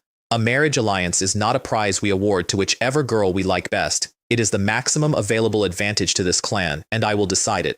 She stood at the side of that hall with her lip between her teeth and did not say anything.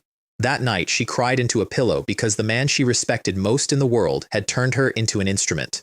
Her father stood outside her door for an hour and did not go in and did not explain, because he had decided it was better that she hate him. In the morning she came out and said one thing. Father, I do not blame you. Let us go. They came to my gate 3 days later, and I assumed it was to discuss the shop. We have not come to discuss cooperation, Zilong said. I had a cup in my hand and I did not put it down. We have come to place the An clan under the hand of the Shu clan, to share your glory and your destruction. Our condition is a marriage alliance. The bride is my daughter, Xiaoyu. I asked her directly, in front of everyone, whether this was her wish, as my father decides. Which is not a yes, and I knew it was not a yes, and I did the only thing I could think of that would not make it worse. Then the wedding will be a double one, I said. The room did not understand. In 40 years, I never gave Jiangqing a wedding. She came to me out of a sect with nothing, and she has run my house since, and I have never once put her in red in front of witnesses. That ends now. 2 brides. Xiaoyu's head came up. She had spent 3 days preparing herself for a house with an established first wife in it, and for the specific and ancient misery of being the new one. And the man in front of her had just announced, in public, before touching a single item of the contract, that he was going to spend his wedding correcting a 40-year-old debt to the wife he already had. She told me much later that this was the moment, not the shop, not the security.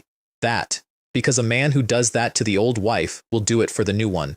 The An clan brought me a contract the next morning that they had written overnight, and I read it twice and could not believe it. 2,000 spirit stones a year in rent, 1,000 a year as a protection fee, 20% of all pill revenue to the Zhu clan, free handling of all Shu herbs, all in clan intelligence and resources placed at Shu disposal, and every member of the An clan to obey the orders of the Shu clan. They had written themselves into servitude and brought it to me with both hands. I made 3 amendments. I struck the protection fee entirely, because you do not charge your own people for a wall. I cut the pill share from 20% to 10%, and then I added 1 clause of my own, which is the only greedy thing in the document, copies of every technique and every spell in the An clan library, excluding secret ancestral arts, and in exchange, when the Shu clan rises, 3 techniques or spells at the Foundation establishment level return to the An. Privately, I thought, when I rise, I will write them golden core level and enjoy their faces. The An Clan library arrived on carts, 26 first-rank cultivation techniques, 2 of them attributeless, roughly 200 first-rank spells, 60% low-grade, 30% mid, and a handful of high-grade, 6 of them in the top category, and close to 1,000 applied volumes on alchemy, artifacts, and formations. In one day, the Shu clan went from owning a single purchase technique to having a library. Cheng was furious. They held back the good material, not one second-rank technique, and the books are all fundamentals from an alchemy clan. What is the most valuable thing a clan owns? He knew the answer because I say it constantly. Inheritance. They just handed a stranger their inheritance because their patriarch decided to trust us. Be grateful and do not be greedy, or the next generation of Shu will inherit a grudge instead of a library. I did give them something back that was not in the contract. I sat with Silong for 4 evenings and taught him things from a world he had never heard of. Loyalty programs, volume discounts, a gift with purchase. He wrote all of it down and looked at me like I had handed him a weapon, which I had. The shop opened under a name I had ready, the Lingrui Pavilion. I had the sign carved before we left the 88th market. We advertised across the whole city, 20% off on opening day, a free gift with any purchase over 300 spirit stones. Xiao Han, informed of it, decided to do nothing and let the Su clan handle it, since the Su traded in herbs and would be the ones losing money. And the Zhou clan, watching all of this, arranged a surprise for us. The shop itself was the surprise for everybody else. I had built it to look like the inside of a palace. Wide, bright, everything sorted by category with labels, aisles you could walk 2 abreast in, and a row of young women in matching uniforms, whom the An clan had spent 3 months training. When the first customer stepped through that door, all of them said, together, welcome. The free cultivators of Baigo City had never in their lives been greeted by a shop. Several of them stopped dead in the doorway and had to be carried forward by the crowd behind them.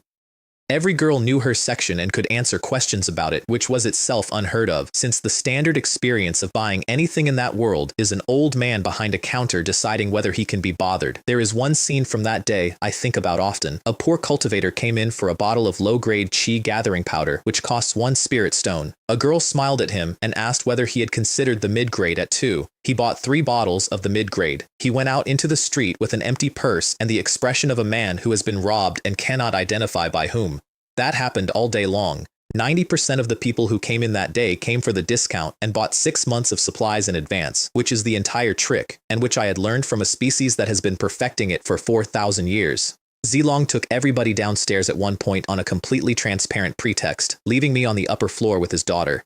She stood there going red and not knowing what to do with her hands. Are you not willing to spend a little time with your future husband? That made it worse.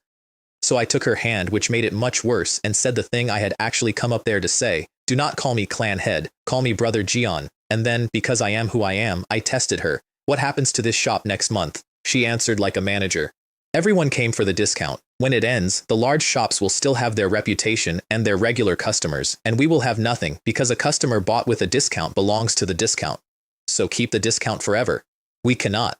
She had this immediately, which is when I stopped being polite and started paying attention. 2 reasons. The small one is margin and cost. The large one is that if we hold prices down permanently, we will break the entire pill market of Baigo City, and then every clan in the city becomes our enemy at once. At best, they all cut prices and we go under together. At worst, they combine and erase both our families. I said that in that case, she had better run the shop. She looked at me like I had proposed she pilot the moon. There was one sad note in that conversation. She said quietly that she had been born into an alchemy family and had never gotten anywhere with it. That she was sorry she was not more useful. Perhaps your talent is simply somewhere else, I said. Artifacts, talismans, formations. She took it as kindness. I was reading 2 stars and talismans off the air in front of her face. The Zhou clan's surprise arrived in the middle of the afternoon. A very large man at the peak of chi refining came through the door shouting that his brother had bought a pill from us that morning and had been unconscious by noon with foam on his mouth. He shoved Zilong and then immediately performed being the victim of an assault, clutching his own arm and appealing to the crowd. And the crowd, which had been having a wonderful day, began to murmur that perhaps one should not buy here. I watched the entire performance from the upper gallery, said 4 sentences into Xieyu's ear, and came down the stairs. If a pill of ours has harmed anyone, I said loudly to the whole shop, the Zhu clan will compensate 100 times over. I say that in front of all of you. And if somebody is setting us up, I will not let it pass. The big man's face did something greedy. 100-fold compensation on a pill was, to him, a foundation establishment pill of his own. Which pill did your brother buy? He thought about the 100-fold. You could watch him think about it. A mid-grade spirit gathering pill. 500 spirit stones. You are certain? Certain. Zilong checked the daybook. We had not sold a single mid-grade spirit gathering pill that morning.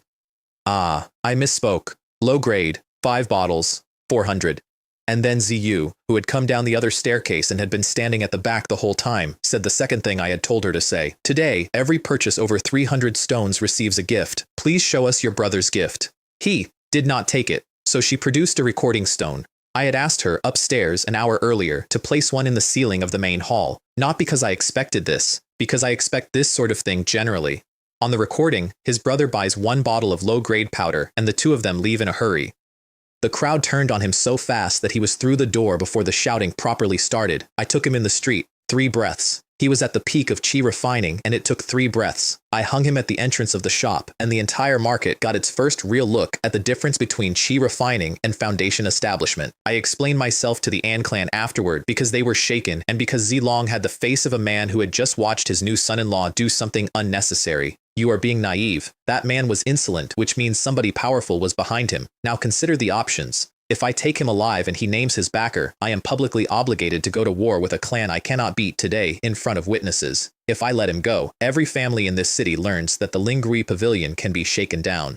Killing him on the spot does 2 things. It tells all 8 clans that we do not start trouble and do not run from it, and it makes sure he never says a name, which leaves whoever sent him away to walk backward out of this without losing face. Never take away a powerful man's exit. He will use the wall behind him, and it will be your wall. The city guard arrived 9 minutes later. I did not let the captain open his mouth. Where were you? This city feeds you out of every shop on this street, and when a thug comes to wreck one of them, you arrive after it is over? He started to say something about killing inside the city. Article 387 of the Regulations of the Profound Spirit Sect. Where a cultivator is attacked within a city, and there is incontrovertible evidence, the killing of the aggressor on the spot does not constitute a violation. Do you place yourself above the regulations of the sect? Because I will file with the upper sect, and we can both explain ourselves there. I had read the entire regulation code on the ship. 2 months in the air with nothing else to do. He went the color of paper and left to report to somebody senior. The hearing at the guard hall was one of the funniest things I have ever not attended. The head of the guard was Lin Badao of the Lin clan. His 3 deputies came from the Su, Ye, and Zhao clans. Every one of them had instructions from home. The Lin, Ye, and Zhao had been told to observe. The Su had been told to bury us because the Su traded herbs and the Lingui Pavilion was eating their lunch. So the Su deputy demanded our arrest and the closure of the shop. The Ye and Zhao deputies buried him in procedure for 2 hours, not because they cared about my family in any way, but because they had grudges against the Su that predated my birth, and this was a free opportunity. Lin Badao closed it by ordering an investigation. There was no investigation. The Shu clan came through it untouched, and I want to be extremely clear that it was not because we were strong or clever. It was because we were not important, and because the men deciding our fate were using our case as a stick to hit each other with. Guanlei's comment when he heard was that the idiot was dead and it did not matter. They had given him money for an expensive pill, and he had bought cheap powder and pocketed the difference. It had cost him his life, and the useful outcome was that the Shu clan head had not let him name anybody. 3 months later, my daughter reached the 2nd layer of foundation establishment. I was standing in a field with a hoe in my hands when the notice arrived, which is where I have received most of the important news of my life. Ching, I shouted across the yard. Tell the An clan, the wedding is in half a month. Before that wedding, Nuan insisted on meeting Ziyu alone. I was not invited and I was not consulted. My daughter, who was by then over 150 years old and an inner disciple of the greatest sect in the southern wilderness, simply informed me that she would be checking on her father's behalf. She did not warm up. If you are honest, I am glad to have you in the Shu clan. If you have a second face, I will not accept you, even if my father has agreed to this for the clan's benefit. My father taught me that you can see a person's face but never their heart. Then 2 questions. Do you actually want to marry him, or were you forced? And Ziyu, who could have said anything, said the true thing, which is why she is still in my house 2 centuries later. At the beginning I fought it, it was not my wish, and I will not pretend it was, but over these months. When I am near him, I am not afraid of anything. Nuan nodded and asked the second question. If the interests of the An clan and the Shu clan ever collide, whose side do you take? I do not know. My daughter's face closed. I am sorry, Yu said. I could give you an answer right now and you would not believe it, and neither would I. What I can tell you is that I will spend my life making sure that collision does not happen. Nuan went to the door and stopped with her hand on it and did not turn around. I hope you keep that. Afterward, Yu told her father it had gone perfectly well and that of course the daughter had been gracious. Zilong did not believe a word of it and did not push. If they ever mistreat you, he said, you tell me. I am only qi refining. I will still come, and I will spend what is left of my life doing it. The wedding shut the city down. I fed everyone, not the clans, everyone. Every free cultivator in Baiguo City who wanted spirit food got spirit food. They came from the mine and the fields and the roads for it.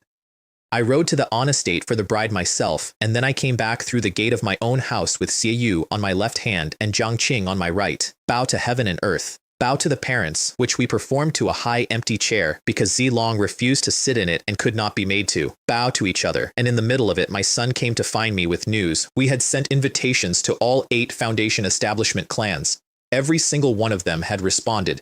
Everyone had sent exactly 1 cultivator, and every one of those cultivators was at the late stage of qi refining. That is not carelessness. 8 clans do not independently make the same mistake. A Foundation establishment clan sends a Foundation establishment cultivator to another clan's wedding. Sending a qi refining cultivator is a sentence, and the sentence is that we do not consider you a Foundation establishment clan, and we are all saying it on the same day so that you understand it was discussed. Chung was white. Father, do we swallow this too? A small impatience ruins a large plan. We have been standing on our own feet for 2 years. When we are strong, they will bow without being asked, and it will not cost me 1 word today. I did not speak to any of those 8 guests, not 1 sentence, all evening. I greeted every free cultivator in the outer yard by name where I knew it. That night I went to Qing first. She pushed me out of her own room with both hands. Go to Sister Yu, it is her first day in this family. Do not you dare make her spend it alone. 40 years, and she was still the best person in my house by a distance. Xie Yu was sitting under a red veil with her hands in her lap, and when I lifted it she said Brother Jian, and then, after a moment, husband. 7th rank spiritual root detected, enhance offspring, a new ladder because the mother's root was better, 10,000 for a 6th rank, 100,000 for a 5th, 1 million for a 4th, and 2 hereditary talents now, not 1, spiritual plant, capped at 3 stars, and talismans, capped at 5, because the mother had 2. I took the 7th rank root and 4 stars in talismans, not the 6th rank. I want to explain that because it looks like sentiment and it was not. The entire Shu clan had 40 to 50,000 spirit stones of working capital. A clan that spends everything it has on one child stops being able to pay for anything else, and a clan that cannot pay for anything else stops being a clan. 4 stars in talismans on a 7th rank root for a fraction of the price is the better instrument. And I had somewhere to point that instrument, because his mother had 2 stars in the same discipline and did not know it yet. Qing met Yu in the dining hall the next morning like a sister, and the children bowed and called her second mother. The household reorganized itself around a new person inside a week, which is the most underrated skill my first wife has. I set the division of labor at that same table. Qing runs the clan, Yu runs the Lingri Pavilion. And both of you cultivate. Take whatever resources you need out of the clan store and do not ask me first. Qing agreed to that with her whole face and then never bought herself anything for 20 years. She had an 8th rank root. She knew exactly what the second layer would cost in years and in money. She was not going to be the reason this family could not afford something else. I found out about that eventually. We had a conversation about it. I lost. Xie Yu was pregnant within 2 months, which in that world is genuine luck. The higher a woman's cultivation, the harder conception becomes, and it is one of the quiet cruelties of the place. The An clan went off like a festival. Zilong personally carried over a box of rare pills, kept his face perfectly composed through the entire visit, then got outside my gate and nearly jumped. Somebody saw him. Somebody always sees. He also quietly restructured the entire operation of the Lingrui Pavilion so that his pregnant daughter's only remaining duty was turning the pages of a ledger. Lin An was born the following year. My 4th child. I was 83. Your spiritual root and your talisman talent have been improved. 6th rank aptitude. 4 stars in talismans. Hereditary. I named him An, which means peaceful, because by that point I had noticed that every name I had given anybody was about waiting, remembering, or enduring. I wanted one that was about the thing I was actually trying to build. Little Fu, who was 6, poked his brother in the cheek and announced that he would protect him. Fu was the one who taught me something about being a father. He wanted a spear because his brother had one. Every boy in my house was going to want a spear because I have one. I could see the next 100 years of producing identical sons. Each person has his own road, I told him. Give me a season and I will find yours. I gave him the greenwood technique, which is a wood attribute art, and I took him out into the fields with me. 3 months later, he broke into the first layer of chi refining, and then I took out of my storage ring a yellow, crumbling, badly bound little book, Notes on the Cultivation of Yellow Spirit Rice. It was the book Mo Fan gave me for nothing on a road in the Lingqiu district because I had looked at it too long and could not afford it. That was the year I had no root, no cultivation, no family, and no money, one friend, and he was going to be killed by bandits while I sat under a floor. Every single thing I own came out of that book. This means a great deal to me, I told my 6-year-old son. Now it is yours. And I gave him 1 mu of field to ruin however he liked. One condition. Herb growing is a trade. Cultivation is the work. Never confuse them. This is the most despised profession in the cultivation world, and not one clan in that world survives a century without somebody who does it. I made second layer foundation establishment that year. My days were fields with Fu. My nights were talismans with you. And Fu grew his first crop of yellow spirit rice and ran around the entire estate holding it up. Mother, look. Brother, look. Sister Nuan, look. Second mother, look. Then came the notice that changed the shape of my entire life for the 3rd time. Your descendant, Shu Tianfu, has become a first-rank low-grade spiritual planter. Knowledge and experience of the first rank will be returned. Except. I read it 4 times standing in a field. The system did not only return cultivation, it returned professions. My son had crossed a professional threshold in a trade at the bottom rung. The knowledge came home to me exactly the way a cultivation breakthrough does, which means alchemy comes home, formations come home, artifact forging, beast taming, array theory, the reading of veins, everything. Every discipline that exists in that world, if one of my children ever crosses one threshold in it, arrives in my head without me having spent an hour of my life on it. I stood in the mud and laughed until my son asked whether I was ill. I had spent a year planning to marry women with high talent so that I could learn from them. I did not need to learn from anybody. I needed them to have children, and I needed those children to be good at things, not a fighter with 6 sides, a fighter with 100. I want to be honest about the first name that came into my head, standing there in that field. Lan Ruoxi.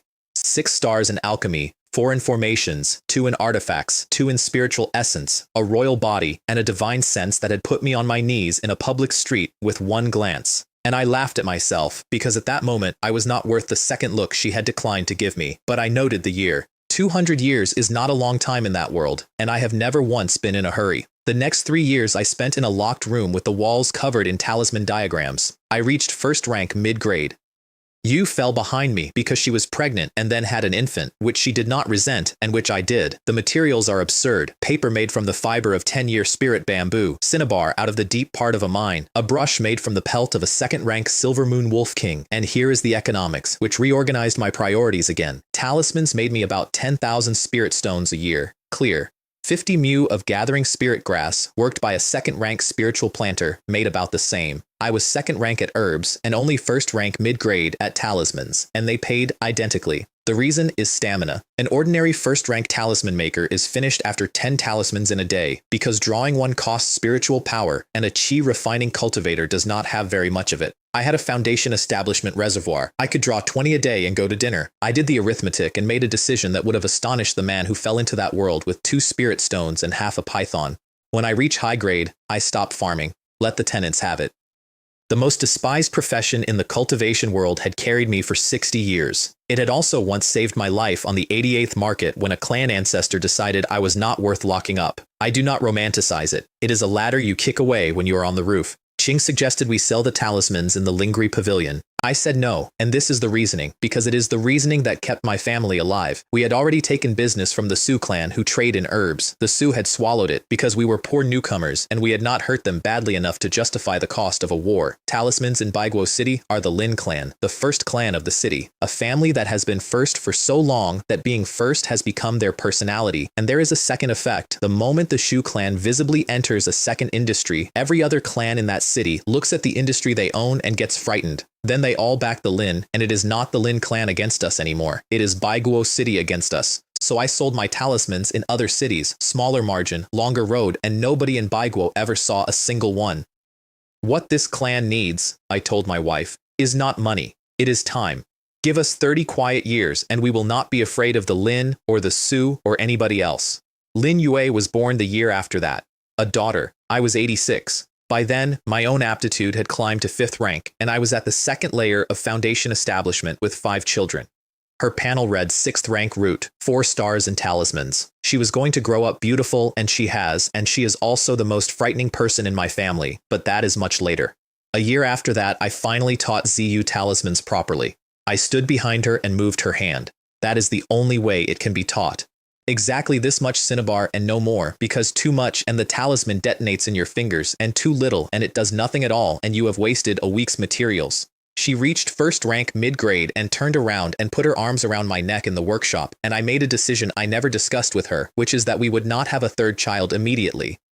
2 in a row had already cost her years of cultivation time, and every birth costs a woman in that world part of her origin key. Her foundation establishment is not a nice thing to hope for. It is a deadline with a number on it. I have 5 children, and I built a clan out of them, and I want this on the record with the rest.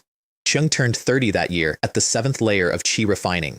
I corrected his 1,000 spears art for the last time, and then I sat down and worked out what each of my children was for. I am going to say this plainly because it is the least comfortable paragraph in my whole account. Chung is not a fighter. He has no outstanding talent, he never did, and he never will. What he has is an even temper, no vanity, and a memory for obligations. So Chung gets my spear, and Chung becomes the 2nd head of the Shu clan, and takes the administration over from Qing when he is ready. Fu gets the Hall of Spirit Plants, and 4 years old, and Yue, 1, go into the talisman path from infancy, that the Shu clan has a talisman hall of its own inside 40 years, and about my eldest son specifically, since he will read this one day, talent is a handful of stars. Effort is the sky they are sitting in. Effort is not useless. Effort is simply powerless against talent in a straight comparison, and any father who tells his son otherwise is lying to make himself feel generous. I never intended to measure Chung against geniuses. I intended to build a house that a genius could not take from him. Then Baigo City was granted the right to hold a great auction, and the whole shape of the next decade turned on it. The profound spirit sect awards those to a city the way a lord awards a fair. It brings in buyers from 6 provinces, and the security of the event is divided among the foundation establishment clans of the host city. Whoever holds a security share takes 10% of the auction's profit, plus everything the crowd spend in their shops, plus the thing that actually matters, entry into the Baiguo Alliance, a share of 200,000 spirit stones a year, forever, and a seat at the table where the city's posts are handed out. I sat with that for 2 days, and I was nearly gone. I could feel myself reaching for it. 11 years of being a joke in that city, and here was the door. It was standing open, and all I had to do was put my clan's name forward. Ziyu came into my study and sat me back down on the floor with about 4 sentences. My grandfather told my father something once and made him repeat it. Even if the An clan ever produces foundation establishment cultivators, do not go near the Baiguo Alliance until you have at least 1 late-stage foundation establishment cultivator and 3 foundation establishment cultivators total. Below that, stay away from it entirely. I did the count. Me at the 2nd layer, Qing at the 1st. Nuan, who could not be seen in that city at all. Then she said the part that was not strategy. Husband, I do not have great ambitions. I want to live quietly with you and Sister Qing and the children. We have only just stood up, and you are going to be a 2nd-rank talisman master anyway, and when you are, the clan rises on its own. All it needs is time. And I sat there feeling my own pupils contract. What is wrong with me? I have a system. I have a mechanism that compounds every single year without any risk at all. Why in the world am I reaching for fast money? There is a line where I come from about not being able to see the true shape of a mountain while you are standing on it. We did not bid for security. We attended the auction as buyers, like everybody else in that city with money and no standing. The Zhou clan spent 3 months trying to recruit us for it. Guanxing came 5 times. I received him twice and was unavailable for the rest, and I will admit that by the 4th visit he was genuinely damaging my harvest schedule. Their plan was not bad. An envoy of the profound spirit sect would attend the auction. The Zhou had assembled the specific items that particular envoy was known to enjoy. Bribe the envoy. The envoy leans on the city, and 2 clans enter the alliance at once. Our share of the cost was half the bribe and a permanent alliance with the Zhou. I did not refuse, not for 3 months. I made encouraging noises and asked questions. Because every visit, in order to persuade me, Guanxing told me something else about the internal arrangements of the Baiguo Alliance, and by the end of the 3rd month, I knew more about the finances of that alliance than most of its members.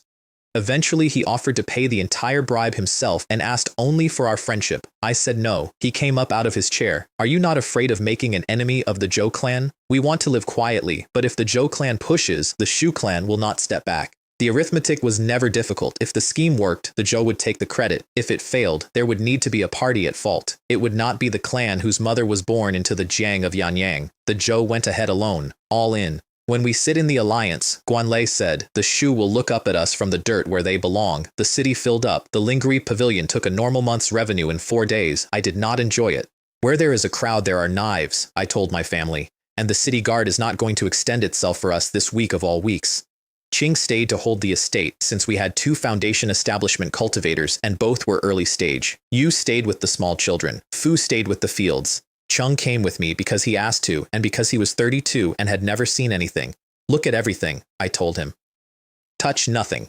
Guanxing was waiting at the entrance. Ah, clan head Shu. You came as well? With your funds, I am afraid there will not be much here for you. Incidentally, my clan is one of the hosts of this auction. If you find yourself short, come and see me. I might lend you 100 or 2, if I am in the mood. His entire retinue laughed on cue. I smiled at him.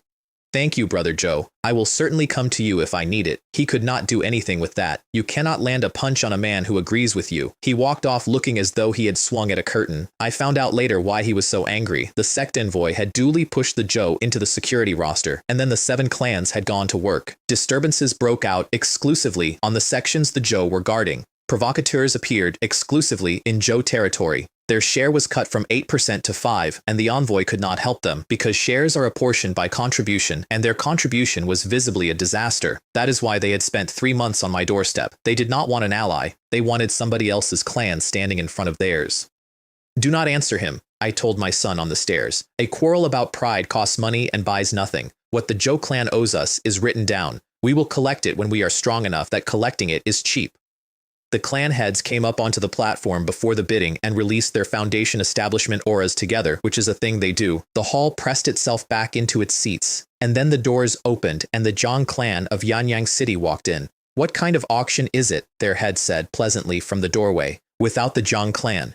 3 foundation establishment cultivators, 2 at the middle stage, and Jiang Tianhe himself at the 8th layer, which is late stage, which was more than anyone in Baiguo City had.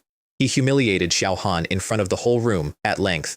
Nobody had announced a start time. The mere fact that the Zhang clan had come was itself a courtesy, and he was not one of those small-minded people who worry about their treasures being stolen. The Zhou delegation was almost visibly celebrating. I bought 2 things. The first was a bottle of high-grade spirit-gathering pills, 3,500 stones, which only a second-rank alchemist can produce, and which contains almost no toxins, which matters enormously when you are pushing through the late stage of qi refining. For Chung. He worked out what it was for before I had finished paying and told me he would take the 8th layer inside 2 years. The second was the reason I came. The Huantian skill, a second-rank cultivation technique, attributeless, which is the developed form of the mixed origin art that every one of my children was already running, and which carries a cultivator all the way to foundation establishment.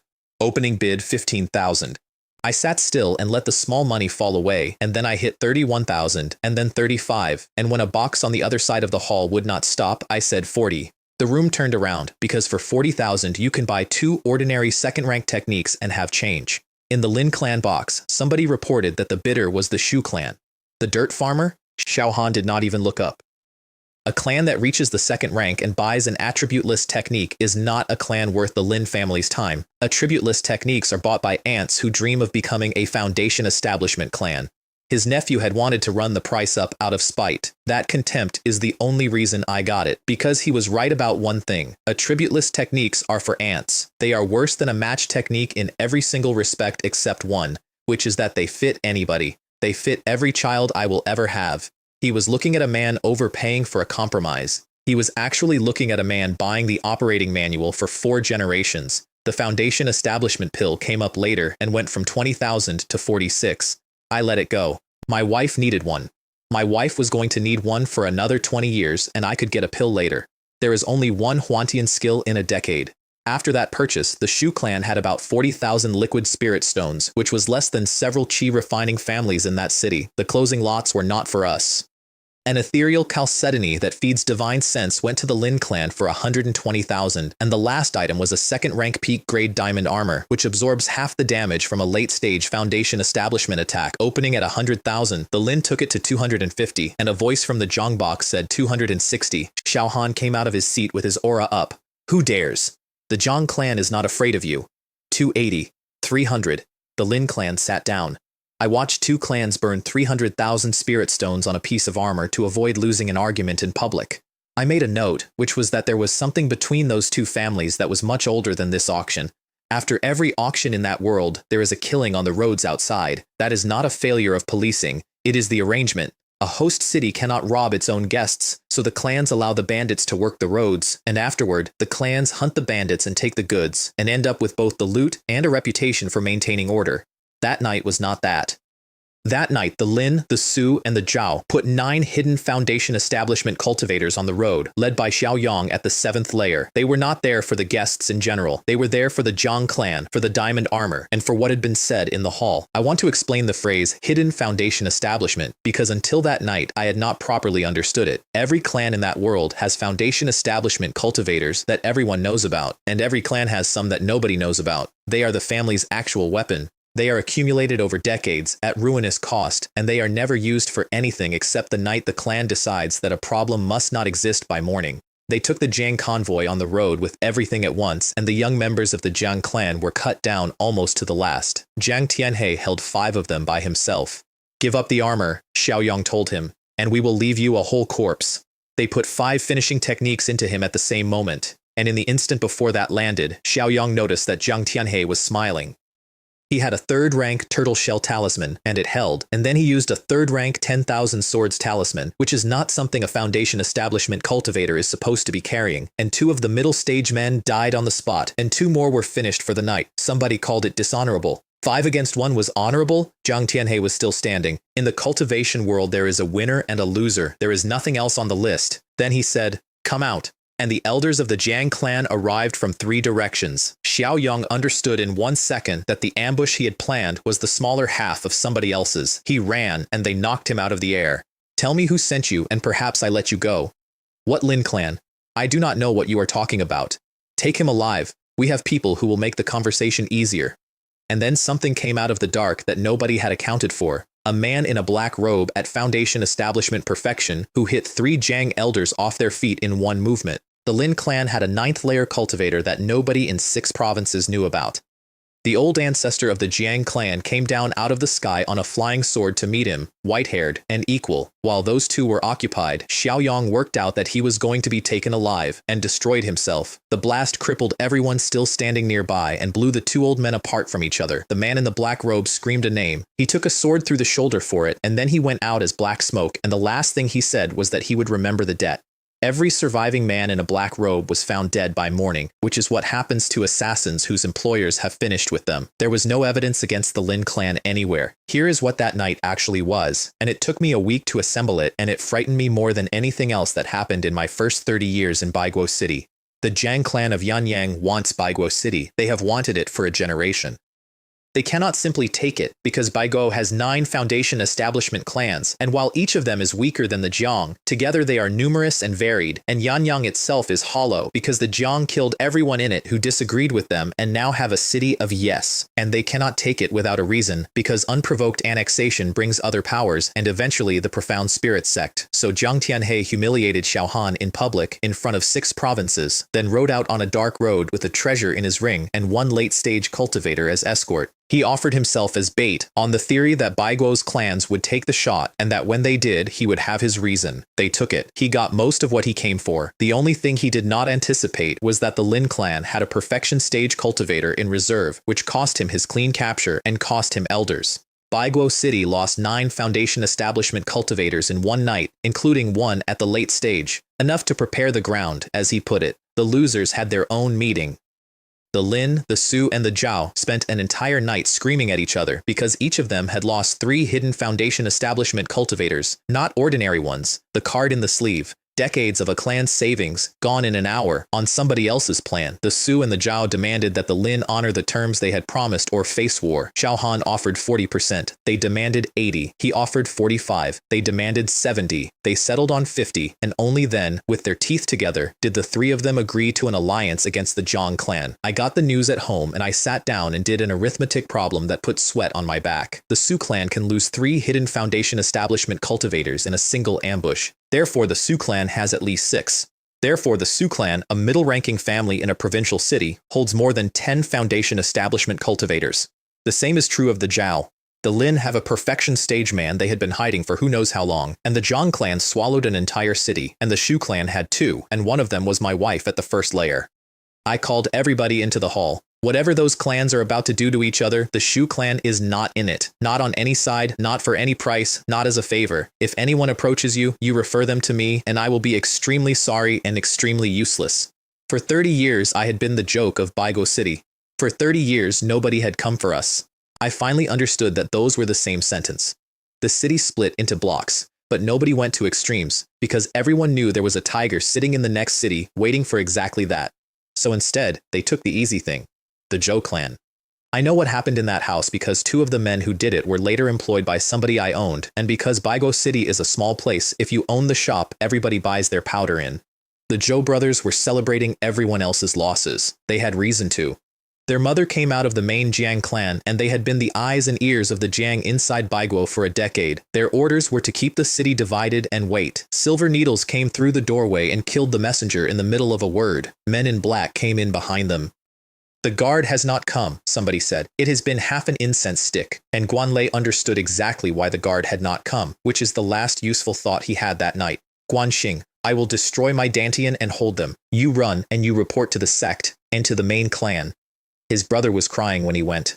The assassins pulled back from the man who had announced he was going to detonate, and Guanlei turned and ran the other way. Guanxing, who had already been caught at the wall, watched his brother's back going away in the opposite direction and said, "Brother, how could you?" The man holding him laughed in his face and explained it in case it was not clear. Guanxing closed his hands until they were bleeding and said that his brother must have had a reason, and then he destroyed himself and took a number of them with him. Guanlei heard the blast from a quarter-mile out and said, "Do not blame me, brother. I only wanted to live. I will collect for you." I have thought about Guanlei a great deal because he is not a monster, and that is the problem. Given the same night again, he would do the same thing again. He knows it, and that is what he actually has to live with.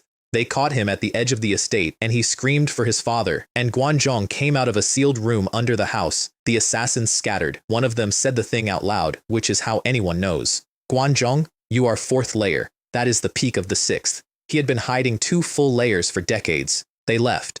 Their time was up. 2 of them were badly hurt, and none of them had been paid to fight a peak 6th layer cultivator. The guard arrived afterward and asked, blandly, what had occurred here and whether anyone was aware that combat is forbidden inside the city. Guanlei screamed at them, "Where were you an hour ago? How convenient that you arrived exactly after they left." His father sent them away politely and thanked them and waited until the gate closed. Then Guanzhong coughed up red on his own steps.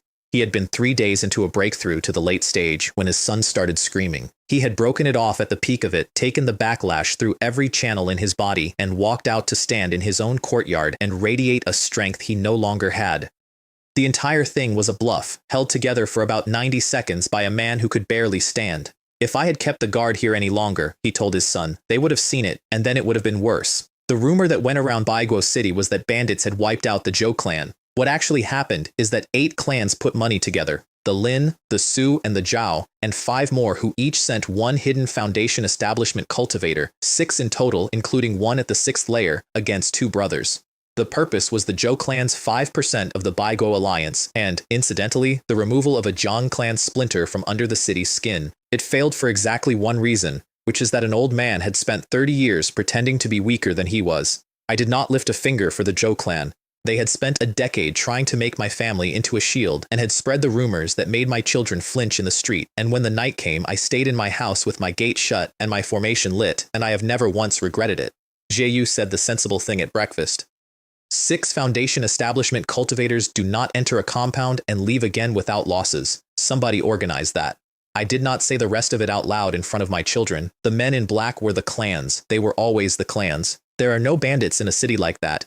There are only families with 2 faces. And if the Shu clan had ever touched one of their interests, we would have been the ones with silver needles coming through the door. The cultivation world is the same everywhere. Dogs eat dogs, and there is exactly one true thing in it, and the true thing is strength. The Baigo Alliance met that night to decide what had happened. Guanlei walked into a room where every single person present had helped pay for the men who had killed his brother, and every single one of them asked after his health with enormous sympathy. Lin Badao of the guard hall gave the preliminary finding, mountain bandits out of the Black Ridge. Guanlei stood up and shouted that bandits do not field 6 Foundation establishment cultivators and do not walk through a city with a guard on every corner. So Lin Badao produced a recording stone. On it, the men in black entered the city through the southwestern corner. The southwestern corner was the section of wall assigned to the Zhou clan. The Zhou clan failed in its duty. The room agreed, one after another, gravely. Their territories would be reassigned. Their share of the alliance would be reduced. And then, in recognition of their long service, they were permitted to keep 1%. I will appeal to the upper sect. By all means, you will only embarrass yourself. He brought up red twice on the floor of that hall and went down, and they sent for a physician, and everybody was very concerned. 8 clans ate a family with other people's hands and then filed the paperwork as justice. 3 quiet years followed. The Baiguo banquet is held once a decade. The Shu clan was not in the alliance. The Zhou clan, with its 1%, was. Then it snowed, and my wife found me sitting in an unlit room. A message had come from the 88th market. Uncle Jiang had died. Several months earlier, quietly, at home. Jiang Wu. 105 years old and 108 when it finished. Peak of Qi refining, 8th rank root, who had walked into a shop at exactly the right moment to save a farmer's arm, and who had told me at a gate to hold my friends up and not lose myself. I was going to go and see him, I said, when the clan was standing properly. I kept putting it a year further out. Qing sat down next to me and did not say anything, which was correct. I want to be stronger, I told her eventually, so that this clan is never humiliated again, and so that I stop collecting this particular kind of regret. Outside, wet snow was burying the world. I spent the next month failing. The giant sword talisman is 1st rank high grade, and I ruined more than 10 blanks on it, and every blank is money, and every failure is 4 hours. I remember sitting in that room thinking that if the 1st rank is like this, then what exactly is waiting at the 2nd? Xiaoyu came in with spirit tea and put it down and said the least helpful and most correct sentence available. The more you rush, the more certain the mistake. I drank the tea. I sat back. And somewhere between the 2nd and 3rd mouthful, I understood that my problem was not the hand or the ink. It was the point at which the spiritual energy converges. I got it right on the next attempt. A month of polishing took me to a 6 in 10 success rate, and I became a 1st rank high-grade talisman master. The reason it hurt that much is that I had no legacy. Every talisman master in that world who is worth anything works from an inherited method, a body of accumulated technique that a clan or a sect hands down. I was deriving it from a stack of in-clan primers and my own ruined paper. Remember that. It matters later. The sect collects tribute every 5 years. The Xuanling immortal boat comes down out of the sky like somebody has misplaced a palace. Elder Qin Long, high-level golden core, with late-stage Foundation establishment deacons walking behind him as attendants. The Shu clan paid 35,000 spirit stones, 15 in tribute, and 20 for a Foundation establishment pill, which is a concession new clans receive after 10 years of paying, and which afterward is available no more than once every 6 months, 20,000. In Baiguo City, from the sect's own hand, with no auction, no road, no ambush. Xiaohan, first man of that city, spent the entire visit inviting Elder Qinlong to stay and rest. Not necessary. Sect business does not wait. And every clan head in Baiguo swallowed that in front of each other and then walked out to the edge of the city to watch the boat leave. We put the pill aside for Lin Cheng, who was 44, 6th rank root at the 8th layer of Qi refining. The only person in the family anywhere near the door. There was a second reason, and I did not hide it from him. A son crossing into Foundation establishment returns cultivation to me, and that would take me to the 3rd layer. Good, he said. Then I am worth something. I hit him for that. Xiaoyu was 30, 7th rank root, 2 stars and talismans, 6th layer of Qi refining and climbing. Jiang Qing had been at the 1st layer of Foundation establishment for 14 years and was going to be there for 6 more because an 8th rank root does not care how good your husband's income is, and I had 160,000 spirit stones. I want to stop here for a moment. The first time I ever saw a system panel, I was 18 years old, sitting on a wedding bed in a mortal village. I paid 20 years of my own life because I did not have 100 spirit stones. The night I met Zhang Qing's panel for the first time, I looked at a line that said 100,000 spirit stones for a 5th rank spiritual root, and I laughed at it the way you laugh at the price of a palace. I had 160,000. Yu was out because 2 children in a row had already cost her years she could not spare, and I was not doing it again. So it was Qing, who was 59, and who had been at the 1st layer of Foundation establishment for 14 years, and who had never once bought herself anything. Her ladder started at 1,000 for a 7th rank, 10,000 for a 6th, and 100,000 for a 5th. I paid the 100,000. Shu Tianrui was born the following year. 5th rank spiritual root, hereditary spiritual plant, and hereditary talismans, 3 stars each. My panel that year read 92 years old. 5th rank aptitude, eye of insight, spiritual plant 3 stars, talismans 4 stars. 2nd layer of foundation establishment. 6 descendants. Little Yue, who was 5, abandoned talismans entirely for a month in favor of her baby brother, which is the only time in her life she has ever abandoned anything. Then the Yang clan came to my hall and knelt on the floor. Zhou, 53, 7th rank root, 9th layer of qi refining, head of a small qi refining family that gathered herbs in the Kongling range. His people had found a purple mushroom in the mountains, an advanced grade foundation establishment spiritual object, which for a family like his is the only piece of luck they will get in 4 generations. The Shi clan had tried to take it and failed, and now the Shi clan was squeezing the Yang in every business they had, using the name of the Sun clan, who are foundation establishment. We are a small qi refining family, he said with his head on my floor. How are we supposed to fight that? I told him the Shu clan would look into it, and then I looked into it, which is not the same as believing him. Qing came back in 4 days with the part he had left out. The Yang and the Shi had a bone-deep feud going back 40 years. The mushroom was not the cause of anything.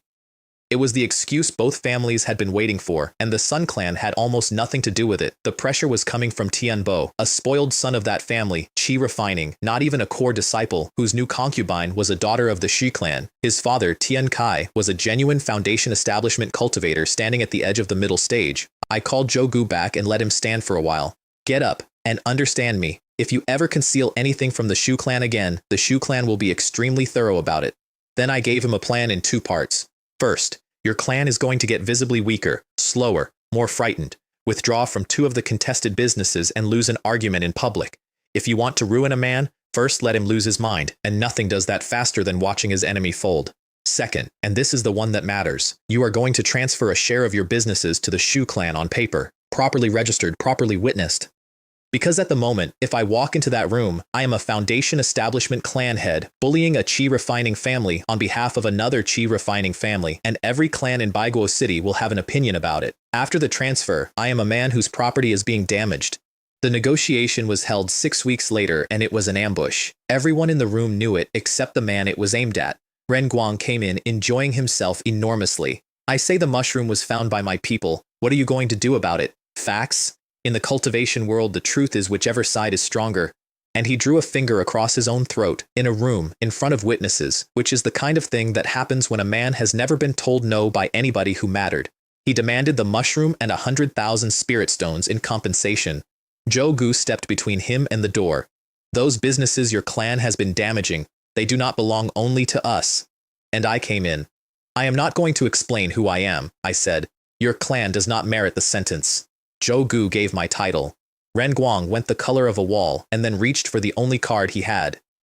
The Sun clan stands behind us. Think carefully.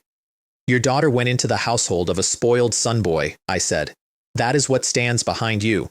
Shall I go and explain to the head of the Sun clan personally what his family's name has been used for in this city? I had never met the head of the Sun clan. I had never been within 4 miles of him. I did not know what he looked like. Ren Guang put his forehead on my floor. The terms were a public admission of fault in front of the whole city, a formal apology to the Yang clan, and 100,000 spirit stones. I do not have that. Then 50,000 in cash within the hour, and a note for the remaining 50 at 12,000 a year for 5 years. His hands shook so badly the brush skipped. Get out. The Yang clan swore themselves to the Shu clan that afternoon. There was a reckoning, of course. There always is. Ren Guang crawled to Tianbo, and Tianbo dragged him off to complain to the clan head. Ren Guang went down on his knees in the corridor and refused to walk another step. If the head of the Sun clan ever learned what his family's name had been rented out for, the Shi clan would not exist by the following week. Tianbo worked out the shape of it on the way back and let Ren Guang off the remaining payments. The Shu clan had taken the moral high ground. There would be no war over that. And then Tian Kai came home from a failed breakthrough to the middle stage in a foul temper and was told the story. We wait, he said, until I cross. An early stage foundation establishment clan, behaving like that. I filed that under the heading of things I would be seeing again. 5 years. Qing reached the 2nd layer of foundation establishment, 14 years after the first. Cheng, 41, reached the peak of qi refining with 3 years to go. Fu, at 21, was at the 5th layer. Anne and Yue were at the third, and both of them had become first-rank low-grade talisman masters, which meant 2 more streams of return knowledge arriving in my head from children who thought they were doing homework. Tianrui had started to cultivate. I reached the 3rd layer of foundation establishment, and my wives came to me with something neither of them wanted to say. Husband, you had clearly been elected to it. Every single one of your children has a spiritual root. Yes, everyone. 6 children, 6 roots, and not one of them below the 6th rank. In this city, a family of 10 will produce 1 root in a generation and celebrate for a month. Qing said the rest of it. People are going to start asking what the Shu clan does. They were right, and they had been right for 10 years, and I had been quietly hoping nobody in my own house would perform that arithmetic before I had a solution. So the Shu clan began to adopt orphans out of the city and the outlying villages, children of tenants who could not feed them. Mortal children with no spiritual root at all, taken in, given a name in the book, fed, taught to read, and set to work in the fields and the shops. I want to be honest that the original purpose was camouflage. A clan with 20 children of whom 6 have roots is a lucky clan. A clan with 6 children of whom 6 have roots is an investigation. It stopped being camouflage within about 4 years because it turns out that if you take in 90 children, you end up with 90 children. 2 of them run the Kongling mine for me now.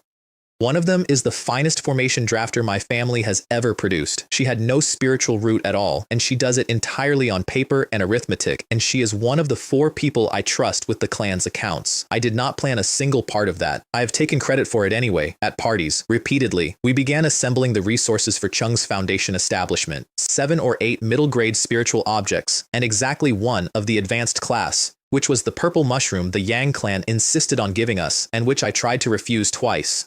If they will not sell at a 10% premium, I told Qing, offer 20. If they still will not, offer 30. She looked at me. We have 300,000 spirit stones, I said. There is exactly one thing on this earth I am willing to be extravagant about, and it is a door my son only gets to walk through once. Then my daughter reached the 3rd layer of foundation establishment after a year of grinding at it and described the sensation to me afterward as shedding a skin. Accept feedback. Yes. And I went to the 4th layer of foundation establishment standing in my own study and laughed so loudly that 2 of my children came running to see what had broken. There is a woman I have to introduce properly now. Nie Wenqian, 100 years old, 6th rank spiritual root, 3 stars in the Sword Dao, 6th layer of foundation establishment, inner disciple of the profound spirit sect. She is the woman who, 40 years earlier, quietly handed my daughter the foundation establishment pill that got Jiang Qing across and who never once mentioned it afterward to anybody. She needed a spirit pill to break into the late stage, and inner disciples earn those with contribution points. The fastest way to earn contribution points is to take a mission rated at 4 or 5 stars for danger. My daughter attached herself to that mission by simply refusing to leave. If you say no, I will follow you around the sect until you say yes. And the mission, by an arrangement of the universe that I have never entirely believed was an accident, was located in the Kongling Mountains, outside Yanyang City, about 4 days from my front gate. I waited at the city gate for 3 months. Not metaphorically. I went out there every day the boat could plausibly arrive and stood in the crowd, and by the 2nd month, people in Baiguo City were greeting me by name and bowing, which was new because the man they used to call a dirt eater now owned 2 streets. My daughter came off that boat in pale green. The woman behind her was in white. And the first thing I thought, which I have never told her, is that she looked like a snow lotus growing out of a glacier and about as easy to approach. I used the eye of insight on her, carefully once. 3 stars in the Sword Dao on a 6th rank route at the 6th layer. So that is what an inner disciple is. Tian Kai was waiting outside the gate. He had been waiting, I later learned, for 11 days. The purple mushroom, he said, hand it back. Inside the city, I could not touch you. We are not inside the city. He was very calm about it. He explained the plan to me as though it were a business proposal, which it was. I am not going to kill you.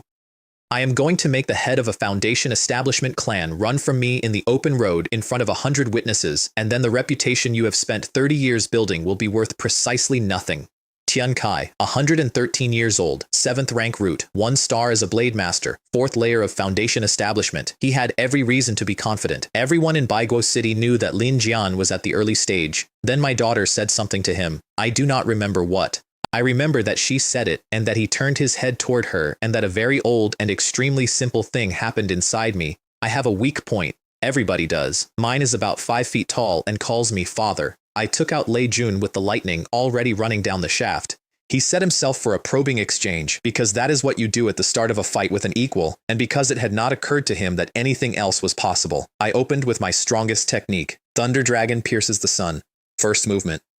Everything I had into one point in the shortest possible time, exactly the way I had lectured my son about it in a courtyard 20 years earlier. Tian Kai went across the road like something fired from a siege engine. I could hear him thinking, when did he reach the fourth layer? And underneath that, the more indignant one, who in the name of heaven opens a fight with his finishing move. He got up. He said this was not over and that I should wait for him. And then he left, which is the part that matters. I was very calm about it in front of the crowd and completely honest about it in my own study that night. I won because he underestimated me. That is the entire mechanism. My best technique, delivered by surprise with a second-rank spear into a man half a layer above me, produced light injuries and a bruised reputation. I have money, I told the ceiling. I have land, mines, shops, tenants, 6 children, and a library. I do not have combat techniques. The welcome feast was the best night my family has ever had. Nuon brought presents for everybody and distributed them like a general. Jade pendants for the 2 little ones. An ancient talisman manual for Anne, which Yue extracted from her brother within 3 seconds using nothing but tears and the phrase, "I always knew you were the best brother." A spiritual plant encyclopedia for Fu, several thousand first-rank species which he took to bed with him. A high-grade spear technique for Cheng. I wanted second rank, she told him apologetically. I did not have the contribution points. Nie Wenqian sat at the end of that table and watched a family of 9 argue about who was getting the last of the soup. She had that once, before her sister went out to find her a spiritual object and did not come back.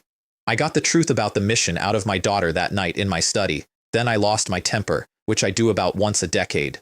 60%, 6 in 10 disciples do not come back from 4- and 5-star missions in a given year. Why does a 6th-layer cultivator need a 3rd-layer cultivator with her? Answer that. She needs someone to be standing in the wrong place at the right moment. I volunteered. My daughter did not raise her voice at all, which is worse. She has helped me for many years and never once asked for anything. You are the man who taught me not to be ungrateful. Are you withdrawing the lesson? I gave her 3 second-rank high-grade talismans, which cost tens of thousands of stones apiece, and which I had been saving for something I could not name. These will not kill anyone at the late stage. They will make somebody at the late stage reconsider his afternoon. That is all I have. In the morning there was star-feathered chicken soup, which costs thousands of spirit stones a bowl, and which cannot simply be bought. My 2 youngest drank 3 bowls each while saying yummy, and I smiled through all of it like a man passing a stone. Then everybody went shopping. Nie Wenqian looked at a spirit robe for a long time and finally reached for her own purse, and Siyu got there first with the sentence my wives had clearly agreed on in advance. My husband said that anything the honored guest likes is paid for by the Shu clan. Wenqian did not pick out one more thing for the rest of the day. The mission was in Yanyang. There is a hidden Sect station in that city that presents itself as a shaking old mortal who begs you not to hurt him, and who turns out, when the joke has run long enough, to be at Foundation establishment perfection. Well, he said, delighted with himself. How was my performance? Nie Wenqian flattered that man until he was practically transparent, and I revised my opinion of her considerably. The price of the information was a 100-year purple spirit gathering mushroom, worth 30 to 40,000 spirit stones, deliverable within 5 years.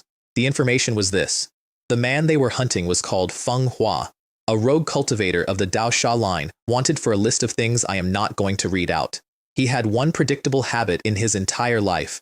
Once a year, on the night of the full moon, he came to a black market in the southwestern corner of the Kongling Range to buy an ice soul pearl. His technique consumed him. That is the plain version. Whatever he had made himself into, it burned him from the inside, and the pearl quenched the backlash for a year at a time. The weakness, the old man said, is that the technique itself eats spiritual power at a monstrous rate. Do not try to break him. Make him spend. The full moon was in 5 days. The black market runs 1 night a year, and it is exactly what it sounds like. Nuon found an ice soul pearl on a stall in the 2nd hour, and Nie Wenqian bought it for 10,000 spirit stones, which is 2,000 above the going rate, while a man in a gray robe was still 4 paces away with his hand up. He was very polite about it. He offered 15, then 20. I am sorry, she said. My sister needs it for an ice technique. He smiled and withdrew and thought quite reasonably that he would take it off her body once the market closed. The trap was Nuon's design, and I want that on the record. Wenqian suppressed her own cultivation down to the 3rd layer with a concealment art and played the frightened girl and let him chase her 100 li into a valley full of fog. On the ridge above that valley, my daughter was holding a first-rank high-grade formation. Small, cheap, utterly inadequate against a man of his level. He broke it with 1 strike. It took him about 3 breaths. 3 breaths is the entire point of a formation like that. Nobody expects it to hold. It exists to make a man spend 3 breaths in a place where 3 breaths is the whole conversation. Because in that time, Ni Wenqian dropped the concealment. A blue shield came up and ate his saber key whole. You are not at the 3rd layer. Cloud Shadow Sword Dance, first form. He swallowed a demonic pill and forced himself to the 6th layer, and black fog came off him like heat off a road. Then, when it became clear that this was going badly, he spent a 3rd rank talisman to get out. A 3rd rank talisman carries the force of a full strike from Foundation Establishment perfection. He used it to make an exit. And my daughter closed the exit with a 2nd rank high-grade talisman. You escaped with a talisman, she told him, so you can be stopped with one. That was mine. One of the 3. The end of that fight took a very long time, and I only have it secondhand. He used a technique called the 9th Nether Rend, which is black lightning, and which is the sort of thing that leaves the air itself with cracks in it. And Ni Wenqian answered with the 3rd form of the Cloud Shadow Sword Dance, which is called Breaking the Stars, Piercing the Sky. Then she put her own blood on the blade and used the one after that. Endless cloud shadows, wheeling rivers of stars. Manhwa died on that valley floor and had enough left to be pleased about something. That last movement burned out everything I had left, he said. And I put my fog in her before I used it. Look at her. Half an hour, perhaps less. The black fog was in Ni Wenqian's meridians, burning her spiritual power out of her from the inside, one channel at a time, faster than she could regenerate it, under 1%, and falling. The only thing that slowed it was to drive somebody else's spiritual power through the ice soul pearl and into her channels, and to keep doing it until the fog burned itself out. Nuon put the pearl against her forehead and poured everything she had into it. The fog went back, then it came again, then it went back less far. My daughter was at the 3rd layer of Foundation Establishment. She emptied herself in 15 minutes and started on her recovery pills, and there were 4 of them, and then there were none. Ni Wenqian, who had killed a man out of the Sect's execution list an hour earlier, told my daughter to stop wasting resources and to bury her under the peach tree in the western courtyard of Xuanhu City, and that everything she owned was Nuon's now. Then she said, "Kill me, because it will take another 20 minutes otherwise, and I would rather you did not watch it." Nuon refused, kept pouring, and sent me the coordinates of that valley. Father, please, come quickly. I went through the Kongling Range in a straight line. That is not a route. Nobody goes through the middle of Kongling in the same way that nobody swims the middle of a river with something in it. You go around on the roads in daylight with an escort. I went through the middle at every bit of speed I had. The first thing was a spider the size of a cottage with a web strung between 2 ridges. I put lightning through the web and went past it while it was still deciding. Then a flock of black eagles at the peak of the first tier, which came at me in a spiral. I took 3 of them out of the air and the rest reassessed. Then, in a clearing, an iron-backed bear at the peak of the 2nd tier, playing with a 2nd-rank tiger the way a cat plays. I went around that one on the balls of my feet with my breath held, and I am not embarrassed about it. Several hours in, I was in rags, bleeding from 4 places, and not slowing down. And a mile from the valley, a twin-headed python came out of the tree line, 2nd rank, which meant that in a straight fight it was going to win, and both of us knew it inside 2 exchanges. Its venom fog took the skin off my forearm, its tail put me into a tree, and put the tree into 2 pieces. I burned out every scrap of spiritual power I had, and took one of its heads off with lightning, and the other head lifted up and looked at me. I was empty, completely. And I went into my storage ring for a talisman and found nothing, because I had given all 3 of my 2nd-rank talismans to my daughter, and I had not kept one for myself, which is either the best or the stupidest thing I have ever done, and is probably both. What I had in that ring, because I had been carrying it around for a decade and had never found a buyer for it, was inventory. Tens of thousands of 1st-rank high-grade talismans, nearly 100,000 spirit stones of unsold stock that I had been quietly resenting for years because Baiguo City would not let me sell talismans and the neighboring cities could only absorb so many. I dumped the entire warehouse into the air over that clearing and set every one of them off at once. The sky went white and stayed white. When I could see again, there was no python and there was no clearing and there were no trees for a considerable distance in 3 directions. I stood in the middle of it with my ears ringing. 2 thoughts arrived at the same time, and I have never been able to decide which one I am prouder of. The first was that if I had known they worked like that, I would have been running my business very differently. The second was that 100,000 spirit stones of unsold talismans would have bought 5 or 6 2nd-rank ones, that any of those would have done the same job with one hand. Then I went into that valley and fell over. Nuon was still pouring. She had been at it for over an hour with nothing left in her. I took the pearl.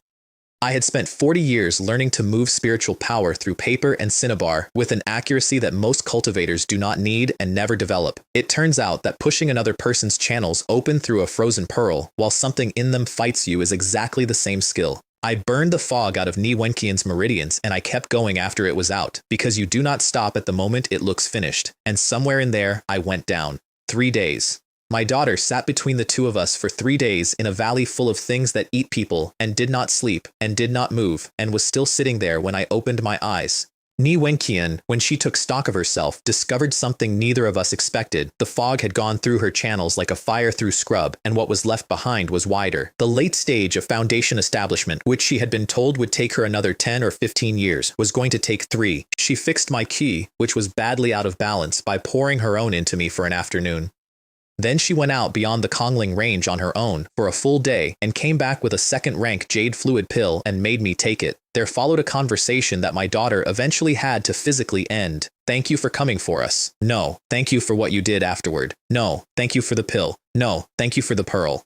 Both of you stop, said Nuan, or I will go back into the mountains and take my chances with the bear. My daughter spent the next 4 days matchmaking with all the subtlety of a landslide. What exactly are you waiting for? Do you expect a woman at the 6th layer of foundation establishment to walk up to you and open with it? Then she announced that she was going to look for fruit in a valley with no fruit in it and winked at me from the tree line in a way that could be seen from Yanyang. So I said it. Wenqian, I would like to walk the immortal road with you, beside you, the whole way. She was quiet for long enough that I had time to arrange my face. You are a good man, she said, but we are not suited to one another. I want to record my internal reaction because it is the only funny thing about that afternoon. I sat there in a burned valley 100 years old across 2 worlds and thought, that is the oldest line in my first world. That is the line. Which absolute villain carried that sentence across the void and taught it to the cultivation world? The real reason was not that, obviously. Without a golden core pill, her odds at the golden core were about 1 in 10, and a failure at that level is death or 20 years of ruin. She had already had one person she loved go out to fetch her a future and not come back. She was not going to arrange for a second man to stand in a room waiting for a light to go out. And underneath that, the thing she has never quite put down. Her sister's last ambition was that Nia Wenqian would reach the golden core. She was not going to spend the years on anything else until it was done. We spent a week in that valley being extremely polite to each other while I healed. She left every morning and came back every evening exhausted, and neither of us mentioned anything. Nuan made one more attempt involving a pretended twisted ankle, which fooled precisely nobody. We parted at the gate of Baiguo City. She gave me a communication token, which is a thing you give someone you intend to speak to again. Then she flew away and did not look back. Nuan went with her. I will go along and sort her out. Apologize to Sister Qing for me. At home, Qing reported that the Sun Clan had been making small nuisances of itself for months. Nothing serious. A blocked contract here, a delayed shipment there. As long as we do not touch anything of theirs, nobody starts a war over that. Then I went into my study and sat there turning that token over in my fingers for about an hour, and then I said, out loud, to an empty room, the only useful sentence I produced that year. No, the problem is that I am still weak. I put the token in a drawer and went into the talisman room. I set myself a target with a date on it that I could not have explained to anybody in my house. First rank high grade, mastered, stable, before Wenqian's child is born. I want to be clear that at that time, I did not know there was going to be a child. I only knew the arithmetic of one night in a valley, and I was not going to insult her by asking. 3 months, a brush of second rank wolf hair. Ink ground from the essence of rare beasts, paper thinner than a cicada's wing. The talisman finished with a flash of gold instead of a puff of smoke. I sat back on my heels in a room I had not left in a quarter of a year. Then came the news I had been expecting for a decade. Guanzhong had broken through to the late stage of foundation establishment. The old man who had bluffed 6 assassins out of his own courtyard with an interrupted breakthrough and a face. The father of a clan that had been stripped of everything and left 1% as a joke. That clan was not going to keep being polite. And the Shu clan had refused a Zhou alliance publicly, repeatedly, over 30 years. I sent a message through the token. How are you? Nothing came back. I sent another one a month later. Answer me. I miss you. Nothing. I concluded, reasonably, that a communication token does not carry 3 months of flying, which is true, and which was not the reason. She received every single one of them. Nia Wenqian hid the pregnancy from everyone in that sect for as long as it could be hidden, which for a foundation establishment cultivator is a considerable time. My daughter caught her being sick in a courtyard and said, Sister Ni, you are not. Do not be ridiculous. And then, 3 sentences later, asked her not to tell me. The birth was in a sect cave with 2 people present. A girl. Mother and child both well. She would not give her a full name. She gave her a milk name, Min Min, and told my daughter that the proper name belonged to the father and that he could deliver it in person. Nuan understood all of it without needing a word. I found out from a system notification. Your descendant has been born. Spiritual root and sword Dao improved. I read that line standing in my own courtyard. 99 years old. 5th rank aptitude. Eye of insight. Spiritual plant. 3 stars. Talismans. 4 stars. Sword Dao. 4 stars. Hereditary. 4th layer of foundation establishment. 7 descendants. 6 months of travel each way. A late-stage foundation establishment enemy sharpening himself 2 streets from my gate. 3 wives, 6 children, 4 allied families, and a mine. I did not go. I want that written down exactly like that with nothing around it. I did not go. What I did instead was walk into my wife's office and ask her to acquire sword techniques. Ching looked up from a ledger. You use a spear. Yes. You have used a spear for 100 years. Your father used a spear. During cultivation, I said, a sword technique came into my head, an insight, from the great Tao. There was a pause that lasted slightly too long. Yes, she said. Of course it did.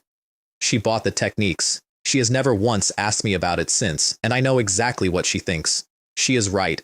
We have both decided that the arrangement works. With 4 stars in the sword Tao, I took several first-rank sword techniques to mastery in 1 year. 1 year. A normal swordsman with no talent does that in 30 if he is diligent and lucky. I ran the numbers afterward on the fight outside the gate. If Tian Kai came at me now, he would not get the exchange he wanted. He would not get to leave when he wanted either. Lin Cheng established foundation at 44 years old. The entire clan stood outside that door. 9 adults, a row of adopted children, 2 clan heads from allied families, and a cook who refused to go back to the kitchen.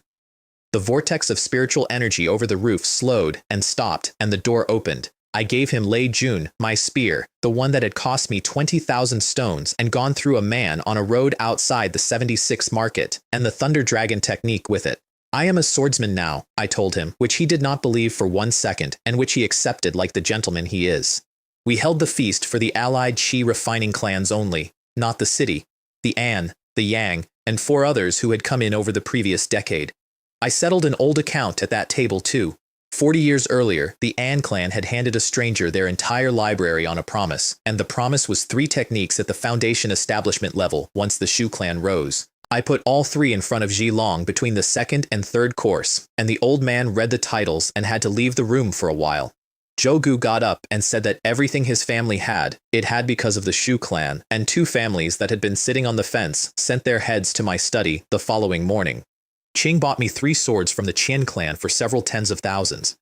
The set is called Treading the Clouds, 2nd rank mid-grade, and it contains exactly 3 movements, which is the entire reason it is famous. The first is called Opening Stance. It is a drawn bowstring, and it will absorb a full strike from an early-stage foundation establishment cultivator. The second is Rending Wind, which handles the middle stage. And the third is called Return to the One, which takes all of the force gathered in the first 2 and puts it into a single strike at the power of a 2nd rank high-grade technique, which means it can be used against someone above your level. The Qian clan sold that set cheerfully, and I did not work out why until much later, which is that they were entirely confident no one in the Shu clan would ever land the 3rd form. They were right for a year. I failed it and failed it and failed it. Then Ni Wenqian left the sect. 4 of the 5 years had gone by on the debt to the old man in Yanyang. She went to deliver the purple mushroom herself, and she left Min Min with my daughter.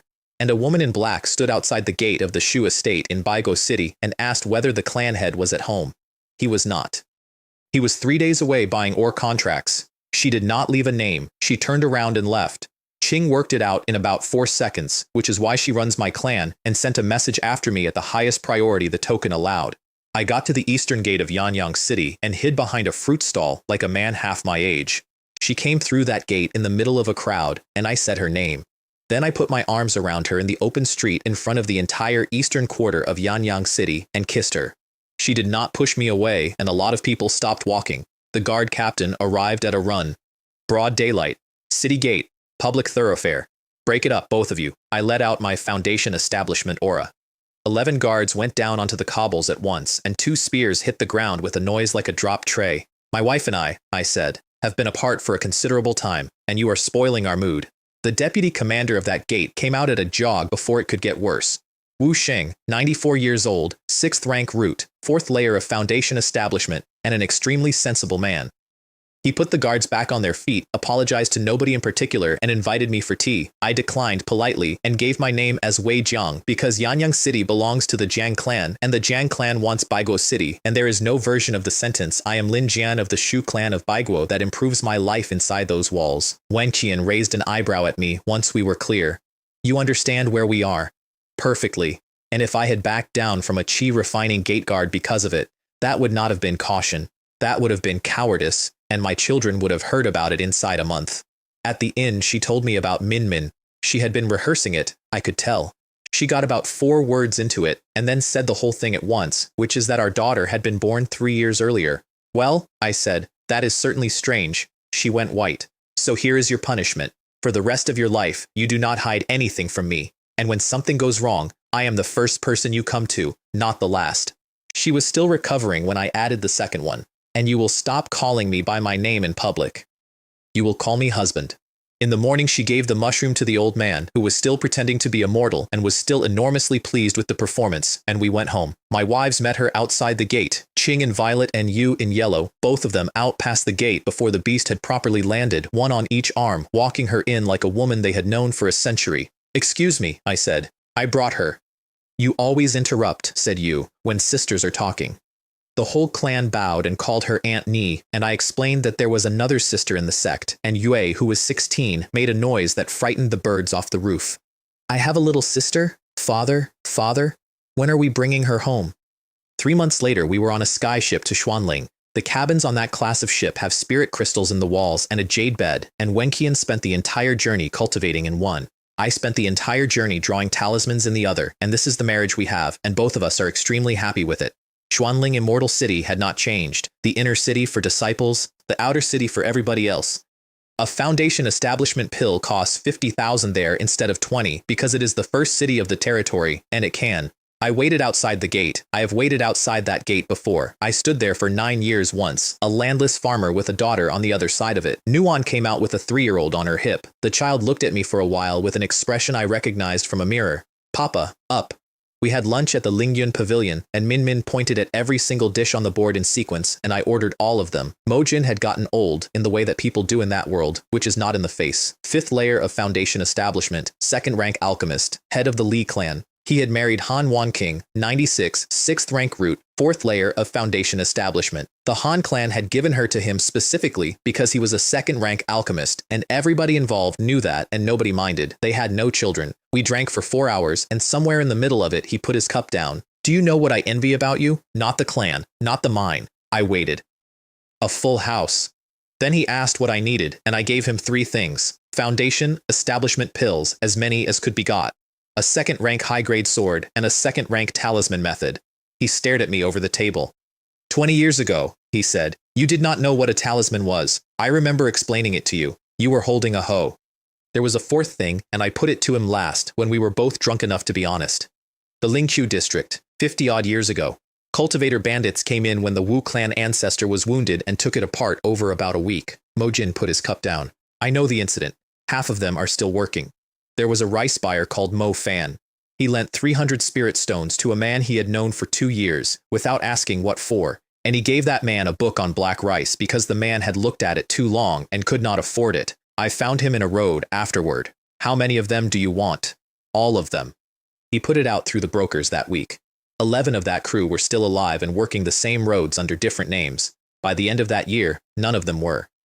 It cost me a little over 60,000 spirit stones, and I did not go myself. I have had one difficult conversation with myself about that, and the conclusion I came to is that Mo Fan did not need me to be brave. He needed the account closed. It took me most of a century. I said something over him in a road once with nobody listening. That is the only kind of promise I make, and I have never once left one open. The auction was on the 99th market, which is the poorest ring around Xuanling, and which is exactly why I chose it. The powerful do not shop at the 99th market. There is nothing there worth their afternoon, and that is the entire point, because the danger at an auction is never the auction. 3 foundation establishment pills. The first one went up to 46,000 between a wealthy young man and his grandfather. I said 47 and it was over. The second one climbed to 30,000 in the ordinary way, and then I said 45. The room went silent. Nobody wants to find out what a man who does that has behind him. The third pill I let go, deliberately, and I want to explain that, because it is the same decision I made at the 76th market a lifetime earlier, and it is the reason I am alive. Taking all three is not shopping. Taking all three is an announcement, in a room full of people who cannot afford one, that you have more money than every family present combined, and that you do not care who knows it. That is not a purchase, it is an invitation, and I did not have the strength to host. Afterward, several divine senses came across our box like hands running along a shelf. I went out first and asked pleasantly what I could do for them. Boy. An old man at the late stage, with the young man from the bidding standing behind him. You bought 2 pills. Are you confident you will live long enough to swallow them? Ni Wenqian took one step forward and let her aura out. The old man looked at her for about 2 seconds and identified what she was, which is a disciple of the profound spirit sect at the 6th layer of Foundation establishment, and he took his grandson home. The ambush was in the hills, 4 hours out. One man in a black robe, alone, standing in the road. The pills. You keep your lives. He is at the 3rd layer, Wenqian said. Give me a moment. No. I had already looked. He is at the 4th.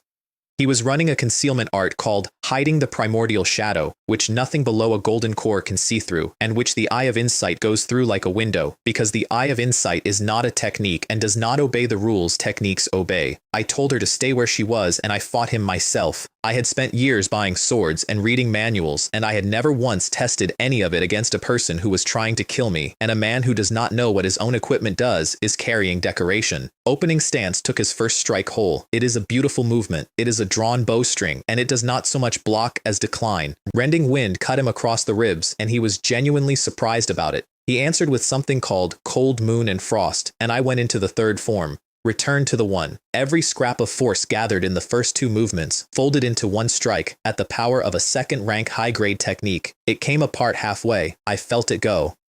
There is a moment in that movement where the whole accumulation has to hold still, and mine scattered, and what arrived at the end of my sword was about 1/3 of what had set out. The backlash came up my arms and out of my mouth as something dark. He left, alive, which was, from his point of view, a triumph.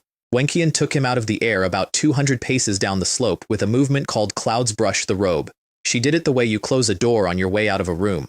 There was an aura concealment technique in his ring, which I copied for her, and about 9,000 spirit stones, which barely covered the sword I was about to buy. She gave me the diagnosis that night, and it is the single most useful thing anyone has ever said to me about fighting. Your technique had force. It did not have substance. I felt the moment. I thought I had it. You did have it. She was not being kind, which is why it worked. At the instant of gathering, it scatters. That is not a flaw in your hand, and it is not a flaw in the manual. What you are short of is not technique. It is the state of your mind. I stopped training the movement entirely after that and spent the second half of every night sitting still, which my wives found hilarious for about a decade. The 10,000 Swords Pavilion is on the 31st market, which is the smithing ring, and it belongs to the Tuoba clan. The salesman had 2 gold teeth and introduced himself as Tang Kai. He showed us frost wind, forged from deep water black iron and 1,000-year cold crystal at 50,000. He showed us blazing sun at 55. And then, with the timing of a man who has done this several thousand times, he mentioned that there was one more. Pojo, the Kingdom Breaker, 150,000 spirit stones. Forged to 3rd rank standards, he said.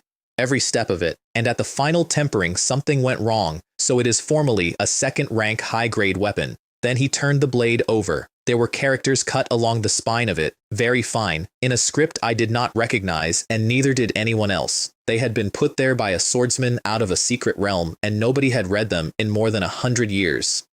Wenqian put him into a corner in about 4 sentences, which I enjoyed enormously. So the runes are the reason for the price. They are a considerable part of it, yes. Then you are guaranteeing that my husband will decipher them. Ah, no, naturally I cannot guarantee. Then you are asking 150,000 spirit stones for a decoration, and you are taking us for fools. We paid 120.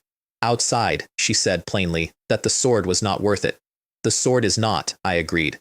The sword plus the runes is. Right now, nobody in the world can read them, which is exactly why they are attached to a discounted weapon instead of a sect treasure. Nobody knows what will be true later. I bound it to my divine sense that night.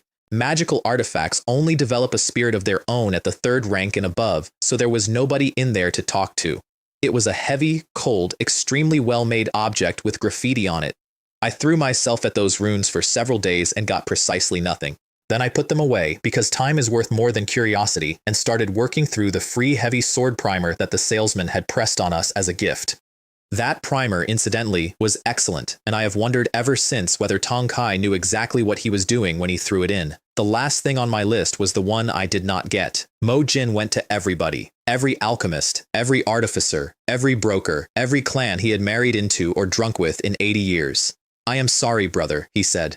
There is no second-rank talisman method to be bought in this territory.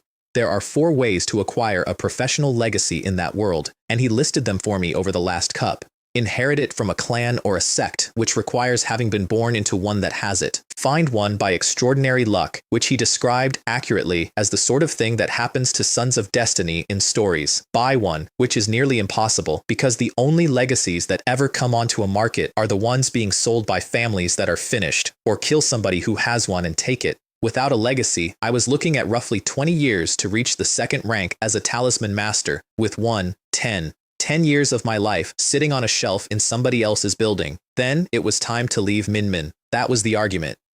It lasted a week and I lost it to my own logic, which is the worst way to lose anything. She had a 5th rank spiritual root and 4 stars in the Sword Dao. That is not a good child. That is a child better than what a golden core cultivator's family typically produces. The profound spirit sect would raise her with resources the Shu clan will not be able to match for 100 years. Her mother was in that sect, and my eldest daughter was in that sect. Every part of the argument was correct, and I hated all of it. Papa. She had my sleeve in both hands. Do you not want me anymore? Do not go. I bought her a stuffed spirit beast off a stall with gemstones for eyes. I made a considerable production of the transaction, and I told her that when she missed me, she should look at it and pretend I was in the room. That is the best I had. 100 years old, 3 wives, 7 children, a clan, a mine, and the best I had was a toy. I left them 100,000 spirit stones. Nuon tried to refuse it, the way she has refused everything I have handed her since the day she established Foundation. This is not a gift, I said. It is a salary. You are both inside that sect on the Zhu clan's business, and the Zhu clan pays its people. Take it up with the accounts department. She took it. She also said something to the effect that the accounts department was my wife and that she would be having a word. 3 months on a skyship. I drew talismans the entire way. Baigo City was full of strangers. That is the first thing you notice when you come home somewhere you have lived for 40 years. Not damage. Faces. Cultivators from other cities, in the streets, in the inns, in the food stalls, all of them with a look I recognized. The guard on our gate reported that the estate was quiet and the city was not. I doubled the pay of every man on that wall for the quarter in front of them before I asked a single question. The reason was in the Kongling Mountains. Gatherers from the Su clan had found a mated pair of crimson flame mad tigers, 2nd rank, and the female was carrying. The bones, the hide, and the essence of a 2nd rank beast are raw material for pills and artifacts and are worth a great deal of money. The cubs are worth something that money does not buy. A demonic beast raised from birth by a clan becomes a guardian beast, bonded, and a crimson flame. Mad tiger raised properly reaches 2nd rank perfection and with luck goes to the 3rd. A 3rd rank guardian beast in Baigo City would settle every argument in that city permanently. There would be 2 cubs, possibly 3. There are 10 foundation establishment clans inside Baigo and between 20 and 30 in the region around it. I called my eldest son into my study and did not tell him what I thought. Chung, your opinion. He took his time, which is the first thing I look for. We are too weak, father. Everyone in this region is looking at everyone else the way wolves do. If the Shu clan goes into that valley, we will be the front rank for somebody else's plan. We will take losses we cannot replace, and we will not come out holding a cub. My recommendation is that we watch from a distance. If an opportunity appears, we can think again, and if none appears, then the cub was never ours. I sat there for a moment being unreasonably pleased. Then it is yours. Handle it. You do not need to check with me. That was the last examination he ever sat. The homecoming dinner was the whole clan. 3 wives, 5 children at that table and 2 more a world away. Adopted sons and daughters filling out both sides. Zilong, gone very gray now, at the far end, drinking too much and getting away with it. Jogu next to him. I handed out jade pendants carved with beasts, 1 for each child, which is the traditional thing and which nobody has ever been excited about in the history of families. And then Yue found the other box. It had come from Nie Wenqian and Nuon, and it was not one gift, it was a stack of them, and every single package had a name written on it in my daughter's hand, and every single one had been chosen for the person whose name was on it. Yue distributed them like a small, ruthless festival spirit, calling out names, refusing to be hurried, and then she stopped. There is one with father's name on it. She got about half of the title read out before the book was no longer in her hands. Talisman Master Legacy. Second rank. Low grade. The thing that does not exist. The thing that cannot be bought in the territory. The thing that Mo Jin, a second-rank alchemist and the head of a 100-year clan, had spent 3 months looking for and had come back empty-handed and apologetic. There was no note in the box. There has never been a note in any box that woman has ever sent me. I found out what it cost through my daughter 4 months later, and only because I asked her directly, and she has never been able to lie to me. The Legacy Pavilion of the Profound Spirit Sect will release a professional legacy to an inner disciple for contribution points. Carrying one out beyond the sect's own territory doubles the price, 160,000 contribution points. The open market rate is about a spirit stone and a half per point, 240,000 spirit stones. Those were the points she had been earning for the Golden Core Pill. That is what the 4- and 5-star missions were for. That is what the special assignment in the Kongling Range was for, the one where she took a rogue cultivator off the sect's execution list and nearly burned out her own meridians doing it, and where my daughter sat between 2 unconscious bodies for 3 days, all of it. Everything she had accumulated in 100 years, spent in one afternoon at a counter, on 10 years of a man's professional development. I sat at the head of my own table with a book in my hands and could not say anything for a while. My family, who are not stupid, went on with the meal around me. I want to close the accounts properly because that is the only thing I have ever been consistently good at. I came into that world with 2 spirit stones and half a python. Before that, I came into a mortal world with nothing at all, and stood in a square with tens of thousands of children, and put my hand on a pearl that stayed dark, and was moved aside by a disciple with 2 fingers the way you slide a bowl to the edge of a table. I paid 20 years of my own life for a spiritual root belonging to a daughter who had not been born yet. It made me go gray at 60, and I lied to my wife about it for 11 years. And I sat at that table 100 years later as the head of a foundation establishment clan with 3 wives, 7 children, 4 sworn families, a mine, 2 streets, 90 adopted children with my name in the book, and a sect that had just been paid 240,000 spirit stones to hand me the thing it had told me I was not entitled to. I told a 6-year-old at a sect gate that she would never be alone again. I have been out of the room for most of the century since. She has not been alone for 1 day of it, and that is the only version of that promise I was ever able to keep.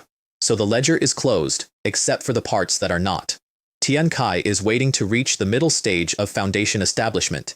He has told several people what he intends to do about a purple mushroom. Guanzhong is at the late stage now, in a clan that was stripped to 1% and asked to say thank you. He has a very long memory, and 1 son left. Zhang Tianhe still wants Baigo City, and now has a reason on paper. There is a valley in the Kongling Range where 30 clans are waiting for 2 tigers to give birth. My son is watching it, and something considerably larger than a tiger has started circling that valley at night, and there is a sword on my wall with 120,000 spirit stones of writing on it that nobody in the world has ever read. None of that keeps me awake. What keeps me awake is a woman 2 provinces away who spent her golden core on 10 years of my education, who did not include a note, and who has never once asked me for anything. I have spent 140 years making very sure that I never owe anybody. I owe her, and I am going to enjoy paying that one for a very long time.